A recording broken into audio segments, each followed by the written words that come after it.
They are Maggie and Perloff on CBS Sports Radio. Hate to start a show like this, but we can't ignore what happened yesterday in Kansas City. Hey, welcome to the show, Maggie Gray, Andrew Perloff, CBS Sports Radio. So we have a lot of football topics to get to, Perloff, today. We've got coaching news. We've got multiverse. We have fun stuff to do. But obviously the scenes out of Kansas City yesterday, right as the championship parade was ending, are impossible. It's impossible really to think about anything else. And we know that one person has lost their life. We know that 22 more have been shot. And we know that a lot of them are children. And I am so frustrated by this, as I'm sure everybody is, because this is our lives now in this country. And we're not a political show. We don't want to get into that part of it, Perloff, but now this is intersected with our lives in our area, which is sports.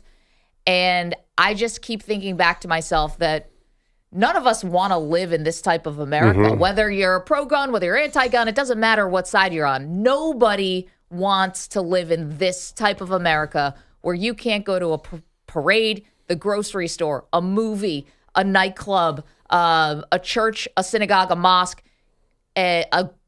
anywhere, and feel like a school, of course, and feel like, you're totally safe. And again, no matter what side you're on, nobody wants to live in this kind of country. I know that. Yeah, I mean, there's a particular kind of terror of public events, especially big public events, which are already kind of scary to start with.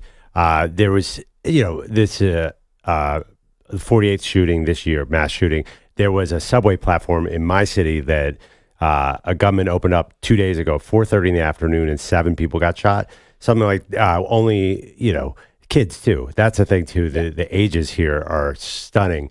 So, I wonder too, the gunmen often are trying to get that effect. And it almost feels, I was talking to EJ before the show. Yeah. What exactly do you do is tough. Obviously, we could talk about gun control as well, talk about early intervention, could talk about mental health. Sure. I think we have to talk about all that stuff, not just on days of mass shootings, but all the time too. This, my wife works in violence prevention for New York City, and she talks about how there's often stuff that's happening early on with kids. So we really, as a society, I think, have to focus on this every day, too. Yeah, it's really rare. And again, we don't know a lot. There are 3 people who are in custody. I mean, now this is just about trying to, pick up the pieces of this tragedy in a community that's going to be forced to move on like so many others after this horrible violence. And, there's a lot of factors. It's such a shame because this topic gets so politicized. It's like we lose what's at the heart, which is not just one thing, right? It's everything. And it can't just be, it's about guns, it's about mental health. It's about both. And to try to make it one thing or another. And now, listen, this is definitely cast a shadow here, not over what the Chiefs did in the Super Bowl, but talking about the Super Bowl now feels very different. Right. It's a great point too about being politicized. This is one that we don't have to be divided on.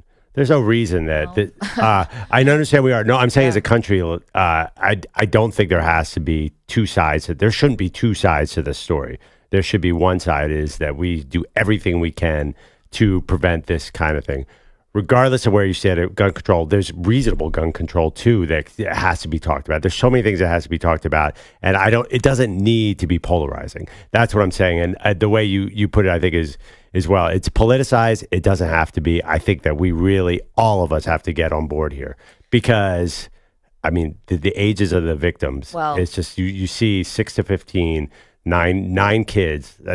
There's no politicization about that. I know, but unfortunately, we'd be naive to think that you're right. This hasn't happened before. I mean, this has happened in Uvalde. It's happened in Sandy Hook. This has happened countless times. I mean, going back to Columbine, unfortunately, children are the most innocent we have in our society, are the ones who are often victims here, but that's not it. It's everyone. See, that's the thing about this. This is why I say nobody is signed up to live in this kind of world, even if you are the most staunch pro-gun person, even if you're the most staunch anti-gun person.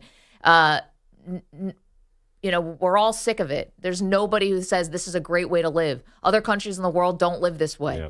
And other countries on our borders don't live this way. Canada doesn't live the way. Mexico doesn't live this way. I mean, they've got their own problems, but not like this. And so it feels a very uniquely American thing. You know, it's funny, during the Super Bowl, Maggie, I had the thought, oh my gosh, we're so lucky. We all get to sit and watch this game and distract ourselves, because there are a lot of places in the world where people don't get to sit and watch a 3-hour game.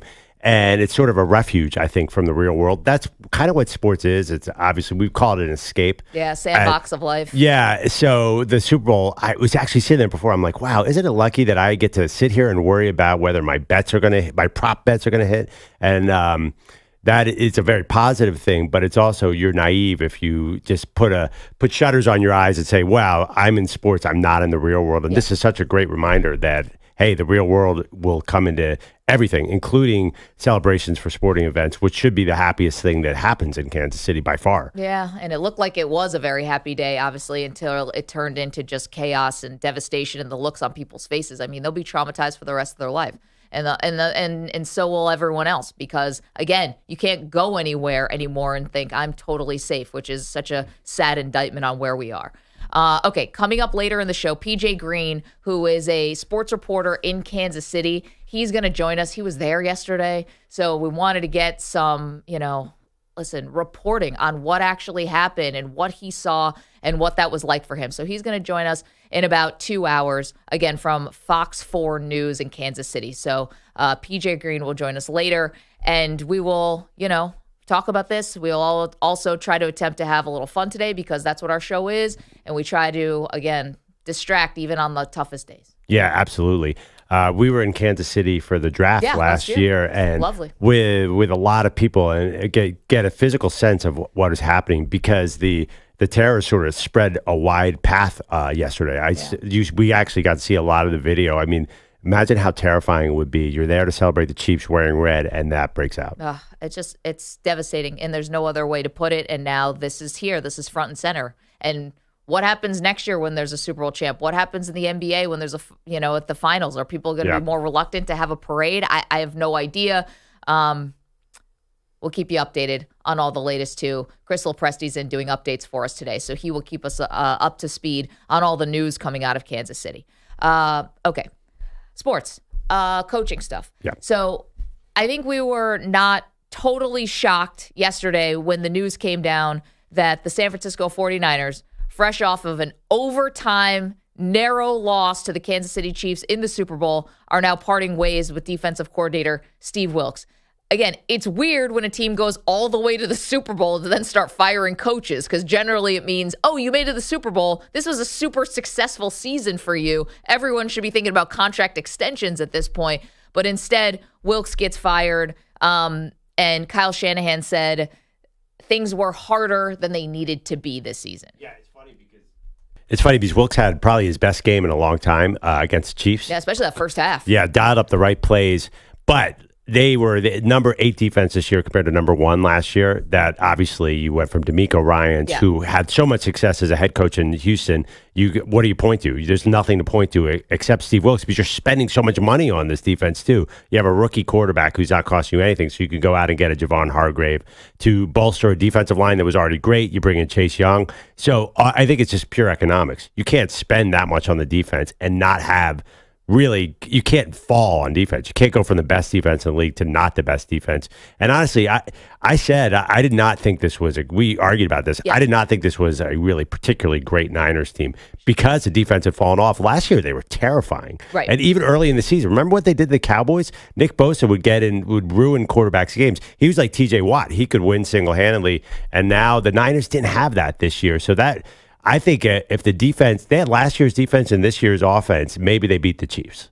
Yeah, maybe. I mean, listen, they were right there to beat the Chiefs this year, even with a defense that, quote unquote, underachieved. You're right. 2022, in terms of EPA per play, they were number 1, and more specifically, the run defense, they were number 1. And you just mentioned they add Javon Hargrave, and they got worse. This year, they were 26th against the run. And listen, Steve Wilks, I think, is a super talented coach. Clearly, he can coach in this league. But, he's a guy who was like a defensive backs coach, and maybe kind of coaches defense from the outside in instead of the inside out, which had been different from Robert Saleh, DeMeco Ryans. Listen, I think Wilks did a great job. it looks a little like scapegoating here because he held the Kansas City Chiefs to 19 points in regulation in a Super Bowl. That's good. That's Patrick Mahomes' all-time great quarterback. And you held Travis Kelce to 1 catch and 1 yard in the first half. Like, you were doing your job as a defense. So it does look a bit like scapegoating, even though we know there were things along the way that were, that were obstacles for this team when it comes to their defensive coordinator. I don't see it as scapegoating. I think he was the number one problem. I think they honestly needed D'Amico Ryans back. I think that he was, the Detroit game was a total embarrassment. I mean, first of all, if Detroit doesn't if Josh Reynolds doesn't drop that pass and Jahmyr Gibbs doesn't fumble the ball, Detroit could have had 45 points. And this is San Francisco's defense. Right. I mean, how many Hall of Famers are on that defense? Well, you have at least all pros. So I think what happened in Detroit was the reason Wilks is getting fired as well. You can't remember, that was a complete implosion at home. So I don't really think it's scapegoating. I think they need. I can't believe I would say this, a Rex Ryan type or somebody who's going to be super aggressive and unleash Bosa if they keep Chase Young, which I kind of doubt. They have to attack.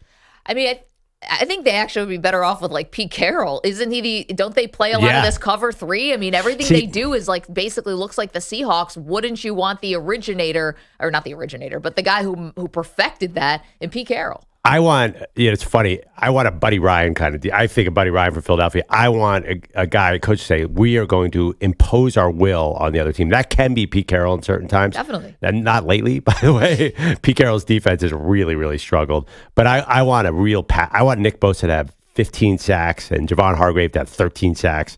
I want the other quarterback to be terrified.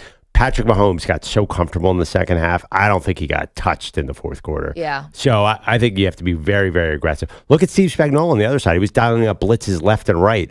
How about Brian Flores? The job he did in Minnesota. I don't know how you get him. Quarterbacks got terrified by a non-talented Vikings defense. I want somebody like that who's going to be really aggressive. Well, okay, we're talking about Steve Wilks, who was fired yesterday, and Kyle Shanahan talking about it, sort of a hastily prepared kind of a conference call that happened yesterday. It sounded, I don't know, like he was talking from the moon.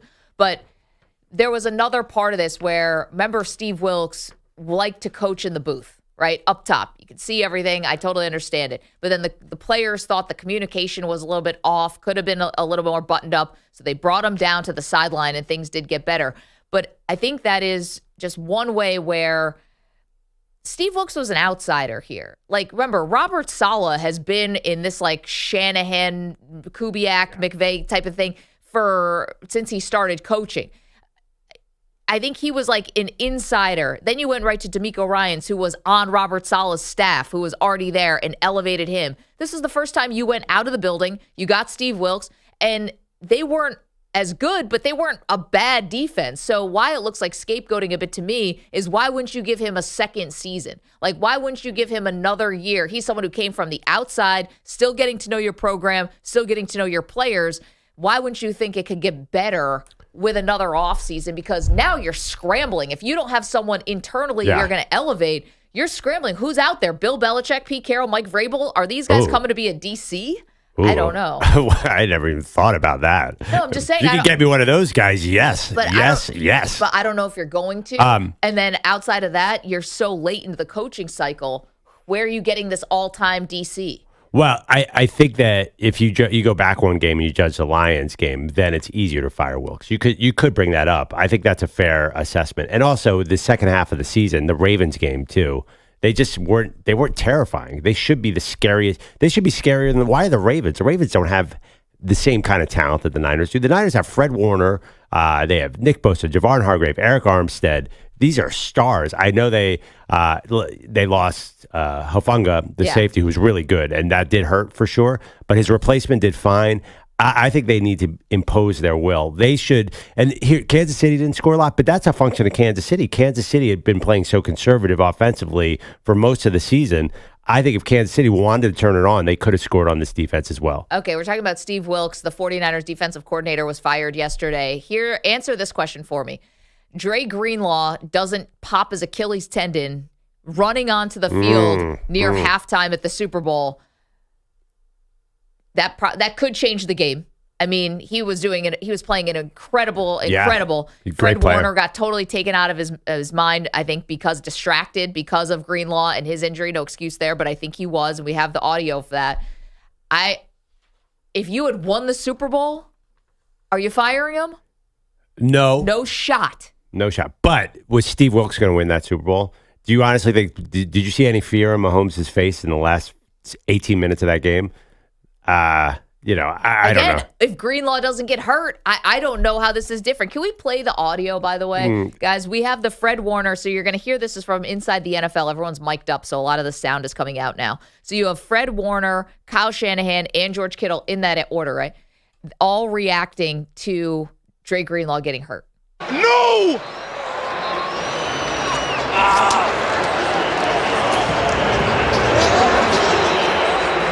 Did Dre just get hurt running out on the field? Did Dre really tear his Achilles? Yeah, they just said it. That's depressing. I mean, guys are that no you're hearing scream. That's Fred Warner. That's his linebacker mate that, they're in the battles together.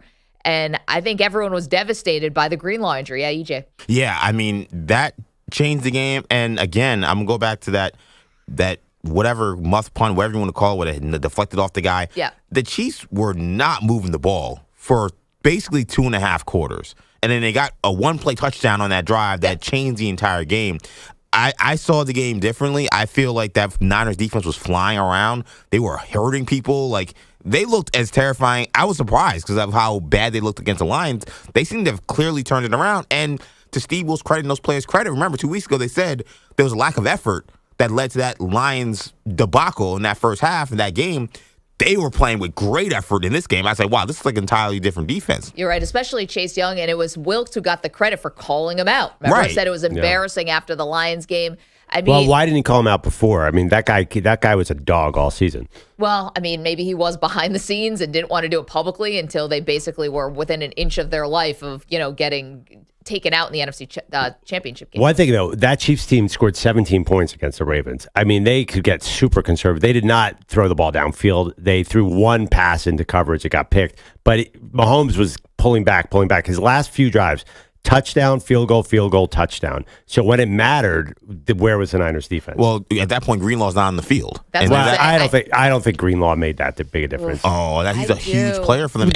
Okay, these guys were all on the field for the Detroit game. That was an offensive explosion, and that's Detroit. It's not like it was the greatest show on turf. Maybe it is like that, but what explained Detroit then? And even Green Bay, by the way, before the rain came down like Noah's Ark rain, they were moving the ball really well, too. You didn't see any problems with this defense? No, definitely. I mean, were there problems for sure? Was it a guy who deserved to get fired, though, I think is what we're asking. You're spending so much money on that defense. You cannot let 35 points in a playoff game. I just think that there's no reason they shouldn't have been better than last year, and they were significantly worse. In the Lions game, it was one half. I mean, we're talking about explosion. They gave up 24 points first half. That was a bad first half. And then the Lions didn't do a lot in the second half. Yeah. So if we're going to talk about them turning it around, the offense helped. The offense started to pick it up, but their defense played very well in the second half. Dan Campbell helped them with some dumb decisions, but it wasn't like they got lit up for 4 quarters. They tacked on a touchdown late in that game to make it more interesting than the score actually was. Yeah, let's hear from I'm our... I'm on a totally different page They were with you guys. 34-24 late in the fourth quarter, and they threw on a touchdown late. We want to hear from our San Francisco fans on this one. Were you surprised that Steve Wilks was shown the door? Listen, we know that it wasn't perfect all year long, but you did get to the Super Bowl, and you did hold to Kansas City to 19 points in regulation in that Super Bowl. 855-212-4CBS, 855-212-4227. Lots more to do here, including some major what-ifs. I feel like this is becoming the theme just on Thursdays around here. We do the multiverse of Maggie and Perloff. We'll do that a little bit later. But we have another big what if for you coming up straight ahead. Don't move. Maggie and Perloff, CBS Sports Radio. You're in a 5-minute break.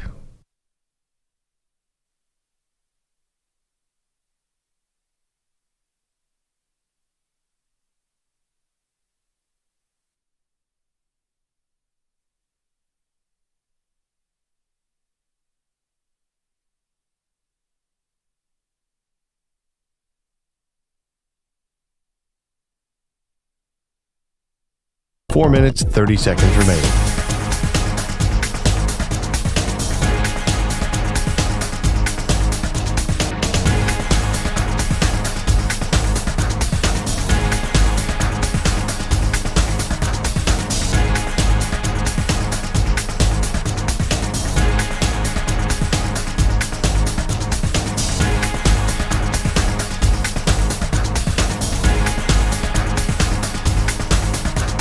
4 minutes remaining.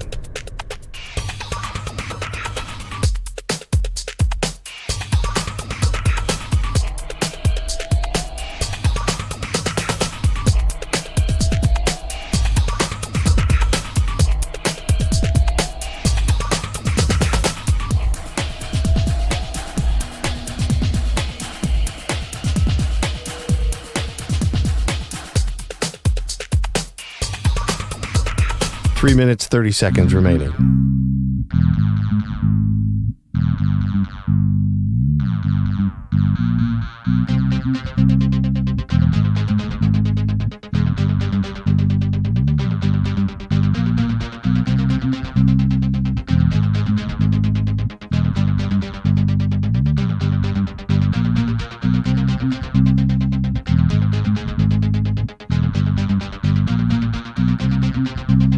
Three minutes remaining.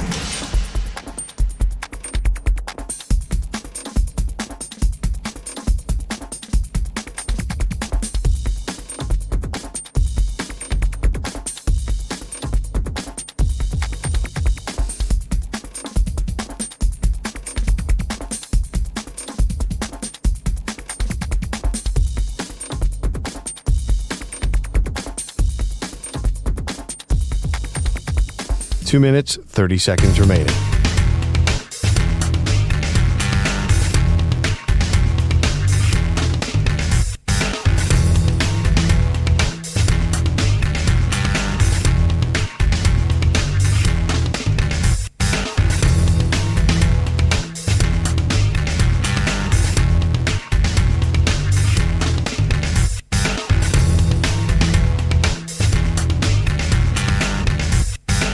Two minutes remaining.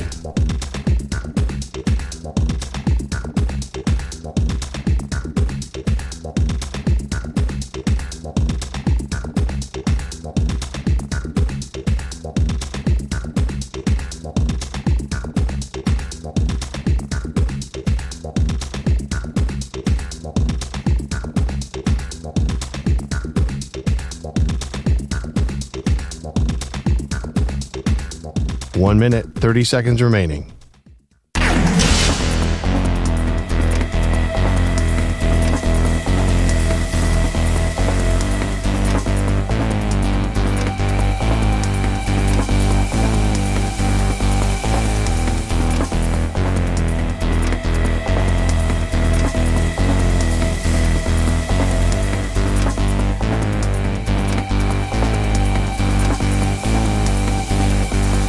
One minute remaining.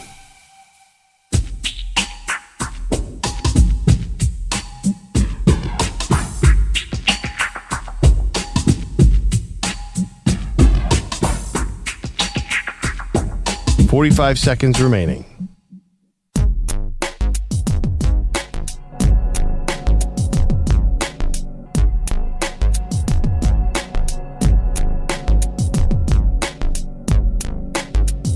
Thirty seconds remaining.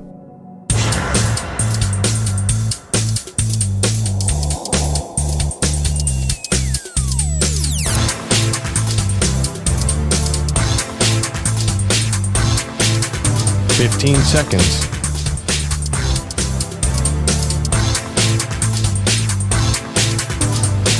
Break ends in 5 seconds.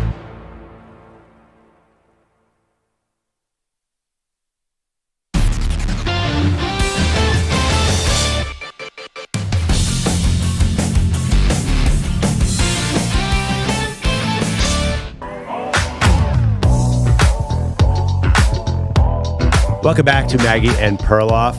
We were just discussing the 49ers cutting ties with Steve Wilks, the defensive coordinator. It makes perfect sense to me. I'll give you one stat here that just stands out. Yeah. Nick Bosa played a full season. He went from 18.5 sacks to 10.5 sacks. It felt like he was a one-man, like he had to do everything in that game on Sunday. Where was the rest? Chase Young did play well, but this was a team that should be winning the game single-handedly on defense in San Francisco, and they're not. Instead, they have this explosive offense. Maybe the two work together in some way, But I want to go back to D'Amico Ryans. You're not getting him. He's one of the most popular. I mean, come on, coaches call in the D'Amico league. and say, listen, you can win. You know you can win a ring here in San Francisco. Just come back, and then C.J. Stroud's young. You can have him the next year. But I do want something about Steve Wilks, who's had a lot of success in this league. It lacked the intensity for me because if I'm looking at the Niners, I'm looking at their payroll. There's so much money on this defense. The defense single-handedly should be winning games. You shouldn't need Deebo Samuel and Christian McCaffrey to be winning games. You should be able to do it. They should be like the Steelers win with T.J. Watt or the Browns win with Myles Garrett. I want to see them blow up games to really help get over the top. Okay, well, I think you did see those games. You saw shades of that this year. Yeah, The run Cowboys. defense was a problem. Yeah. It was definitely a problem.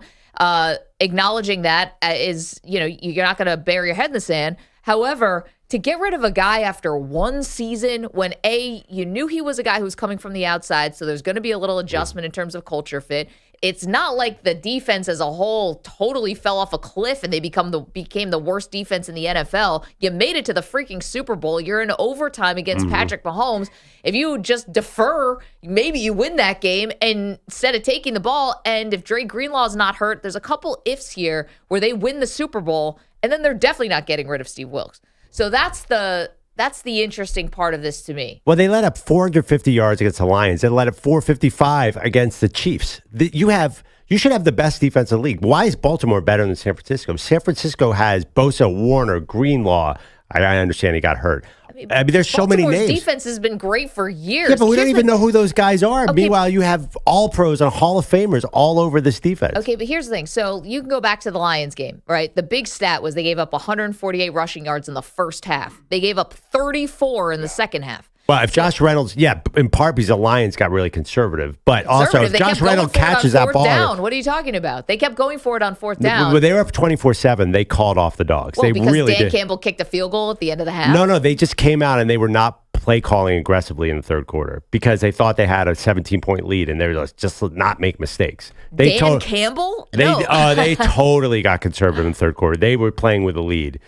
They were not. They fumbled, and that led to a short field, and San Francisco got themselves back in the game. The first half, they spread everything out, and Jared Goff was going all over the place, and there were giant holes. Then they just they tightened up in the third quarter. That's how I saw the game. If they had played as loose and spread out as they were in the first half and the second half, they probably could have scored 60 points. But you change when you're up 24-7. And then they got behind, and then they opened it back up again, and it's like, boom, they were like a lightning strike. Interesting. I don't remember it that way. I don't remember Dan Campbell ever getting conservative. It was just turnovers that led San Francisco back into the game. I think Ben Johnson started changing the way he was calling the game up. Wouldn't any offensive coordinator change the way they play call up 24-7? No, but they got away from the run, I think, because San Francisco started tightening things up, and that's a credit to Wilks. I mean, or a credit to the players who were embarrassed in the first half and finally started trying. I mean, that's another thing. The guys at times did look distracted. Kyle Shanahan had to call a timeout in the Super Bowl on the defensive side. He didn't like the look they had. I mean, listen, at the end of the day, it's Shanahan's decision.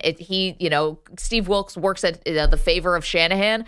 I just thought, man, you can't correct some of these things in an offseason? How many times was Mahomes sacked in the game? I don't know if he did take a sack. I believe 0. Yeah. Or I think there was one early. There might have been. Yes, there was. But was it a run sack of the game? Was it Chase a run? Young definitely had one. It was in the pocket. Yeah. Chase Young had a pure sack. But it was Mahomes kind of holding the ball, looking around for stuff. He was, yeah. Regardless, he wasn't scrambling. Listen, him running at the end of the game, they were not ready for. Yeah, I mean, Mahomes. how do you? And Jared Goff did not get sacked a lot either. That's my Mahomes point. sacked 3 times, by the way. Yeah, I was going to say he got sacked late too. I remember. Going back to the play-by-play. But he was holding the ball and running around looking for plays. I just don't think that they terrified opposing quarterbacks. So that's what you have to do with this team. I think that first half, I see totally differently. He was not holding the ball. He was getting rid of it because the Niners were flying. Well, they look totally different than they did against the Lions. I agree. The first half against the Lions was a disaster. Yeah, totally. No question about that. I think I saw a way more inspired defense to start that game. And I don't think it's fair to Wilks to say that every time they would succeed, it was because, the other team just didn't try. Like they make adjustments, too. Those guys are on scholarship as well. Well, there's no argument. Their defense took a major statistical step back. See, that I disagree against the with. run. Right. I mean, but overall. No. So last year, they were first in points. Right. points This allowed. year, they were third in points. But what were they in yards? Last year, and they were first in yards. This year, they were eighth. Yeah. It's not like they. That's a huge drop. But you're making it sound like they you were like, added a bunch of guys in the No, but you're making it sound like offseason. they're the bad news Bears. They're a top 10 defense still. They're third in points allowed. This was not some defense that was like a sad sack. Speaking of sacks, there was a big one, 3rd and goal. Mahomes gets sacked. This is with about 6 minutes left to go in the game, led them to having to kick the 24-yard field goal to tie it up 16-16. So they were getting home, but that was But I mean, Mahomes was running around looking for a play on that play. It wasn't like they just like came immediately and got Mahomes at 3 seconds. He tried to go inside and was going to throw the ball and just didn't find his guy. you're asking for sacks. I'm giving them to you. Well, so you guys were skipped. That's so funny that you guys saw this as the same defense. I saw Bosa as just neutralized by this defense. Wait, Bosa could have been the MVP of the game. I mean, all year long, I thought like Bosa last year was like chasing the sack record. This year, it was just he had to work so hard. Okay, but sometimes the actual sack total can be a little misleading, right? Because some guys you can get 5 sacks in a game, 4 sacks in a game. It inflates your totals a little bit. I mean, we talked about this the next day, like how great of a game Bosa had. No, I'm just talking about all season long. I just thought it was a totally different defense. But I'd have to look. Did he get off to a slow start? Because remember, he had the holdout. The and holdout. His contract extension was right before the beginning of the season, if I recall. First. CeeLo, No, he did did I have a introduce couple of you? sacks. CeeLo's here. He didn't practice. Good morning. CeeLo's here. Did I mention that You you're mentioned okay. it, yeah. Just want to make sure. Maybe not in this segment, but leading into the first break, yeah. Okay, there we go. Let's get to a couple calls, and CeeLo's got headlines. 855-212-4CBS. Rich is in Cali. Hey, Rich, how's it going, dude? Can't complain. What good would it do? And you wouldn't want to listen anyway. Yeah, well, fair. What do you got on Steve Wilks? I am surprised at the timing. I'm not necessarily surprised at the move.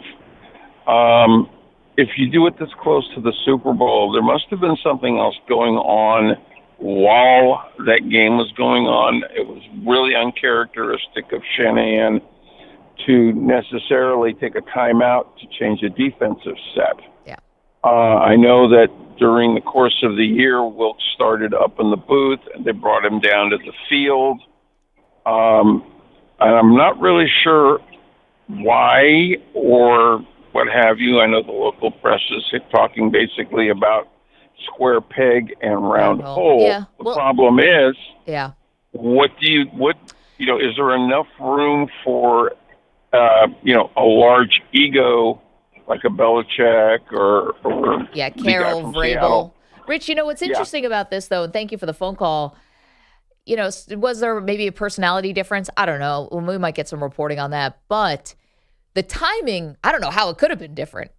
You are the number 1 seed in the NFC, so you're not going to make a coordinator switch while you're mid-season. And now it's the Super Bowl, and it's 3 days later. This timing actually makes a lot of sense to me. It hurts you if you're trying to find a new defensive coordinator. although I think technically my team, the Philadelphia Eagles, was the number 1 seed and did switch defensive coordinators this season. Oh, and 10-1? Yeah, I mean they probably had 3 losses when they put Matt Patricia in charge again. I'm not putting Nick Sirianni So and Kyle technically, Shanahan in the same well, I'm just saying conversation. you can do it, and it did happen this year. But that was I don't know if they were still the number 1 seed. They were obviously falling apart. Yeah, I just think. Here's my question. Bottom line: were you scared of the Niners' defense this year, like you were the year before?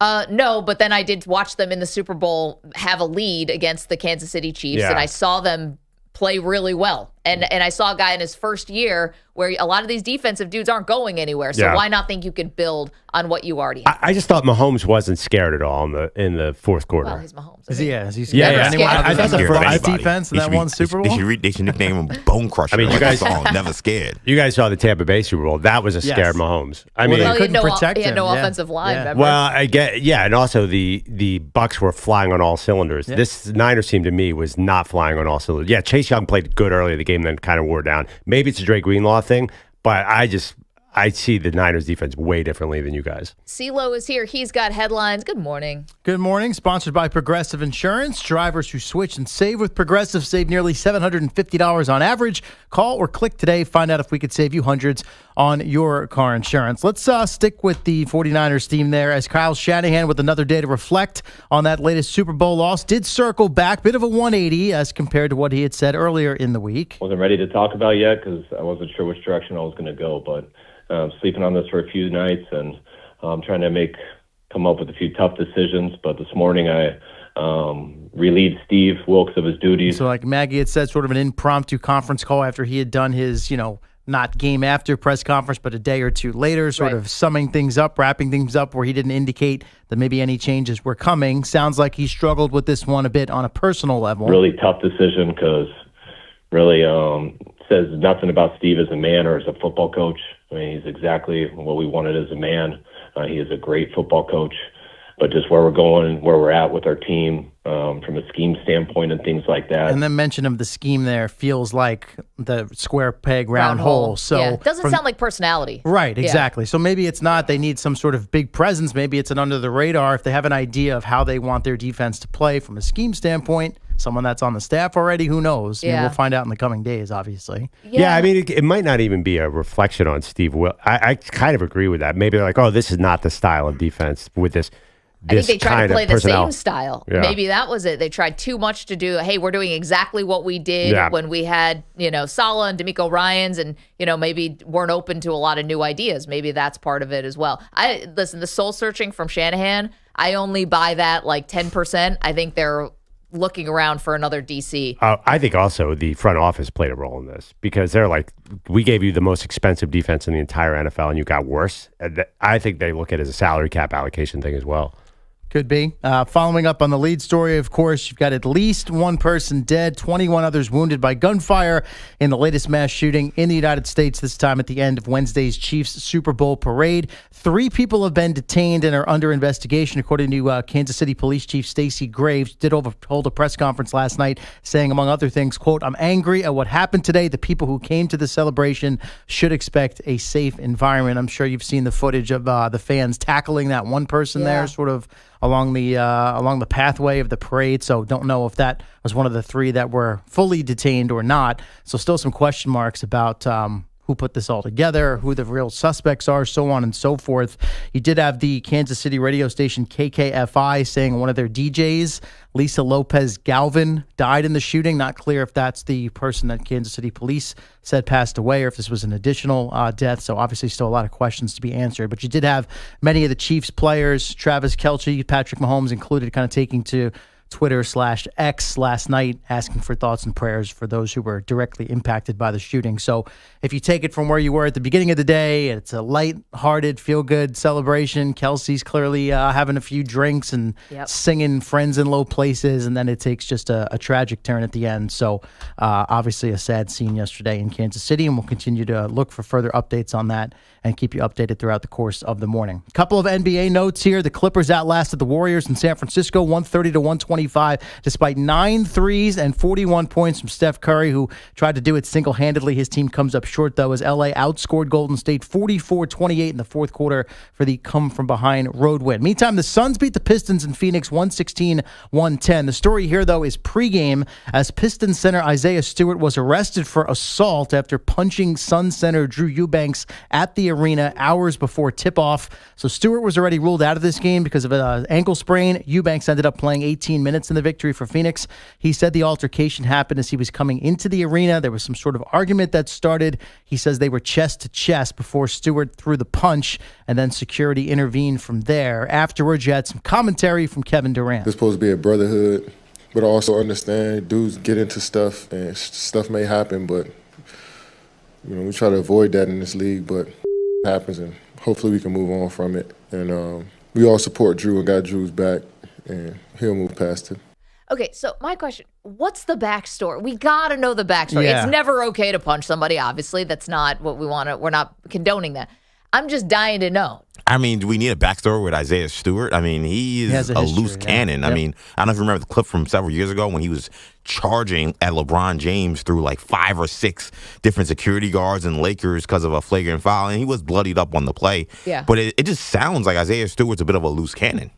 I mean, had they met before? I mean, do they know each other? They weren't teammates, right? So was this something that's been brewing for weeks and months? Was it just a moment? I need to know more. I agree. Yeah. I was looking for some details. I've not seen it yet. Yeah. But then you've also got the Monty Williams' son's angle to this because he's with Detroit. I'm not saying that's what led to the altercation, but what was interesting is the Suns put out a statement on the incident where they said, hey, the attack on our player was unprovoked, acts of violence are unacceptable, so on and so forth. And Monty Williams' point was like, well, wait a second.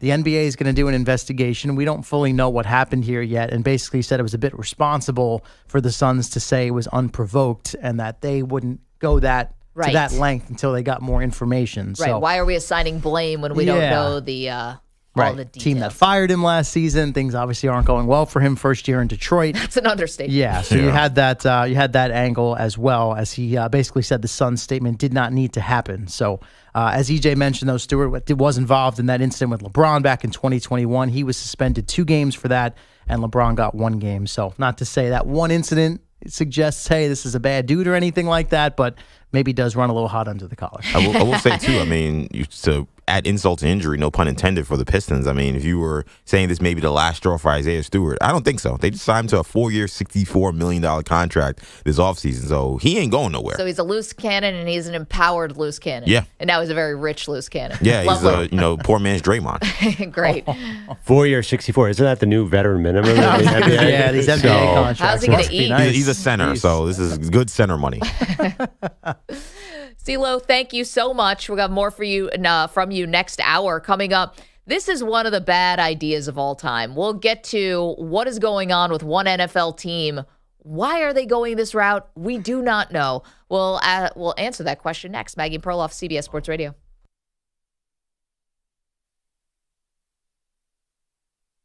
You're in a 5-minute break.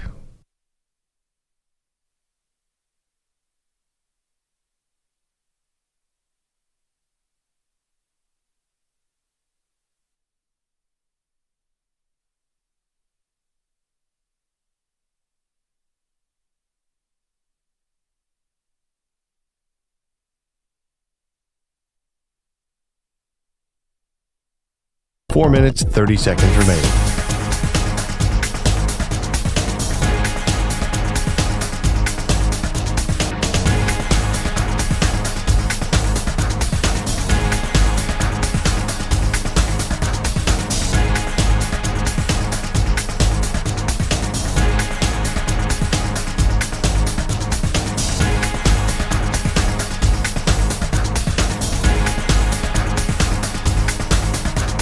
Four minutes remaining.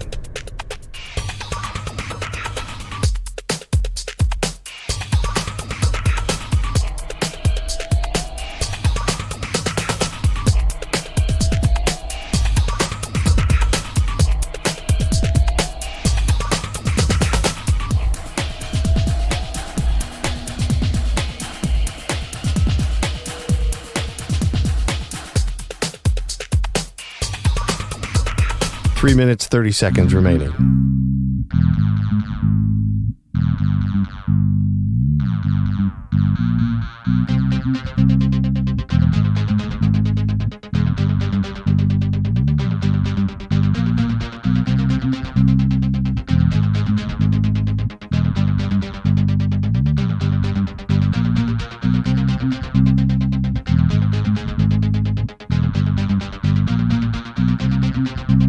Three minutes remaining.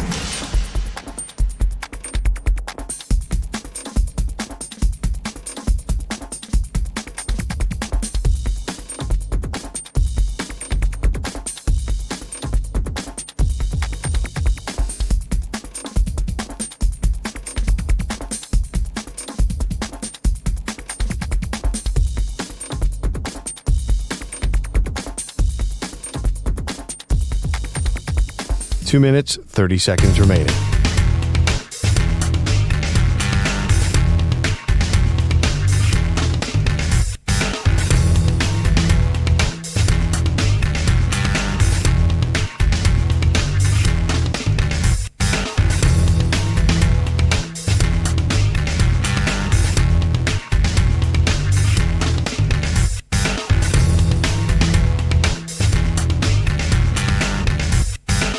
Two minutes remaining.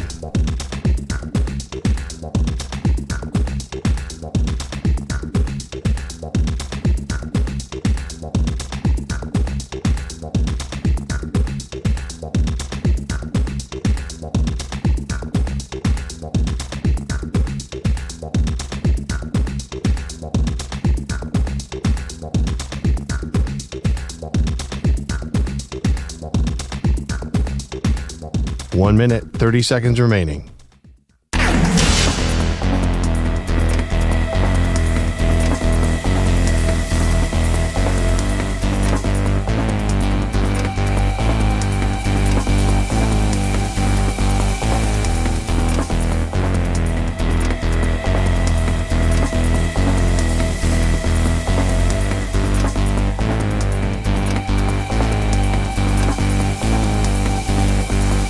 One minute remaining.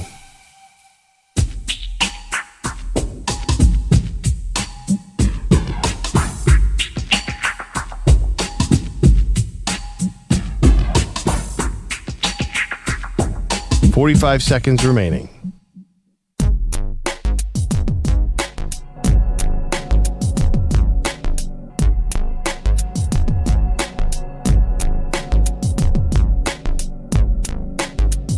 $30 seconds remaining.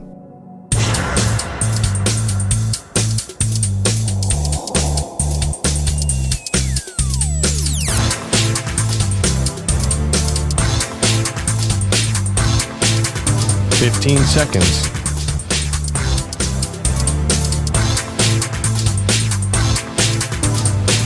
Break ends in 5 seconds.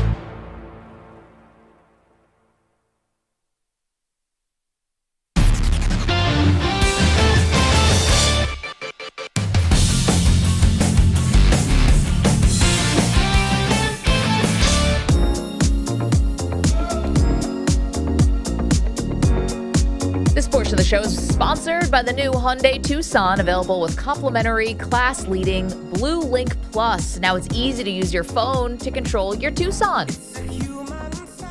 Welcome back. Maggie Gray, Andrew Perloff. One of the big stories, Perloff, of the NFL offseason, now that we're officially onto it with the Super Bowl wrapped up, is going to be what do the Chicago Bears do with the number 1 overall pick. Now, they have Justin Fields. Yesterday, the president of the team, Kevin Warren, you may remember him. He used to be the commissioner of the Big Ten, and now he's the president of the Chicago Bears. Did an interview with WGN News and was all praises about Fields. I come to the table, I'm a supporter of Justin, because I got a chance to work with him when I was commissioner of the Big Ten Conference. He is incredibly talented. He is smart. He works hard, and he wants to be a great NFL football player. Okay, nice things. Also, Kevin Warren wants to see what Fields would be like once he gets an offseason to fully heal up. And so now he just needs to make sure that he has the support around him. He's working hard. And then I would love to see him, this offseason, make sure he's totally healthy going into the season next year. Okay, so if you're about to trade somebody, yes, you want to say nice things about them because you don't want to damage their trade value, but you also have to walk a fine line here, because if you're talking so openly and having a love affair with this player, then it's going to send a weird signal to your fan base. Like, if you love him this much, why would you be wanting to trade him to take Caleb Williams? All the fan base cares about is let's get the best deal for Justin Fields. So I think I'm not quite sure what Kevin Warren's football role is here too, because he's more of an executive anyway. But I think that you're just upping the value. It can't hurt. I think the fan base is open for anything here. Like the interesting thing about the Bears, what if they go totally creative and go, they have 5 different directions they can go. To you, the obvious thing is drafting Kyle Williams. Yes. So this is just window dressing. I think it's all window dressing. I think it's all about what can you get for Fields. But listen, we talked to Seth Rollins, WWE superstar, massive Bear fan. I don't think he was alone when he said, listen, my gut's telling me just stay with Fields. You have something good here. To take that over the unknown of Caleb Williams or Jaden Daniels or Drake May or whatever, the draft is more of a crapshoot. You're looking at, 50-50 for these first-round picks, whereas Fields has already shown, okay, is he a franchise quarterback yet? I don't know, but he can play the position in the NFL. Yeah, I feel like Caleb Williams is, to me, not a 50-50. It feels like he's closer to, as you mentioned, Luck and Trevor Lawrence and those guys. So the other thing, too, is what if they trade down to 2 or 3 and get a quarterback there?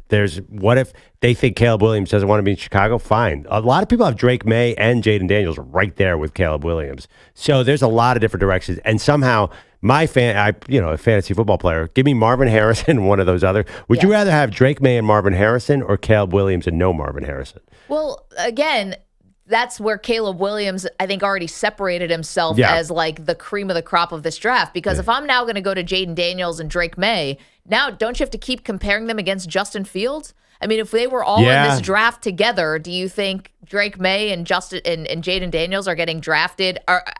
Is the evaluation that much different than it was on Fields? Well, as you point out, though, many times, the salary cap situation is much different with Justin Fields. Sure. So I do think those guys get paid sooner. Those guys are definitely more valuable than Justin Fields because Justin Fields is on the verge of his contract.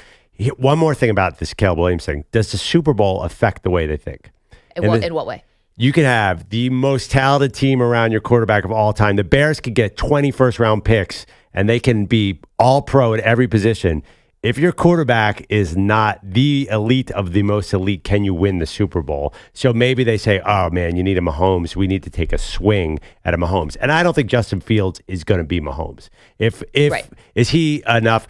I think the NFL might be saying, a lot of teams might be saying, wow, I need to really get the most elite quarterback possible to get over that ultimate hump. Listen, it's not like Purdy played a terrible game, but there were definitely some throws that Purdy missed. I mean, let's that's not that's not talking out of turn about Purdy, just to point out the obvious. Right. You might need a guy who's at Mahomes' level. At the end of the day, the safest way to give yourself a Super Bowl team is to have the best quarterback in the league. So I think the risk, you're exactly right. It is 50-50, but you might have to take that risk on the best quarterback and just ignore everything else. Now, the weird wild card part of this is, you mentioned it, and you're right. We're talking about the number 1 overall pick and what Chicago could do with it. There's a thought out there they could just keep them both. Oh, yeah. Adam Schefter said that on the pregame. I love it. I love it. Well, but okay, why? Why do you love this? So as a longtime fantasy football player, you really want, especially for the bye week, you want a veteran quarterback. Sure. Yeah. I always would stash another quarterback. I don't love, obviously it's not ideal. There's a human element of this that is tough. I'm okay with the human element, but what if you only get offered a 4th round pick for Justin Fields? What is the incentive to do that? You could point to Alex Smith and Patrick Mahomes. Now, Alex Smith was older. He wasn't on his first contract. And that worked out great. So I think there's a logic here. And then maybe you even generate more of a trade market for Justin Fields, or maybe you're trying out Justin Fields. Explain why you hate it. How old was Alex Smith when he got to the Chiefs? I mean, he was probably in his 28. I was going to say late 20s, where Justin Fields is 24. I think the other difference too is Alex Smith was a established quarterback who we knew was pretty good. Like he wasn't going to play, and people were going to be like, "Where's Pat Mahomes? Get him out there!" Like he just came off a playoff appearance. He might have been to a Pro Bowl at that point in his career. Like he was a good player at that point. Like I think there's no questions of Fields is actually good. Like as soon as Fields throws a pick or has a rough game, you know they're going to be all over him saying, "Get Caleb Williams in there." So I don't know how tenable that is. Well, the other part too is, I mean, Caleb Williams is coming into the league with 10 times the fanfare that Patrick Mahomes did. Right. Remember, Mahomes was he's in the spread offense, and how is this going to work? And he's got this big arm, but can that actually exist? They lost a bunch of Texas Tech. Yeah, look at the record. I mean, Caleb Williams comes in as the, former Heisman Trophy winner and heir apparent who said there's nothing that Patrick Mahomes does on a football field that I can't do. This is not the same. Oh, I am fully agreeing. Like, there's no way Fields keeps that job. You're right. The second he throws 2 picks at a game, it's Caleb time. But right. That's a terrible situation for your locker room too, because you're forcing guys in some ways to kind of pick sides. Well, grow up locker room. First of all, it's a young locker room. The Bears got to think big picture. They can't worry about that. First of all, they're not going to be. The other issue is why keep Justin Fields? They're not going to the Super Bowl this year, right? So what's the point of keeping a veteran around? So wait, just to circle back, what's your most ideal situation? Are you sticking with the draft Caleb? Got to draft Caleb Williams. Got to draft Justin Fields. And I watched the Carolina Panthers send the Jets a 2nd-round pick for Sam Darnold. There will be someone out there who will give the Bears something for Justin I don't know Fields. if there's another team that's that dumb out there, Maggie. The Panthers. No, can't be them. Already got Bryce Young. Okay, coming up, even more fallout between Brady and Belichick. Whoa.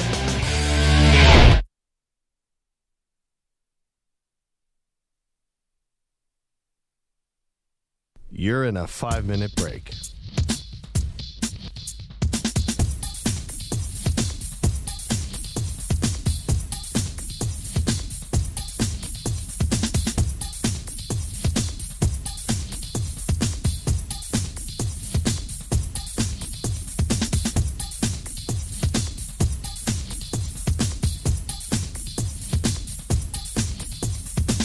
4 minutes, 30 seconds remaining.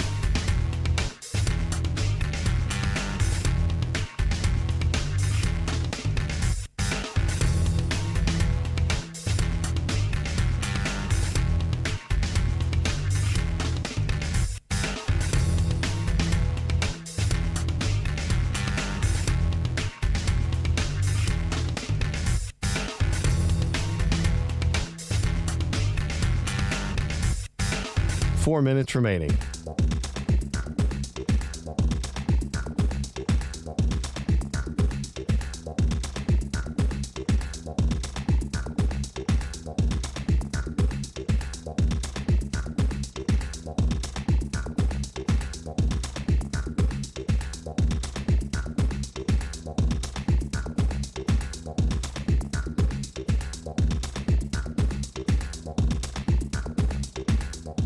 Three minutes, 30 seconds remaining.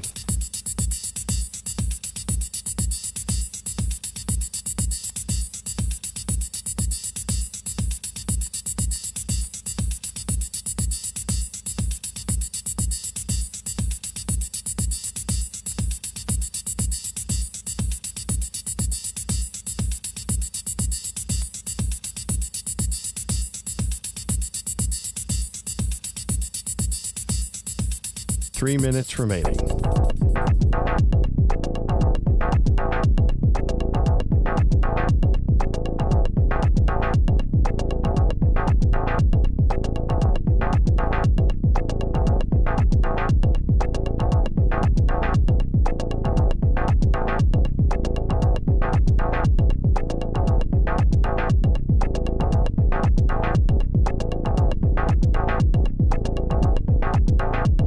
Two minutes, 30 seconds remaining.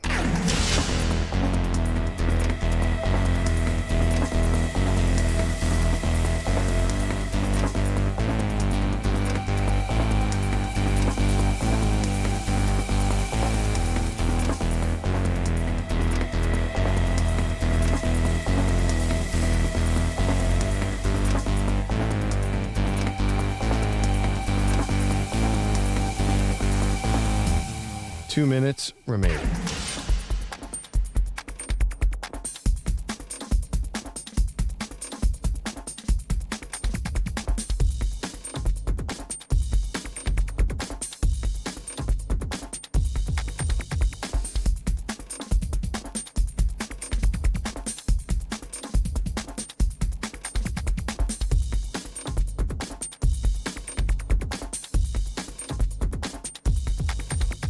One minute, 30 seconds remaining.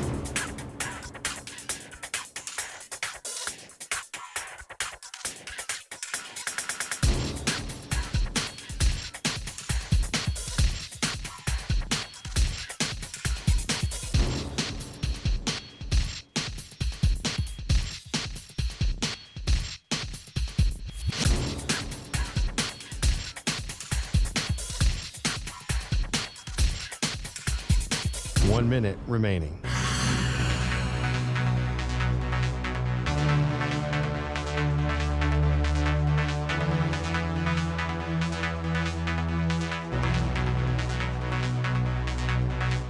Forty-five seconds remaining.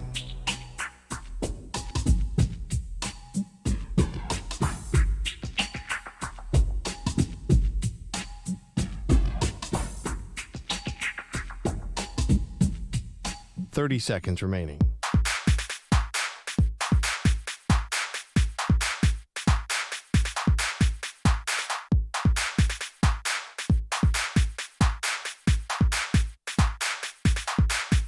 Fifteen seconds.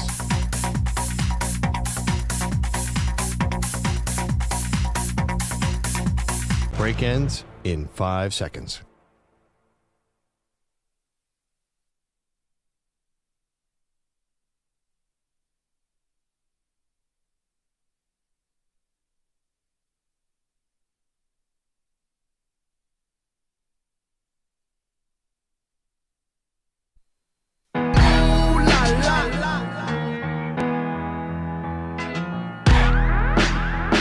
He's destined to get knocked out by Jake Paul. she's destined to film it. They are Maggie and Perloff on CBS Sports Radio. Well, we're getting a version of The Last Dance, but this time it's the Patriots dynasty that is going to be going in front of our television sets. Welcome to the show, Maggie Gray, Andrew Perloff. So on Friday, I think it's Apple TV is going to drop The Dynasty, which is a 10-part documentary about the Patriots. And in this documentary, from everything we've heard and some reporting and some people have gotten to see this thing ahead of time, gets really deep into how bad the relationship was between Tom Brady and Bill Belichick. In a way, it's the opposite of The Last Dance. The Last Dance, we all know, is to make Michael Jordan look great and good. Everything we've seen about this documentary so far is to make the Patriots look bad. No, make Tom Brady look good. Oh, okay. So it makes Brady. Perloff. We're fighting for narratives here. Yeah, but it does also. I've already heard a lot of Tom Brady got beat up by Bill Belichick for 20 years, makes him look like kind of a victim and kind of weak. Are you sure? I'm not sure it's a Brady vanity project. Well, we're all going to have to wait and see and find out, but I think this is the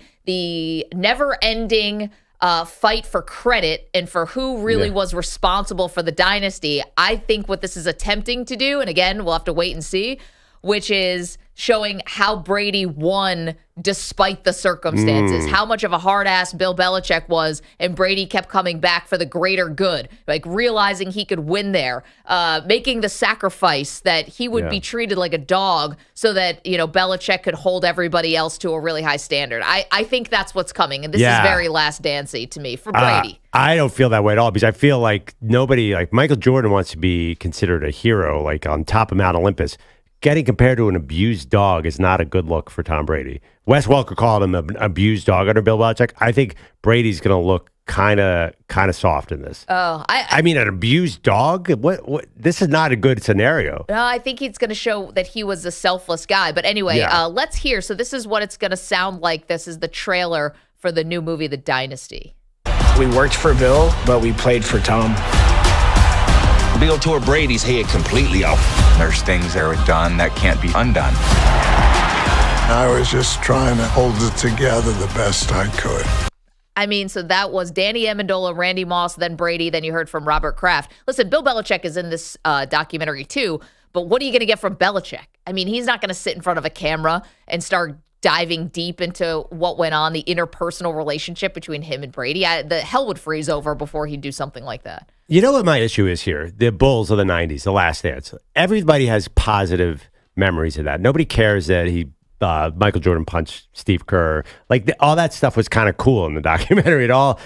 Everything about this Patriots dynasty is going to be looked back at it negatively. Well, I feels like the dynasty that no one enjoyed. Well, and I think that's going to get squarely put on who? Bill Belichick. Of course. So you are going to, this is, again, we haven't seen it yet, but I'm curious, but this is how it feels like it's shaping up, which is instead of Jerry Krause, who was the villain of The Last Dance, you're going to get Bill Belichick, who is going to be painted, I think, as the villain here. Like, how could you keep treating Brady this poorly when you were doing all this winning? And now you get the very easy, low-hanging fruit of Belichick's coaching record without Brady versus with Brady. And it's yet more fodder for people who want to point to, Belichick was basically, a bystander to this, 20-year run of success, and Brady was doing all the heavy lifting.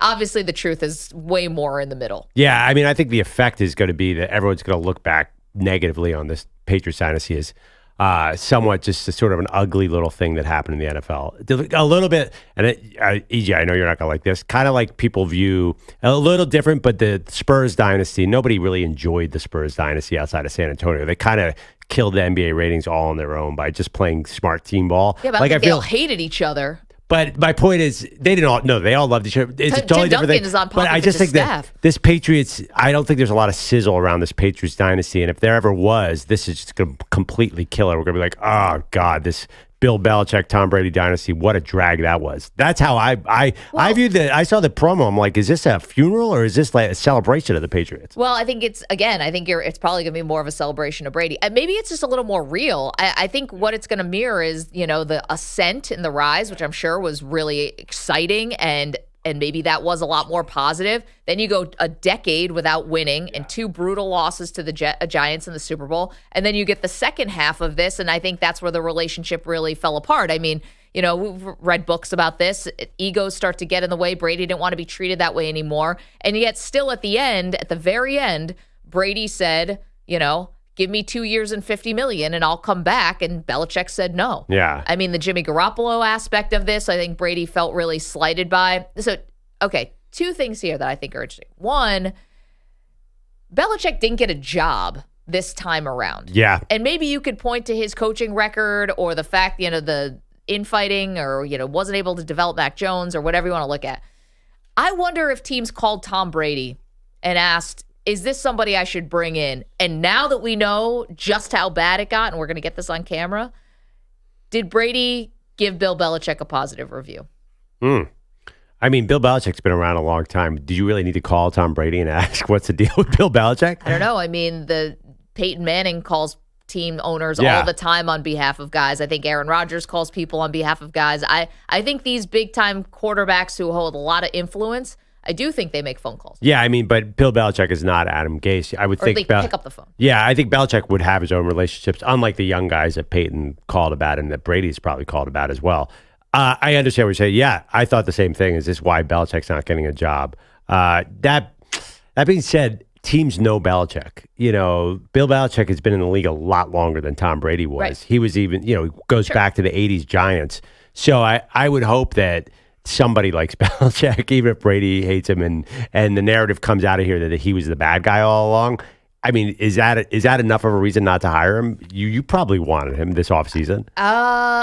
I wanted Jim Harbaugh a little bit more. I didn't want another defensive coach for the Bills. If you're asking about my fandom, I wanted an offensive coach. Would you rather have Sean McDermott or Bill Belichick? I'm just curious. Now I'd probably rather have Belichick.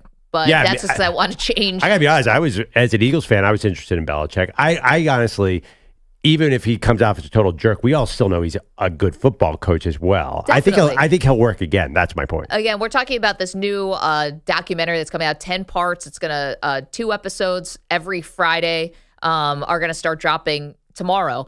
And the other thing, and in the documentary, it really goes through how bad the relationship got between Tom Brady and Bill Belichick. It also goes in the relationship between Belichick and Gronkowski, who apparently had a lot of issues too, and at times didn't want to get out of his car in the parking lot because he didn't want to go to practice. I mean, it paints a pretty bleak picture, but all that sparkles isn't gold, right? Like sometimes we don't want to see what really goes into making people great, and if we did, we might be turned off by it. And by that, I mean this.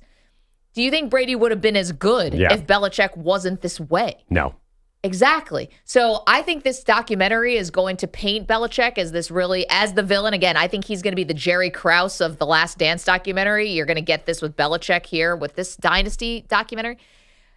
But would they have had the success if he was Mr. Sunshine and Rainbows? Yeah. Would Tom Brady have been the guy if Bill Belichick wasn't holding him and everyone else accountable like that? Well, I mean, think of the most famous coaches of all time. They're all kind of tough on players. I think Bobby Knight is one of the greatest college basketball coaches, and he was abusive though. Yeah, but he won like crazy. He's the idol of coach. So many coaches said, "I emulate Bobby Knight." Guy won like crazy. Bear Bryant and Junction Boys famously basically took his guys out in the middle of the desert and didn't give them water and became the most successful college football coach. There is this tough guy coaching stuff, especially with football. You think Vince Lombardi was easy on guys? You think Tom Landry was easy on guys? I think there is this tough guy thing that, iron sharpens iron and that kind of mentality. Okay, but I see Andy Reid just won his 3rd Super Bowl. It took a while, but, he's a guy who's known to sort of let players sort of be themselves. Now, do I think that he doesn't hold guys accountable? Yes, we're getting new stuff from Travis Kelce, who obviously bumped him in the Super Bowl, and Kelce admits that he crossed the line. But Kelce also said in the latest podcast he does with his brother, he said, listen, Andy Reid's gotten into me many times. You saw this, and he wasn't excusing himself, but he's like, this is our relationship, and he rips into me, and then I ripped into him, but it obviously crossed the line. But there is certainly, Belichick comes from the Parcells school, and really comes from the Bob Knight school. I think Parcells, Bob Knight are interchangeable. So there's this long, and I'm not saying it's right, but there's this long history of ridiculously hard-nosed coaches, and Bill Belichick was the tip of the spear on this, and it worked. To answer your question, I do not think they win 6 Super Bowls if Bill Belichick is not this much of a jerk. I mean, that's hard because they kept They kept everybody disciplined for a long time. Even Tom, we'll see what happens with Mahomes. I mean, can you imagine the team around him is going to stay together and as unified as this Patriots team did?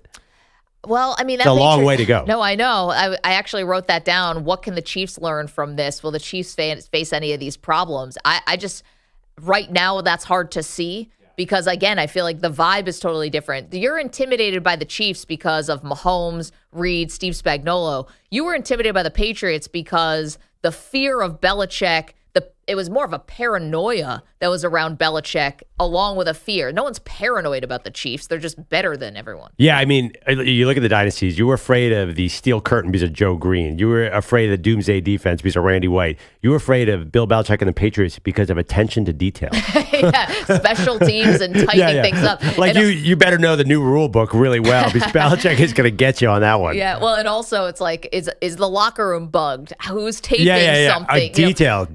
Belichick, it's like, the CIA over there. Everyone says it's great to win rings in New England and it's not fun to play there. Right. So I'm really curious where we land after this documentary. Did they win because of that style or did it actually cost them in the long run? Yeah, 855-212-4CBS. EJ, you were on the wrong side of a lot of those Patriot wins. What do you got? It's funny thinking about this and seeing how this story seems to be shaping into how much Tom Brady essentially got run off by Bill Belichick. Mm-hmm. And look, Bill Belichick has 6 titles. We all know he's great. But I today have a hard time saying that this is the greatest coach ever who, with Tom Brady still having a lot left in the tank and still able to win championships, you ran him off and you made his experience so terrible that he didn't want to come back to play for you. EJ, he tried to run him off earlier than that when they drafted Garoppolo. Right, exactly. Like to me, that says a lot to me because then I go back to this thing of like, if you did not have Tom Brady, what would this thing look like? I mean, it'd be different if you're the Niners and you run off Joe Montana and you got Steve Young waiting in the wings, a guy who's going to be an MVP, a Super Bowl champion. This guy ran off Tom Brady and he's got Mac Jones to show for it. Like, that is an entirely different situation. And then you had the other guy, you had Jimmy G to show for before. And then now we've seen what Jimmy G became. So when we talk about Bill Belichick, he was decent with the Browns, not like all-time great. He was fine. He made a playoff for 2, and then he got fired, and that was it. Like, this was not some all-time coach. He found a quarterback who became the GOAT, and then now he gets to, enjoy the fruits of his labor. And I know those teams won on a lot of defense, so I'm not going to just say it was all Tom Brady. Yeah. But it says a lot to me that the greatest coach couldn't understand that, hey, I need to keep this guy around if I want to continue to compete for championships. Okay, wait. Can I defend, though, in one sense there, which is Brady has, in so many ways, changed the math on how long guys can play. Yeah. I mean, I know there's like the George Blandas and stuff that we had back in the day, played at least 50, but Brady playing until he was 45 at a high level, there's like not a lot of precedent for that. Yeah. Well, also, too, I disagree a little bit in the sense that I don't think Tom Brady was winning another Super Bowl because that team around him, look at his receivers. That's also Bill Belichick's fault. Yeah, that's definitely Belichick. But I do think there's logic. I think it's great for Tom Brady that he got to go to Tampa Bay because New England had to rebuild on offense. They didn't do it successfully because Belichick is not good at drafting, but his numbers dipped hard in 2019, and I understand why. He had nobody to throw the ball to. Definitely. Also, don't forget, I think Brady ended up having an issue with Arians down in Tampa after a while because Arians was the opposite, right? Maybe a little bit too loose. Here's a question for you, and we're talking about this new documentary that's coming out, 10 parts, all about the Patriots dynasty. The first 2 episodes dropped tonight. I think it's Apple, but don't quote me on that. I think you're right. I think it's Apple. It's definitely Apple. Okay, cool. Apple Plus. You need everything these days. So here's a question for you. And again, the documentary goes into just how bad it was between Belichick and Brady at the end.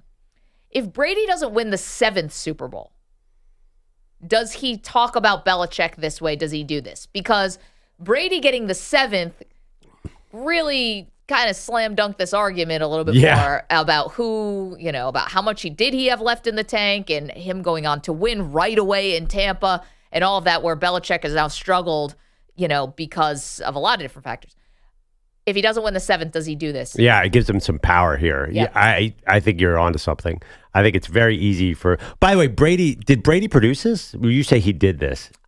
Is this Jordan Last Dance, or is that what we're talking about? I don't think it is, but would he have sat for this? Would he have been and would he have told the truth in so many ways, because would he have said how bad it was and how awful? Well, we don't have words from Tom Brady saying it was. We have Wes Welker saying he was an abused dog. Well, and we Tom have Brady quoted as well, talking about how what did he say? He said he wasn't going to sign another contract. Yeah, he wasn't going to sign up for that again.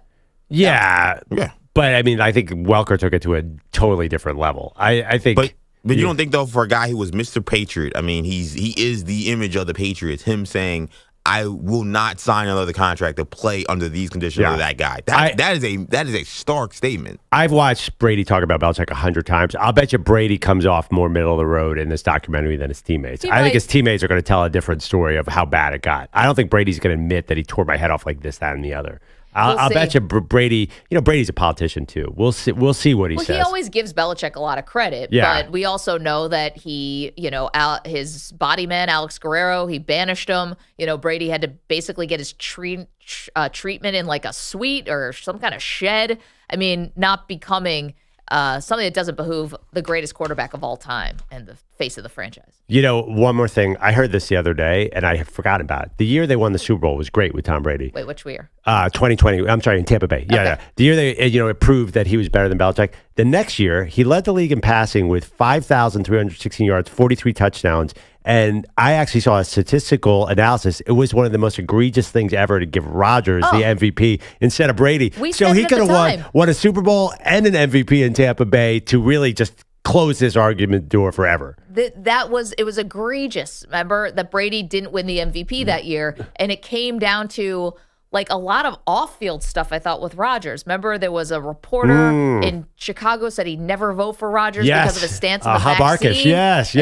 And then Rodgers called him a bum, and direct quote. And then it was this whole weird thing like, oh, they're not going to give it to me because I'm anti-vax. And that was a bizarre moment. Yeah, I mean, I think if Brady had won that MVP at 44, that would have even made it more obvious how much he was a part of this compared to Belichick. It really, I think you had a great point, though. This documentary, it's a lot easier to create this narrative after what happened in Tampa Bay. I'm excited to watch it.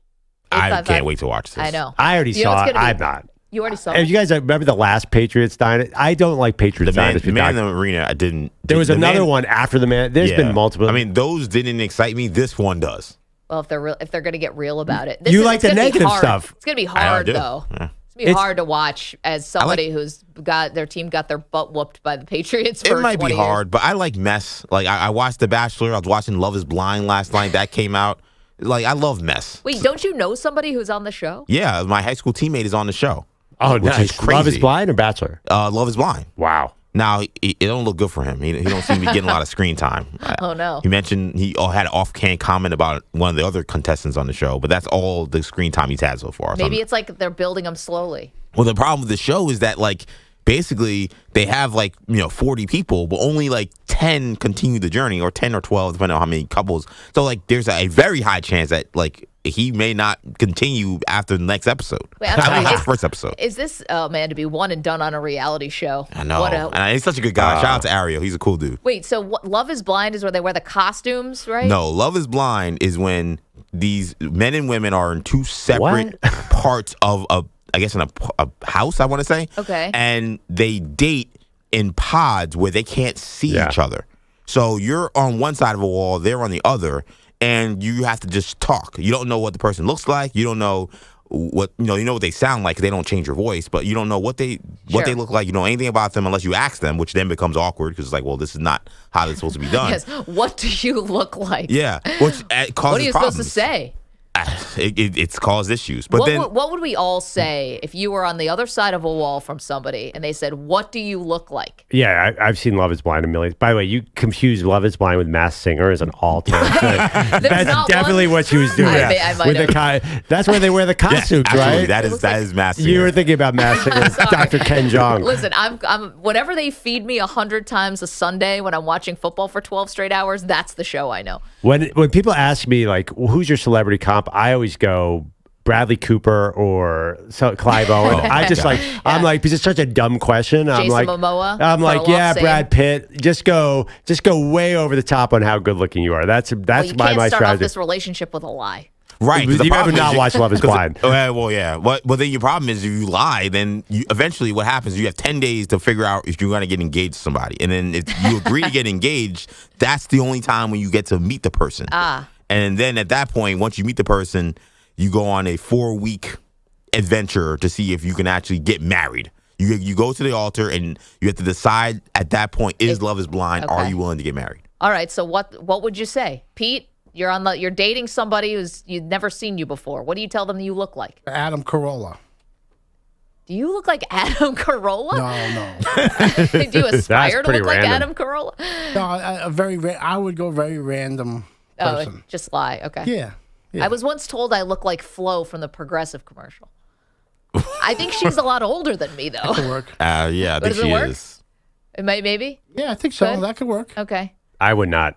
I would not lead Love is Blind with that comparison. I'm getting kicked off the show? Yeah, well, I think because the men probably would say, all right, next, they walk out. Like that's then I don't want that relationship That's anyway. the very awkward thing when they're sitting in the pod and they're talking to them and one of them decides I'm just going to leave. Sometimes they don't even say anything. The person's like, wait, are you still behind the wall? Are you still there? No. That happens a lot. You get any celebrity comps ever? Not really. I mean, I haven't, not in a while. I used to get a lot. I used to get Neo, which was kind of weird. Okay. I've gotten Jay-Z before. We know before. you can't sing like Neo. Sorry, Definitely Jay. not. I can do more Elvis than Neo. You've gotten Jay-Z?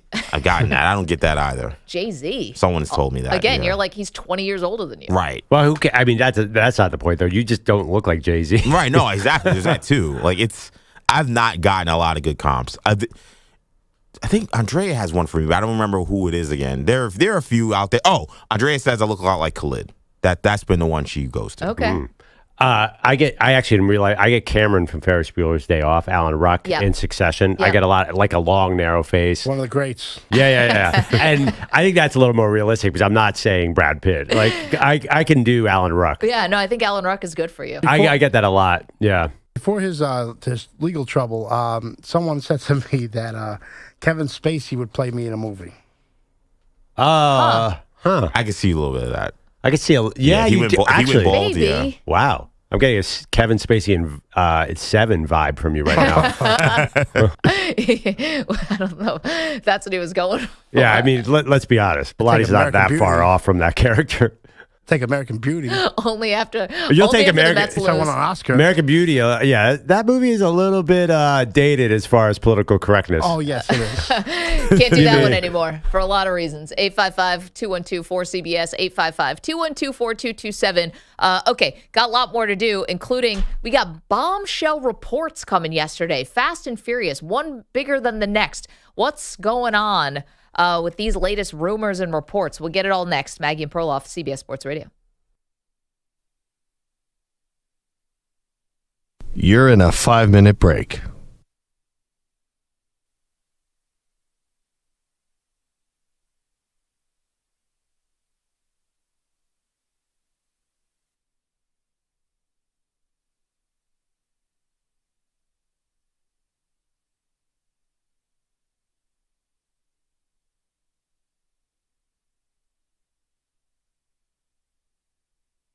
Four minutes, 30 seconds remaining.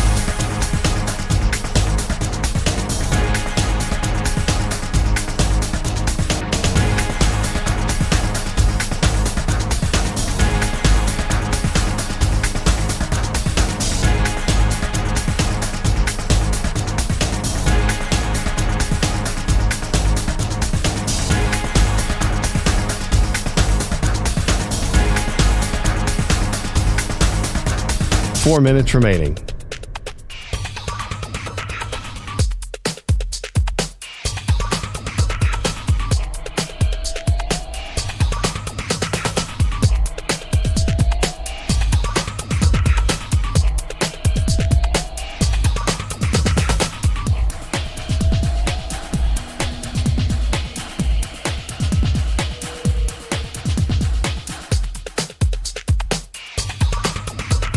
Three minutes, 30 seconds remaining.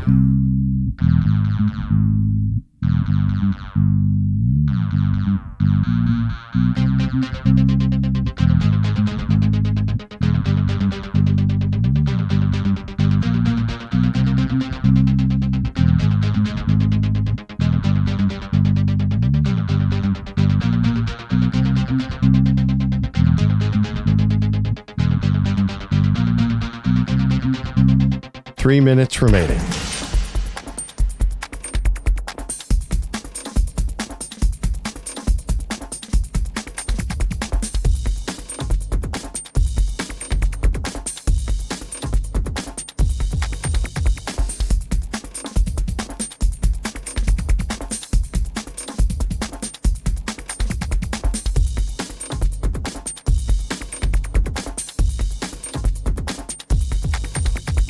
Two minutes, 30 seconds remaining.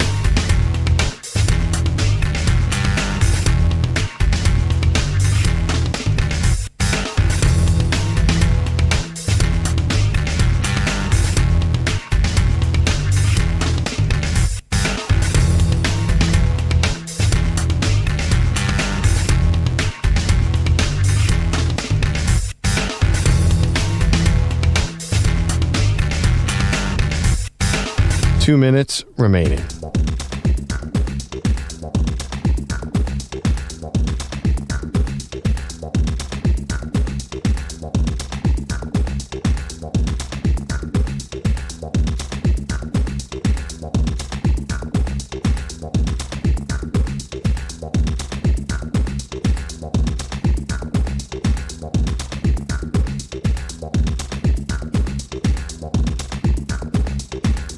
One minute, 30 seconds remaining.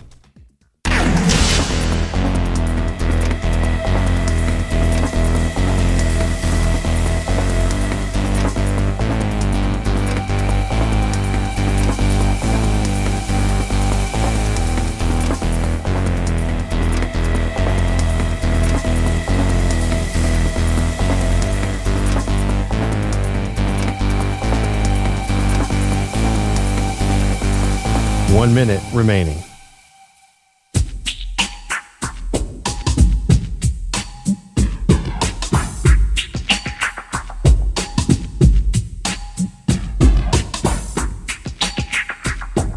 $45 seconds remaining.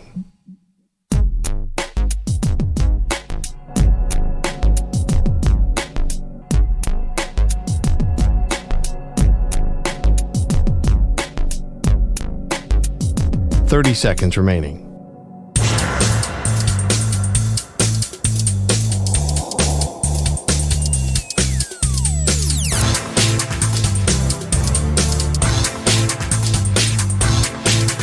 $15 seconds.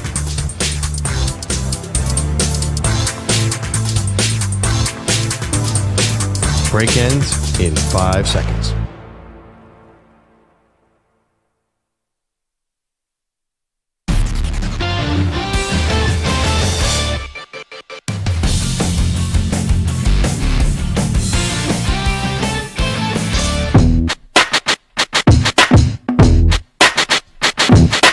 Welcome back to Maggie and Perloff. I'm really excited for the Patriots documentary for a different reason than you might think, and I'll tell you why.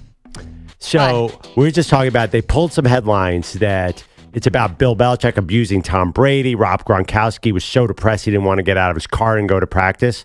It's a 10-part episode. Do you realize 9.5 episodes are going to just be the Patriots kicking the Jets and the Bills' butt? It's going to be 4 episodes on how awesome Dolphins. Matthew Slater was. Bilotti said they're going to show the butt fumble from 17 different angles. And then 6 minutes at the end, they're going to be like, well, it wasn't working at the end, and we left. It is going to be just a demolition of the entire NFL. Everyone's like, well, where'd the bad stuff happen? Oh, that's episode 10 for about 3.5 minutes. No, they're going to spend 30 seconds on Deflategate, 20 seconds on Spygate, and 10 seconds on Aaron Hernandez.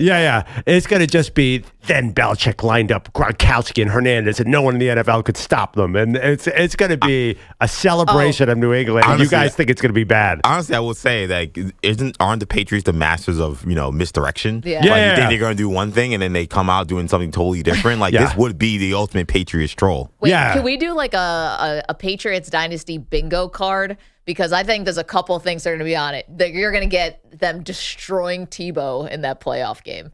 You and I. Tom Brady was setting records in the first half of that game. I remember sitting in the press box, and it's like all of a sudden the announcement comes on. It's like, ladies and gentlemen, welcome assembled press. Tom Brady has just passed all quarterbacks for touchdown passes in the first quarter of a playoff game. He put 50 points. There's going to be 6 episodes on 28-3 beating Atlanta. Oh, definitely. How they knew, when they knew. Edelman's catch. But no, I think what people forget, it's going to be a whole episode on Larry Izzo and the special teams being awesome early on. Do we get Dante Scarnecchia? If you guys want some Patriots hate, I don't think this is going to deliver. I think this is going to be bad. 2007, Randy Moss comes to town. Who cares if they lost the Giants? They'll be like, oh, and then they lost to the Giants, but who cares? We were 16-0. This is bad for you guys as AFC East fans. Thank you, Perloff, for the warning. Tim is in Arkansas, has a question about this upcoming doc. We'll try to answer it. Hey, Tim, how are you?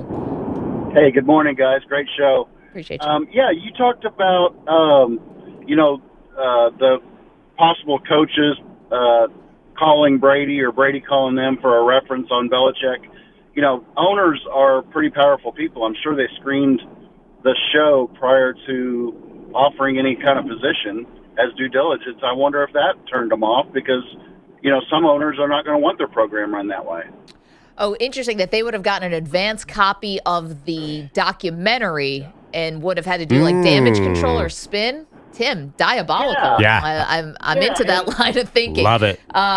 Thank you, Tim. I don't think that's what happened. Appreciate that. And I love going, let's dig deep into this thing. Let's get Machiavellian on the whole thing. Yeah, no, that's perfect. Makes sense. I do think that Belichick and Kraft and Brady, everybody kind of probably knew all this stuff, right? Everyone knew what was really going on. I mean, Seth Wickersham wrote a whole book about it. A lot of it's in there. I guess that here's the thing. They sat down for all these interviews before Belichick was fired. So this was not just put together in the last couple weeks. So he was still a member of the Patriots at the time. And also, we knew all year long that Belichick was going to get fired, right? I mean, Tom Curran said it 4 weeks into the season. Yeah. So I also think that there's a level of information at the league level. Like we find out later. Whatever's in this documentary, you don't think the owners of other teams already knew this stuff? I think they did. I mean, to what degree, though? I mean, I think the Patriots are a pretty secretive organization. Let's go to Ty. He's in Boise. He has a celebrity lookalike for EJ. We were talking about the show Love is Blind, which I got confused with The Masked Singer, which I just gave Fox a whole new TV show, by the way. Love is Blind with The Masked Singer. You got Ty. Who does EJ look like? EJ looks like the much more lean version of Killer Mike. Killer Mike? And a lot more hair. Yeah, I was gonna say the hair. And then Susie or Maggie, you look like Susie Schuster, and Perloff, you're all by yourself, man. Nobody looks like you. Yeah, probably true. Yeah, no, Ty, thank you so much. Perloff has the best one. I think Cameron Ruck is, or not Cameron Ruck, Alan Ruck. Alan Ruck. Susie Schuster is married to Rich Eisen. I will take this as the biggest compliment. Susie is beautiful. So if I can even look a little like Susie, I'll take it. I said in the break that I think you look like Jean Grey. Famke Johnson from the first 3 X-Men movies. Yeah. I'm sorry. I'm not looking at Killer Mike. Yeah, we saw Killer Mike live the other day. What do you think, EJ? Did you see a resemblance? He's much older than you. Yeah, he's a lot older. I mean, he did say a thinner version. I don't know. Killer Mike, he has no hair. So I think it's always hard when you go from the guy with no hair to a guy who has a lot of hair. You want to know what it is? It's just from like below the nose and down. Yeah, the beard, it's the lips beard. look. Yeah, once you get beard, lips, jaw, I can see it a little bit. But also, I mean, no defense to his teeth. My teeth are more straight than his, I think. Well, I'm looking at him smiling. When he smiles, I can see it a little bit. Okay. You don't always see Killer Mike smiling. Oh, he's Killer Mike. Yeah. Kind of ruin his persona. But right, you got to think of the gimmick. It's funny. Who do you get? I was just going to say, I got to get my head out of the sand. You guys just mentioned 4 names. I don't know who any of those people are. You've never heard of Killer Mike. That doesn't reflect well on me. He just got arrested at an award show. Yeah, no? Not even Alan Ruck? No. Cam from Ferris Bueller's Day Off? Cameron. Oh, okay. Yeah. Wait, I didn't know his actor name. No. Wait, so have you seen the first 3 X-Men movies, though, right? No, CeeLo? I've not. Wow.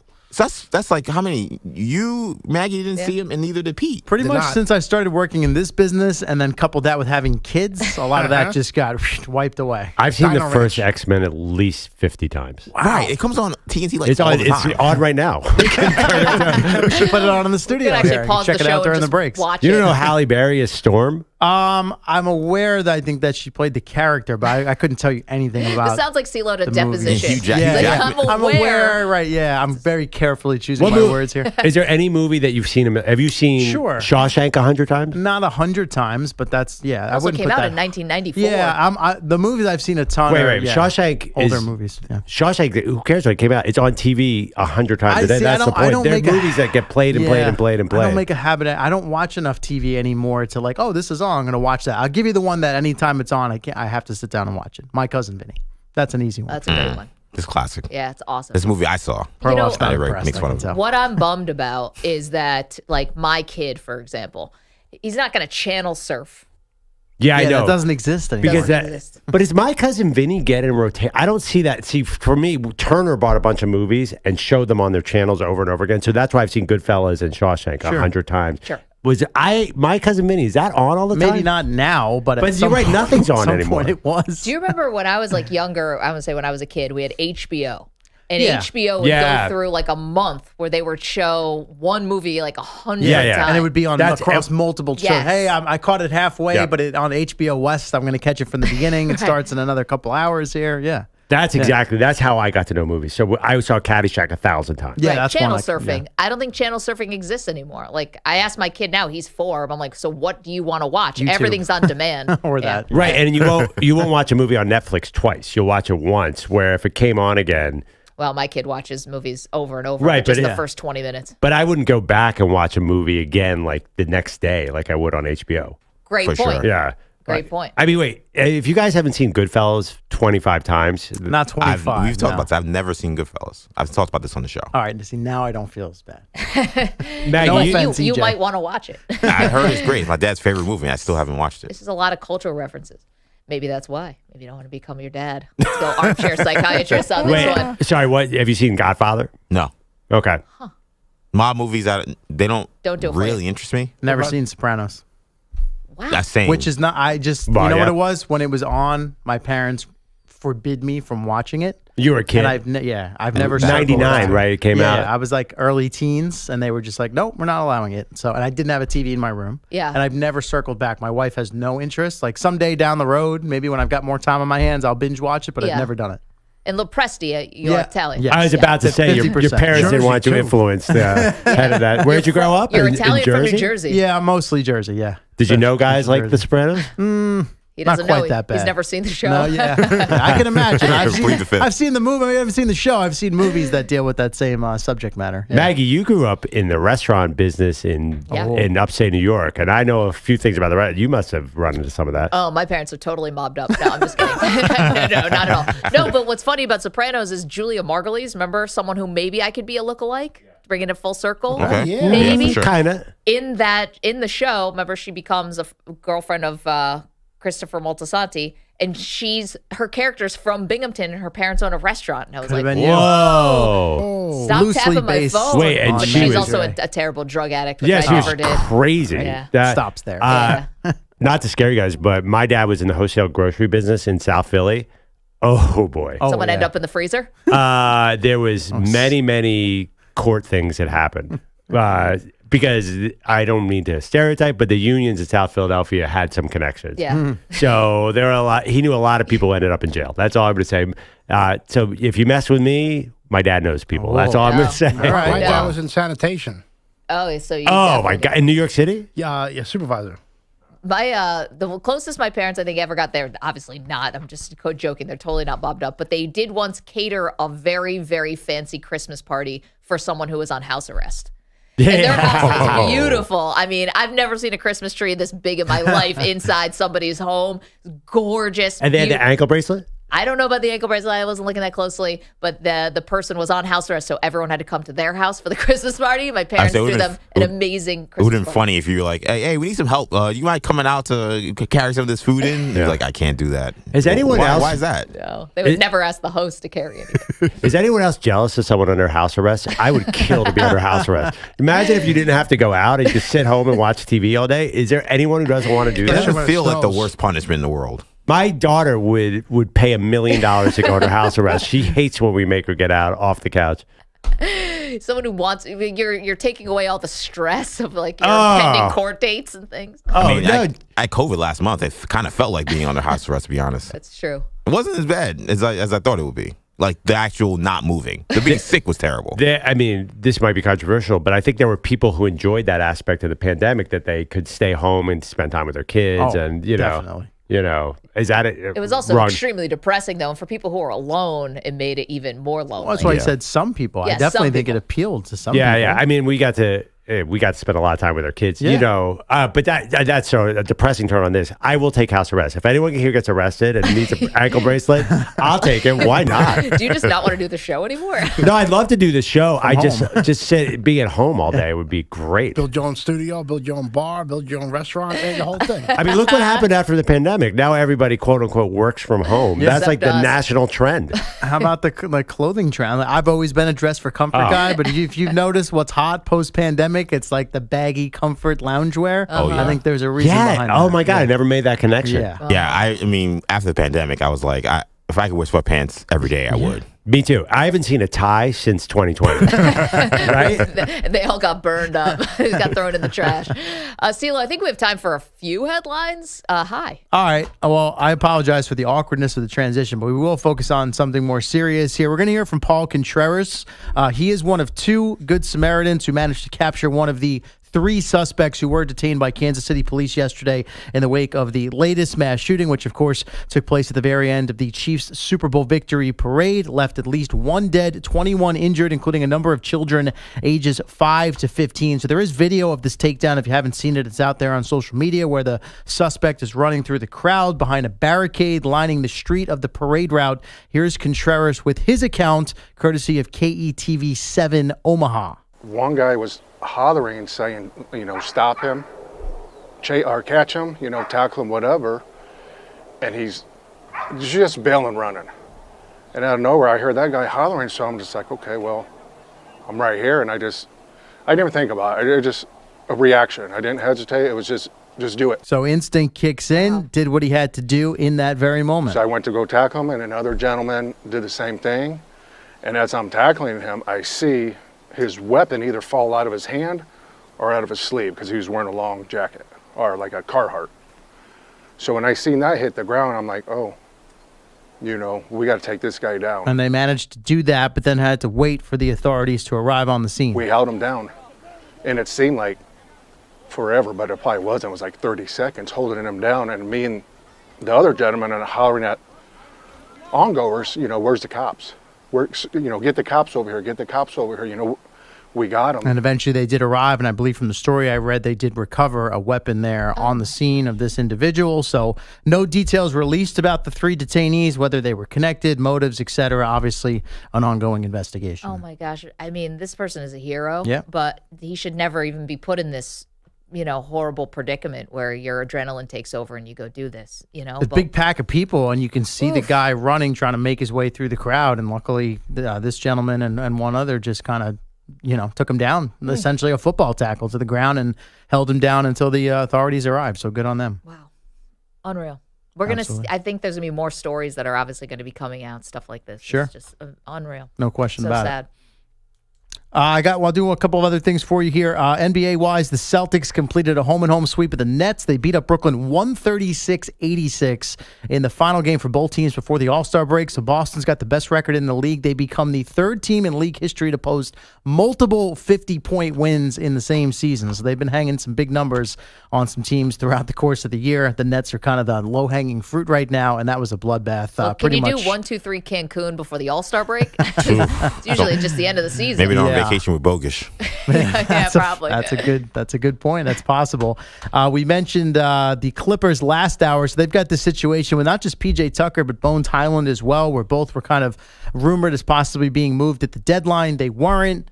Potential buyout situation, and Tucker apparently not happy. He's got some frustrations. He's fallen out of the rotation there for LA. So both players were sent away from the team on their road trip right now. They're going to rejoin after the All-Star break. So they've got some things to figure out there. PJ Tucker is turning 39 on May 5th. Now, he was part of the Harden deal back last fall. He's only played in 12 games for LA, all off the bench, averaging 14 minutes per game. So I'm sure at veteran status feels he has something to offer and perhaps would like to go elsewhere. But his contract situation for next year, I guess, makes him a valuable trade chip for this summer. So things to be figured out there as far as his situation and the Clippers as well. CeeLo, thank you so much. Coming up, we got some news yesterday that LeBron James could have been on the verge of being traded to the Warriors. Would that have been good for his legacy? We'll talk about all that next. Maggie and Perloff, CBS Sports Radio. You're in a 5-minute break.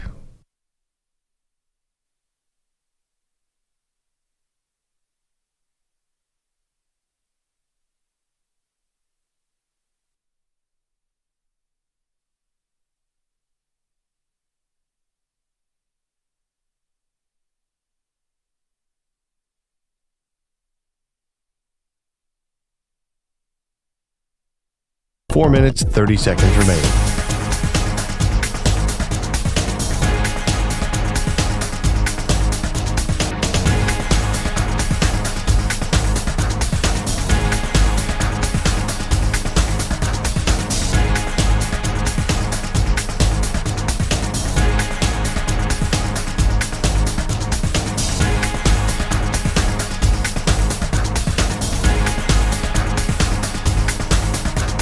Four minutes remaining.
This is Maggie Gray with an Odyssey Sports Minute.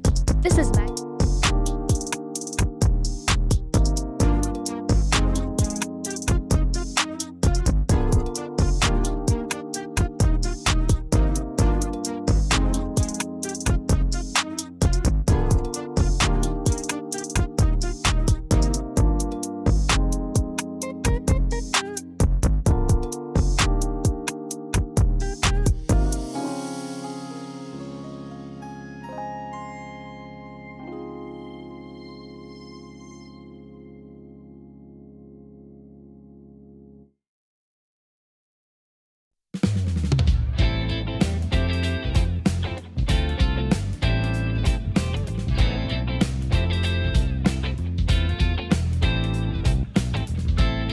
5 seconds.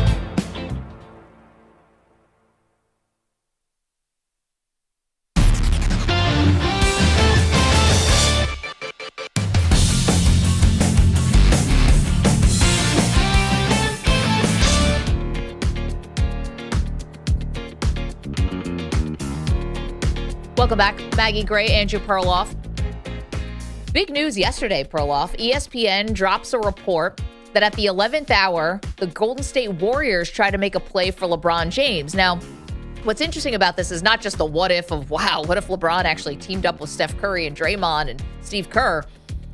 But the fact is, the details of this. Jeannie Buss, the owner of the Lakers, basically told the Warriors and LeBron's agent, Rich Paul, you go talk to LeBron and see if he still wants to play for the Lakers. Like, they had no idea where his head was at because of the cryptic emojis that he was sending out, like the hourglass and the sand being out of time. They wanted to check and see where LeBron was at because the team didn't have any clue. That can't be good. Well, I mean, I would still bet on him staying in L.A., though. I understand the idea that he wants to win a title. But the other thing, too, is who's closer to a playoff success, the Lakers or the Warriors? I'm a little confused on this one because at least the Lakers have Anthony Davis who can do something against Jokic. How would LeBron and the Warriors... I was excited about this yesterday, but will LeBron and the Warriors be the favorite in the West? I mean... No, I think it'd be interesting though to watch these guys play great together. And then the other thing is, do they need each other? I mean, it's going to be the chances I agree are going to be slim to none that this could actually happen. But if Curry's trying to win more and LeBron's trying to win more, is this their best shot? Is actually teaming up at the end of their careers? Feels like they both need a different kind of player than each other. But I want to see it. I'm just curious. Here's another question. Say LeBron does not want to leave LA, which is what Jeannie found out this time. Right. And he wants to stay next year. Do you think this team ever wins again? And does that mean LeBron's priority is not to get another ring? Listen, I think there is definitely a priority here of getting Bronny to the NBA. All right, so you think that's a priority? Yes. Okay. Now, I don't know for whose benefit that really is because it's definitely LeBron's stated goal of getting Bronny to the NBA. But if it's just doing it because of pure nepotism and not because Bronny's ready to go to the NBA, how does that help Bronny? He's going to be seen as someone who's just taking up a roster spot. He's going to be like Thanasis Antetokounmpo, but it's going to be even more of a joke. And so, again, we can talk about whether this is the right move, but I do think that's the number one priority because I think LeBron looks at the landscape and has to probably get a little honest with himself, right? I mean, the rest of the league is getting younger. You got a lot of, tons of competition. There's not an obvious spot to go here to win your next ring if it's not in LA. Yeah, you're absolutely right. I mean, unless they can build a super team somewhere, say Atlanta, or somebody who's got an empty salary cap and bring everybody together, get the band back together. I have no idea. What band? The band retired. I mean, KD, I have no idea. KD's got his own super team. But I guess, here's the thing. Sort of. They'd rather have, I think, Trae Young just come from Atlanta, maybe come to LA this offseason and do a trade there. Yeah, I don't think Trae Young makes them a super team. Honestly, I was thinking about where the Lakers are this year. They're 30-26. They're ahead of where they were last year. That's true. So maybe, and they got to the Western Conference Finals. Who scares you? I think the Lakers, I was a little surprised they didn't try something at the trade deadline, but they might have enough this year. Listen, they couldn't figure out what they were at the trade deadline if they thought maybe they might have been sellers.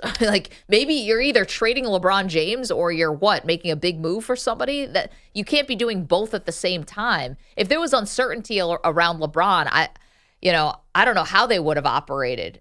When you look at the Western Conference right now, who is definitely better than the Lakers who can beat them? I think there's only one team, the Nuggets. Yeah, everybody else is in the same mix with the Lakers. I think the Lakers, because of their experience, might be able to beat a more talented, younger team. So maybe this is happening. Maybe LeBron goes farther than we think this year. I'm actually... Listen, they went to the Western Conference Finals last year. They just got swept when they got there. Maybe they get lucky and a couple of injuries happen in the West and they're even more competitive in the Western Conference Finals. So I think I understand that this trade was out there. I think the Lakers ought to circle the wagons and try and go for it this year because they're not that far off. Well, what else do they have no choice now. The trade deadline's over. I mean, you are who you are. Yeah, absolutely. I mean, the choice would have came last week. LeBron could have said, get me out of here. I think this just reinforces just how much power he's got in this organization. They will do whatever he wants, and I get it. And I think this is about Bronny and next year. But we still have a lot more to get to and unpack all that reporting. Coming up, PJ Green is going to join us. He's a sports reporter in Kansas City for Fox 4 News. He was at the parade yesterday. We'll get his thoughts next.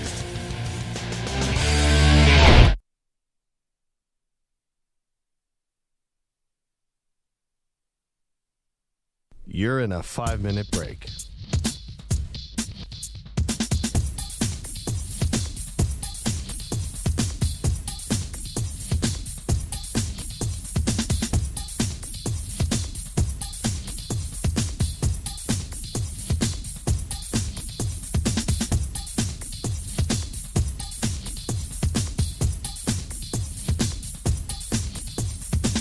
Four minutes, 30 seconds remaining.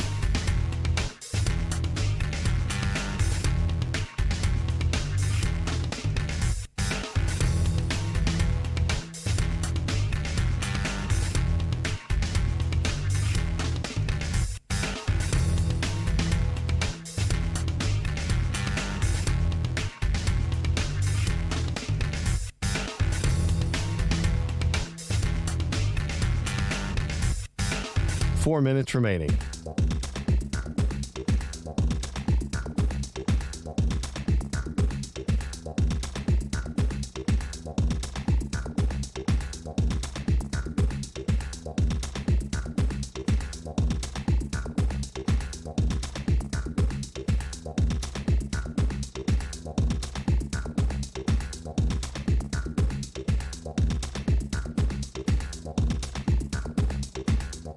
Three minutes, 30 seconds remaining.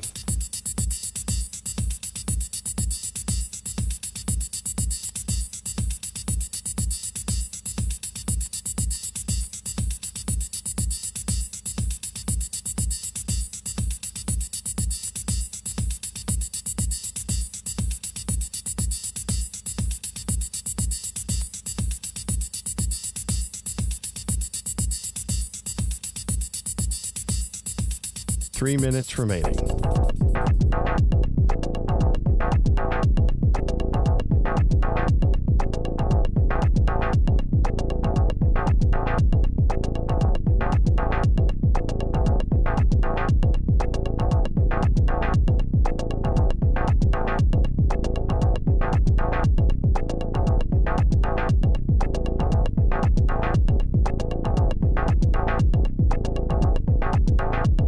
Two minutes, 30 seconds remaining.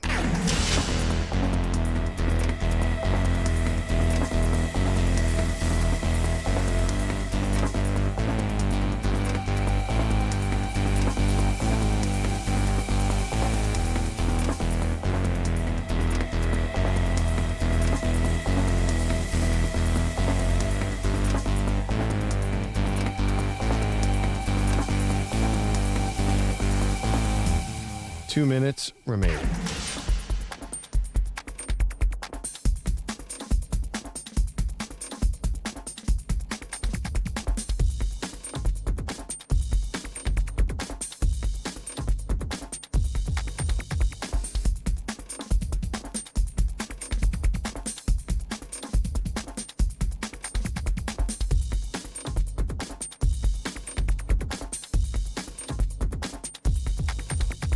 One minute, 30 seconds remaining.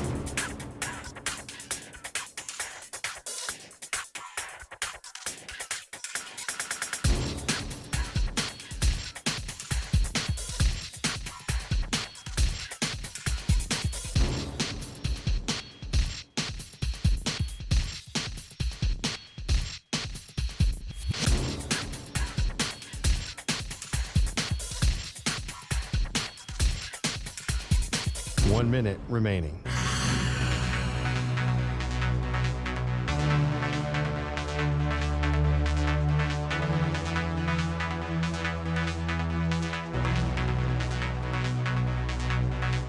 Forty-five seconds remaining.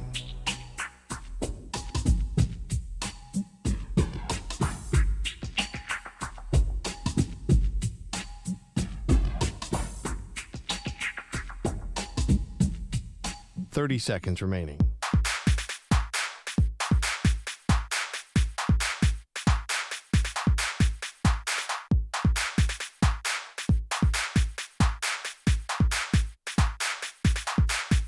15 seconds.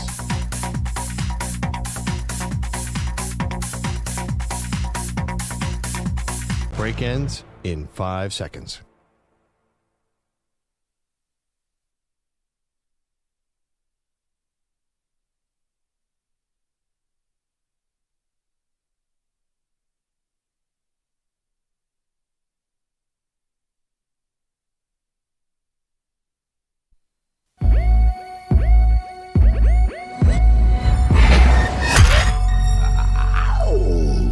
He's a violin prodigy.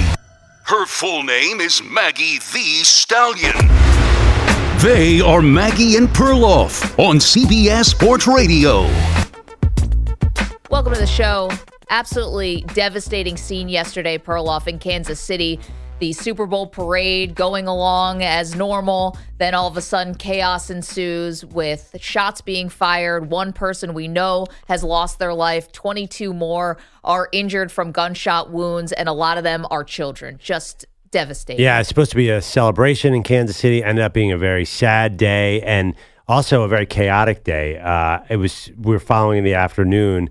I still think there are a lot of questions and a lot of information that is still not out there yet. No, but we tried to, get a little of what things were like yesterday. And for that, we turned to PJ Green, who's a digital sports reporter for Fox 4 News in Kansas City, who joins us now. And PJ, thank you so much for giving us some of your time. We're so happy to see that you are safe and hopefully your friends and family as well. Can you describe what it was like yesterday during the parade?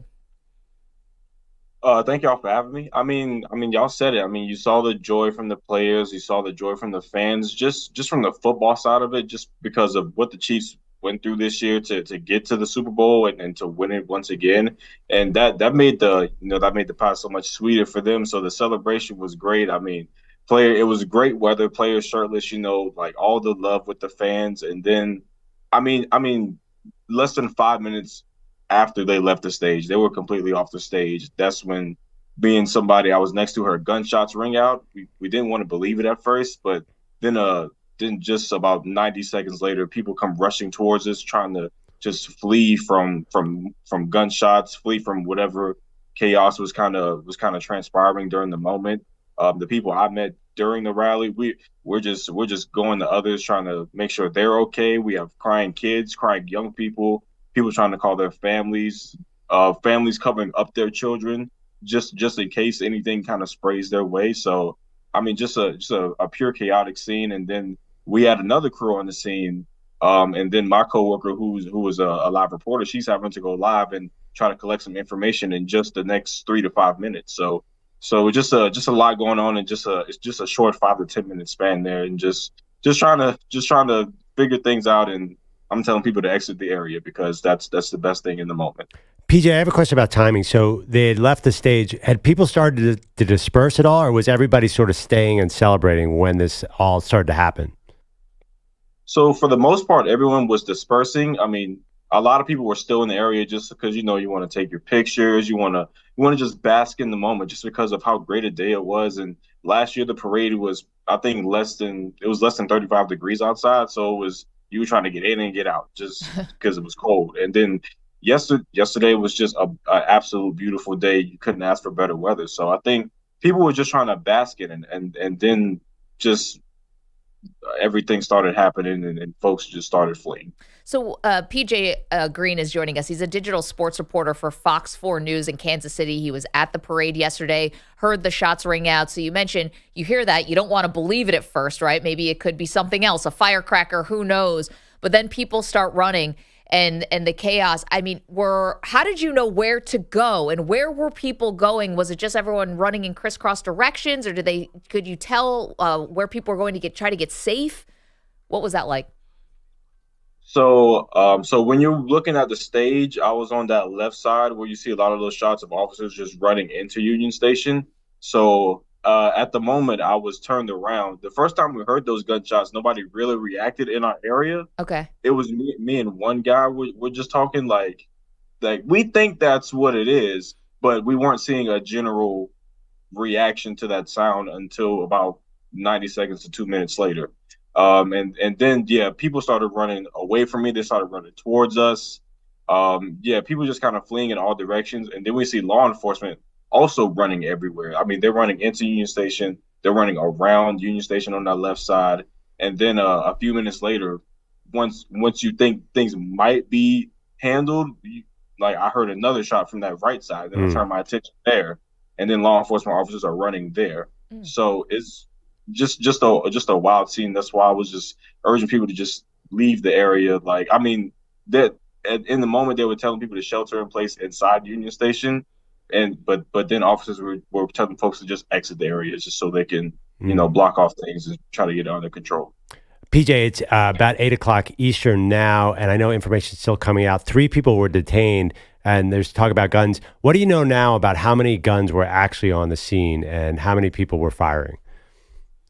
So, officials haven't confirmed how many guns there were. We do have a reporter who was on the scene who he has pictures of an assault rifle and of 2 backpacks. I think also have weapons in them, but I can't say that for sure. But that's what I do know, because that's what we have from our reporters at Fox 4. And I mean, we'll just continue to see as the details roll out in these next coming days. I think everyone is just kind of on. Everyone's just kind of it's still shaky right now, just because that we don't know what's going on, and the fact that the 9 kids who got those gunshot wounds are expected to fully recover. I think that kind of released the city a little bit, because if anything would happen to those kids, I can't say for sure just how KC it would have been an even worse day. Yeah, I was wondering, the medical attention must have been incredible. How fast did ambulances get there? I mean, there were lots of law enforcement. I mean, up to 1,000 law enforcement there, but I think EMS kind of they were trying to make their way around everywhere. I mean, they had their 4-wheelers just out trying to move people out the way. They're trying to give medical attention, but there are more law enforcement than EMS. So I think I overheard some officers say that EMS is kind of difficult for them to try to get around that whole area, just because there were so many people and trying to fit in ambulances and I saw several ambulances with police escorts that were still just telling people to move out the way during traffic. So it was because there was so much traffic just directly after parade, because there were so many people. So it's just the logistics of it just made everyone's job a little bit harder yesterday. PJ Green is joining us. He's a digital sports reporter from Fox 4 News in Kansas City. He was at the parade yesterday. He's giving us some details on this just horrific scene that we saw unfold. They have identified the victim, the woman who died. Her name is Lisa Lopez Galvin. She's a popular figure in the city. She's a radio host who did a lot of things in the Hispanic community. PJ, I don't know if how small the media community is and the broadcast community is in Kansas City, or how tight knit. Did you know the victim at all, or have you heard anything about her? I did not know Lisa at all, but I know people that knew her, so I'm going to be reaching out to them later today. I mean, we have several radio colleagues that help us cover the Chiefs as well. So that whole radio community is hurting right now. The whole community is hurting as a whole. So Kansas City is just going to rally around everyone. That's what they do best. So that's what we're doing right now.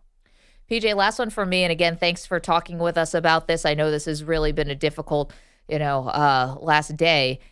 You get out of there finally. You realize that something bad happened, something very bad. You finally get back to your TV station or radio station. You finally get back to safety. What's the feeling that washes over you once you had a chance to sit down for the first time? That didn't actually happen until I got home later that night. I mean, because my job during that day was to go out and just try to get some viral shots of the parades, get some fan reaction, get some players having their fun. And then I instantly just turned back into being a news reporter again. I go to my boss and I'm just like, my job's mute today. So my focus was just getting information out, reading our emails, listening to officials, just making sure everyone is informed, because that's the whole story of the day was doing that. Nothing about, I mean, the reason we were all there was celebrating a Super Bowl, but that pretty much didn't matter at the end of the day, sadly.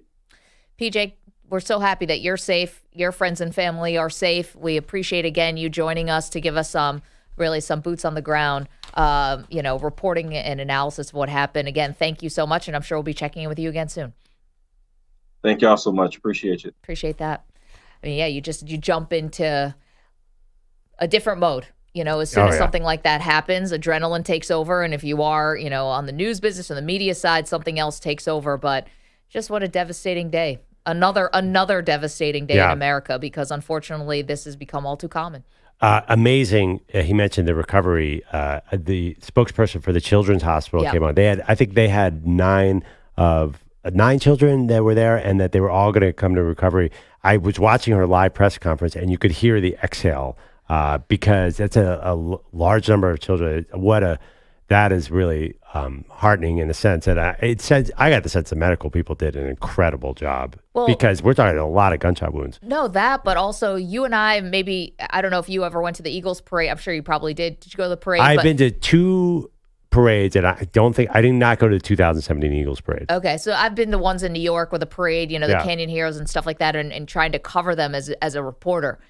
It's impossible to move around. It really is. And, any kind of sporting event where you're asking thousands and thousands of people to gather in one spot, essentially, it becomes really hard to move people. And so what PJ was just describing about ambulances trying to get out, people trying to get help, it can be suffocating in a way when you're in crowds that large. And so the fact that people were able to get to hospitals, obviously, unfortunately, one woman did lose her life. I mean, this is just a devastating day. And it's a mirror that we hold up, to ourselves. And we're not political on the show. We're not trying to be. But again, nobody wants to live in this America. No matter what side of this you're on, no one wants to feel like you're not safe just going out of your house. Yeah. One detail that really, as a parent, really hit me too. The woman from the hospital said that they had a lot of parents. There were 9 kids in her hospital, and not all of them were with their parents. So parents didn't know which hospital their kids were in because of the sheer number of people. I imagine families got broken up immediately because everybody runs left or right. That's the worst fear of any mom or dad, I believe. Yeah, I mean, all of this, right? It's just sick, and it's going to cast a shadow over this. It's not going to cast a shadow over what the Chiefs accomplished or, their Super Bowl, but there's no doubt, Perloff, that it's now a completely different conversation than the one we were having yesterday before this happened. Yeah. I mean, I understand. There's obviously, this doesn't take anything away from what the Chiefs did on the field. No, but there's now a tragedy associated with it. It's going to be hard to get back. And I'm sure one thing that's good, the Chiefs players, and we kind of gave Patrick Mahomes a hard time this year, but I think he's a pretty community-oriented guy. Yeah. I think this is going to be something that the Chiefs work with and try and turn it into as much of a positive as you can. I would be surprised if the Chiefs don't keep this front and center, kind of like your Bills did too. Last year, a football team is a community leader, and a guy like Patrick Mahomes, I think he is going to not let us forget this. I would assume. Maggie and Perloff. So we'll keep the updates coming if we get more news, hopefully good news about people recovering from those awful gunshot wounds. Coming up, a lot more to do, including we dive back into the NFL on the coaching front. Mike Zimmer introduced as the new defensive coordinator of the Cowboys. What did he have to say? We will hit that next. Maggie and Perloff, CBS Sports Radio. You're in a 5-minute break.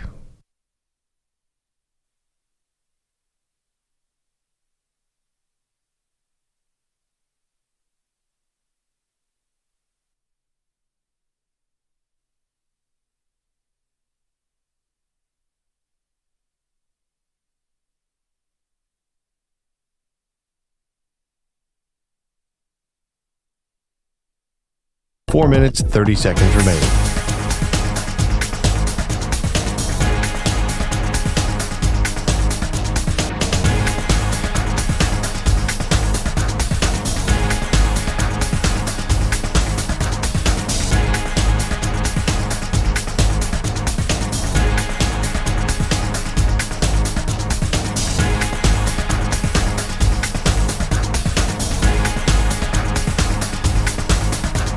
Four minutes remaining.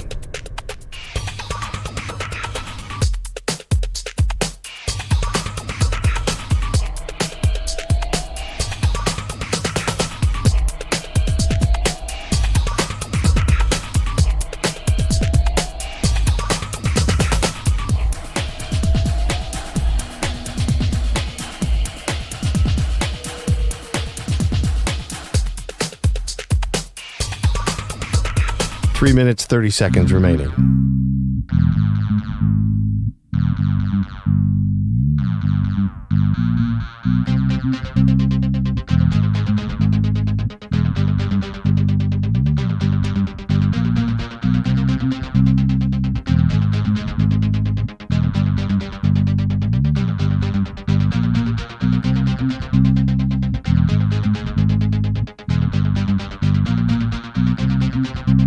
Three minutes remaining.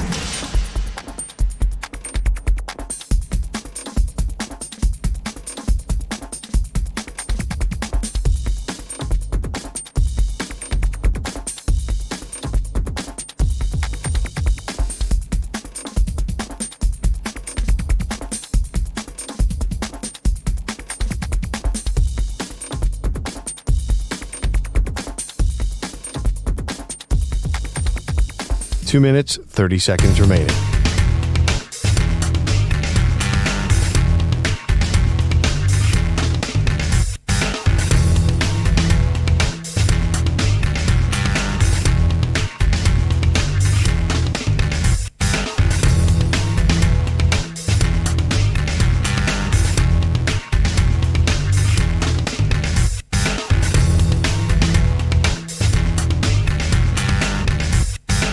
Two minutes remaining.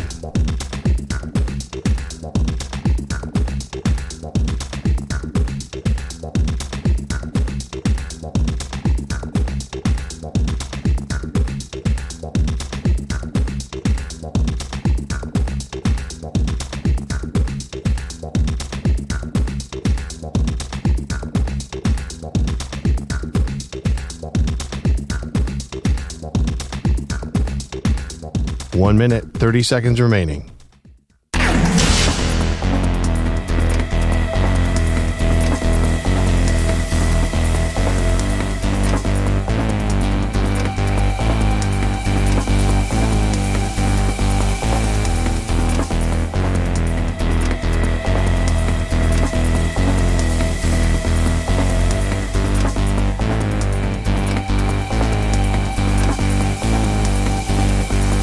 One minute remaining.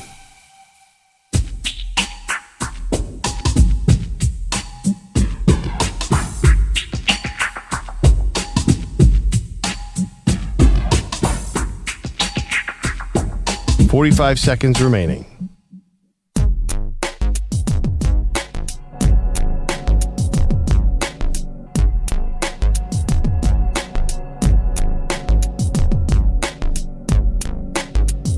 $30 seconds remaining.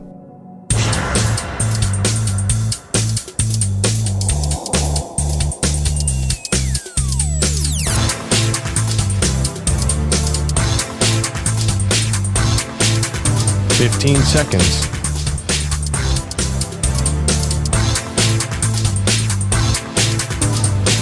Break ends in 5 seconds.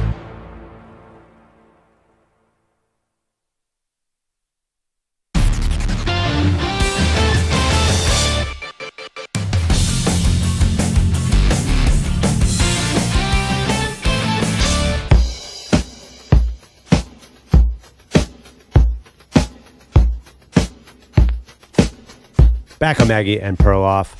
That was interesting to just talk to PJ Green, who's in Kansas City. It's hard to wrap your head around it and just trying to gather information. Today's a big reporting day, too, because we still don't know a lot of details. I think the police are tweeting different things, so there's a lot more to find out. Yeah, we're going to keep our eyes and ears open about it. But yeah, PJ, who joined us, if you missed it, you can go back to the Maggie and Perloff podcast. He was at the parade yesterday covering the festivities and quickly turned from sports reporter to news reporter, trying to get information about the heartbreaking and just devastating shooting that happened yesterday. Chris Lopresti is here. He's got headlines for us. Good morning, CeeLo. Good morning. We'll stick with the Chiefs theme here. Of course, the latest Super Bowl victory, and it was looking pretty hairy in the first half against the 49ers, at least for a while there. And you had the viral moment where Travis Kelce, of course, screamed in Andy Reid's face and bumped him and almost knocked him over. So he's taken a lot of heat for that in the last few days. Addressed it with brother Jason on the latest episode of their New Heights podcast. People are all over this. I mean, I get it. You cross the line. I think we can both agree on that. I can't get that fired up to the point where I'm bumping Coach and it's getting him off balance and stuff. I mean, let's be honest. The yelling in his face, too, is over the top. I think there's better ways to handle this. I love Coach Reed. Coach Reed knows how much I'd love to play for him. I'm not playing for anybody else but Big Red. If he calls it quits this year, I'm out there with him, man. So obviously he's got some remorse after the fact, all cooled down, and coming back to win the game certainly helps as well. I immediately wish I would have took it back. Coach Reed actually came right up to me after that, and he just let him know, hey, man, I love your passion. I got cameras on me all over the place, man. He's letting you know not to be like that. Just fired me up even more to go out there and get a victory for him, man. And then the other part, and then I'll kind of step aside here, says, hey, it's a two-way relationship. I can give it, but I can take it as well. Red, sorry if I caught you with that cheap shot, baby. But damn, I love winning with you. You got to have your head on a swivel, because next time he gets fired up at you, he's coming hot at you. You know that. Oh, yeah, I deserve it. If he would have cold cocked me in the face right there, I would have just ate it and just been like, yeah, let's go. Yeah. If Jason Kelce wasn't there to say you crossed the line, and not just by bumping him, but also screaming in his face, do you think Travis would have owned up, or would he have just said, hey, that's our relationship, I'm emotional, he calmed me down? Because I think Jason kind of had to say it. Yeah, I think Travis had him tee him up, was the way I interpreted it. Oh, maybe it's I more don't calculated. know that for a fact, because they then did go into, hey, because you love him so much and you're that close to him, that's the dynamic of how that happens. And I know some other former players have come, like Tom Brady, I know, on his podcast said similar, that unless you've been in that moment at that level, it's hard to understand. Well, and what we said yesterday is, or maybe this was Monday, whenever we were talking about this, it was shocking to see. It's still shocking to see Kelce bumping Andy Reid, screaming in his face like that. But we also can't pretend that a football sideline is like a regular working environment. It's not like a typical workplace. No. I can't go up to, CeeLo and scream at him in the break room. I mean, you could. But Widely frowned upon. I'd get in major trouble for that, as I should. It's not a normal workplace, and for better or worse, it's a lot more permissive for people to scream at each other. I don't know if this is a normal workplace either. This isn't exactly an accountant's office. This is a bit of a crazy place. Oh, yes. I'm sorry. People do scream at each other here, but not you and me. The thing about this, though, does everything change because they won the game? What if 3rd and 4, the Niners guarded blocked Chris Jones instead of going outside for McKivitz for no reason? Would the whole thing have looked different if they didn't win? I think it would have. 100%. Yes, definitely. And these are the kinds of cracks that happen in a team that's successful when the pressure gets so big that I think we would point to and say, look, here's the first little crack that we can see in this Chiefs, the solid Chiefs. Absolutely. The stability of the franchise. Right. We were talking about the Patriots documentary that's coming out where it turned out Belichick and Brady didn't have a good relationship. If they had won in their final year, there's no documentary about a bad relationship. Winning does cover up every single thing. Of course it does. how about the Seahawks coming apart with the Marshawn Lynch, Yes. Malcolm Butler at the goal line? I mean, think about the different. I understand that completely, end of the game, changed the game. Yeah. But you've heard Richard Sherman, Pete Carroll speak on the impact that had years after the fact. Oh my gosh, Marshawn Lynch said we're the dynasty that never was because of that. Yeah. And they won't stop talking about it. Called it the dumbest play ever in sports history. And another thing about this, too, I thought, because I think you asked a great question, Maggie, about would he have answered this if Jason wasn't there. Whether it was teed up or not, I think this shows the impact of player podcasts. I think if it was you or I or any of us at a press conference or in a sit down, I totally think Travis Kelce filibusters that and says, "Oh, this is just football," and passionate. Everybody knows that he's about stuff happens. I think the fact that he went out and said, "Yeah, you're right. I definitely crossed the line." We only get that in this kind of show. Interesting. I thought Travis was going to make some form of public acknowledgement at some point. It Don't you might think have he been had like to? a random statement he posted on his Instagram. He might have gone that way, think too, he gives yeah. you this comment. I don't think he goes this in depth. They are particularly candid on that podcast. Well, yes, I think also if it's not Jason who's hosting it, if it's that Travis helps. and another person, Right, exactly. I mean, Tom Brady does say stuff on Let's Go. He's more careful, but I think he goes a little further on his own podcast than he would normally. Only now. Yeah. Wait, did he during his... I felt like we got headlines out of Let's Go before.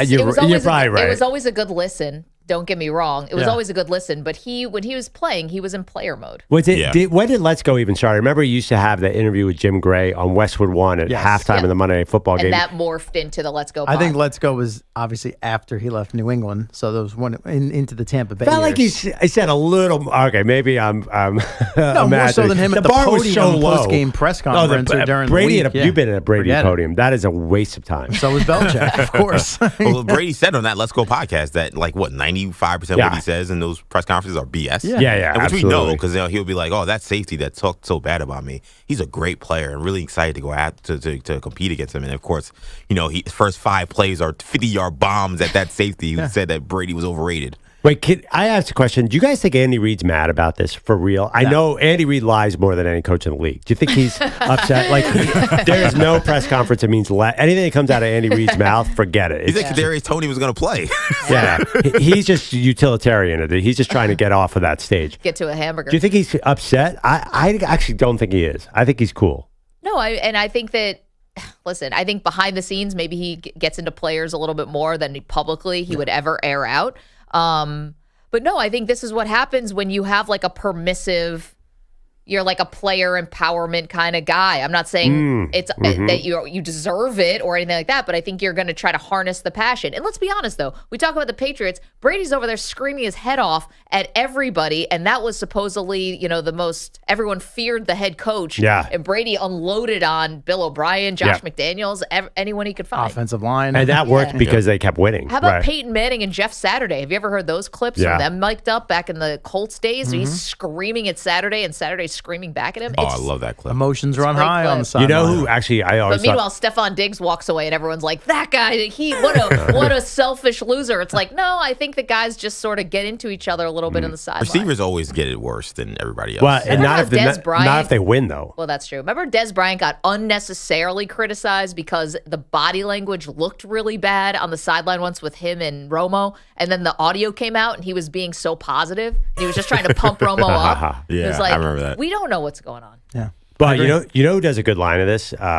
Nick Saban completely abuses players on the sideline, but they love him to death afterwards. Any former Alabama player is like, he's the best coach I ever played for. Who else does that? And, it's become very, controversial at times. It's been Tom Izzo, not Tom Izzo who works in the building. Tom Izzo. We know. All right. Tom Izzo, the head coach of Michigan State, because he's had these moments in tournament games where he's like just ripping in the players. How about him, Chip Kelly? Yeah. No, I'm sorry, not Chip Kelly. Brian Kelly. Brian Kelly. I don't know about Chip Kelly. Brian Kelly. People hate Chip Kelly. I'm going to be honest. One of the most sobering moments. Have you guys ever seen what it's like in Coach K's huddle? Oh, yeah. Oh, my goodness. I mean, he's tough. And Coach K is beloved, and rightfully so. That is a scary place to be. He rips guys. One of the things I used to love when Jay Billis was calling a Duke game was him being like, that locker room at halftime is going to have some paint chipping on those walls when Duke gets in the locker room, because he played for Coach K, so he knows what playing for Coach K is like. And yeah, Coach K, again, we talked about, and Perloff made a great point earlier, we talked about that Bob Knight inspiration. I mean, he played for Bob Knight. He's just in that same tree with Belichick, Parcells. Can I say something though? As listen, you get to high Division I college, you get to the pros, whatever. I covered high school sports for a really long time, and some high-level high school sports like Kyrie Irving in high school, and some really good players. I have to commend the high school coaches, because they'll sometimes get into their kids, but it's never awful. I remember from St. Anthony's, Hurley, Bob Hurley, senior.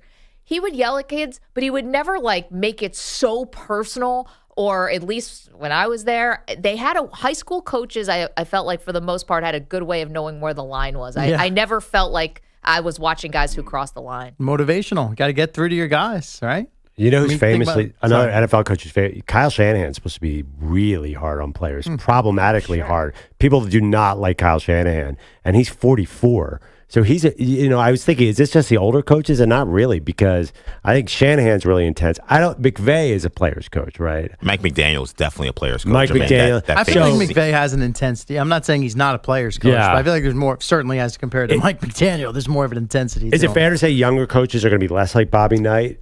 But maybe you understand the athlete's a little different too, and how I think every guy's different. Some guys you need a kick in the butt, others you put the arm around them. Yeah. But I remember listening to when I host a show with Bart Scott, and he would always say he didn't mind the coaches getting into him as long as the coach was just explaining why.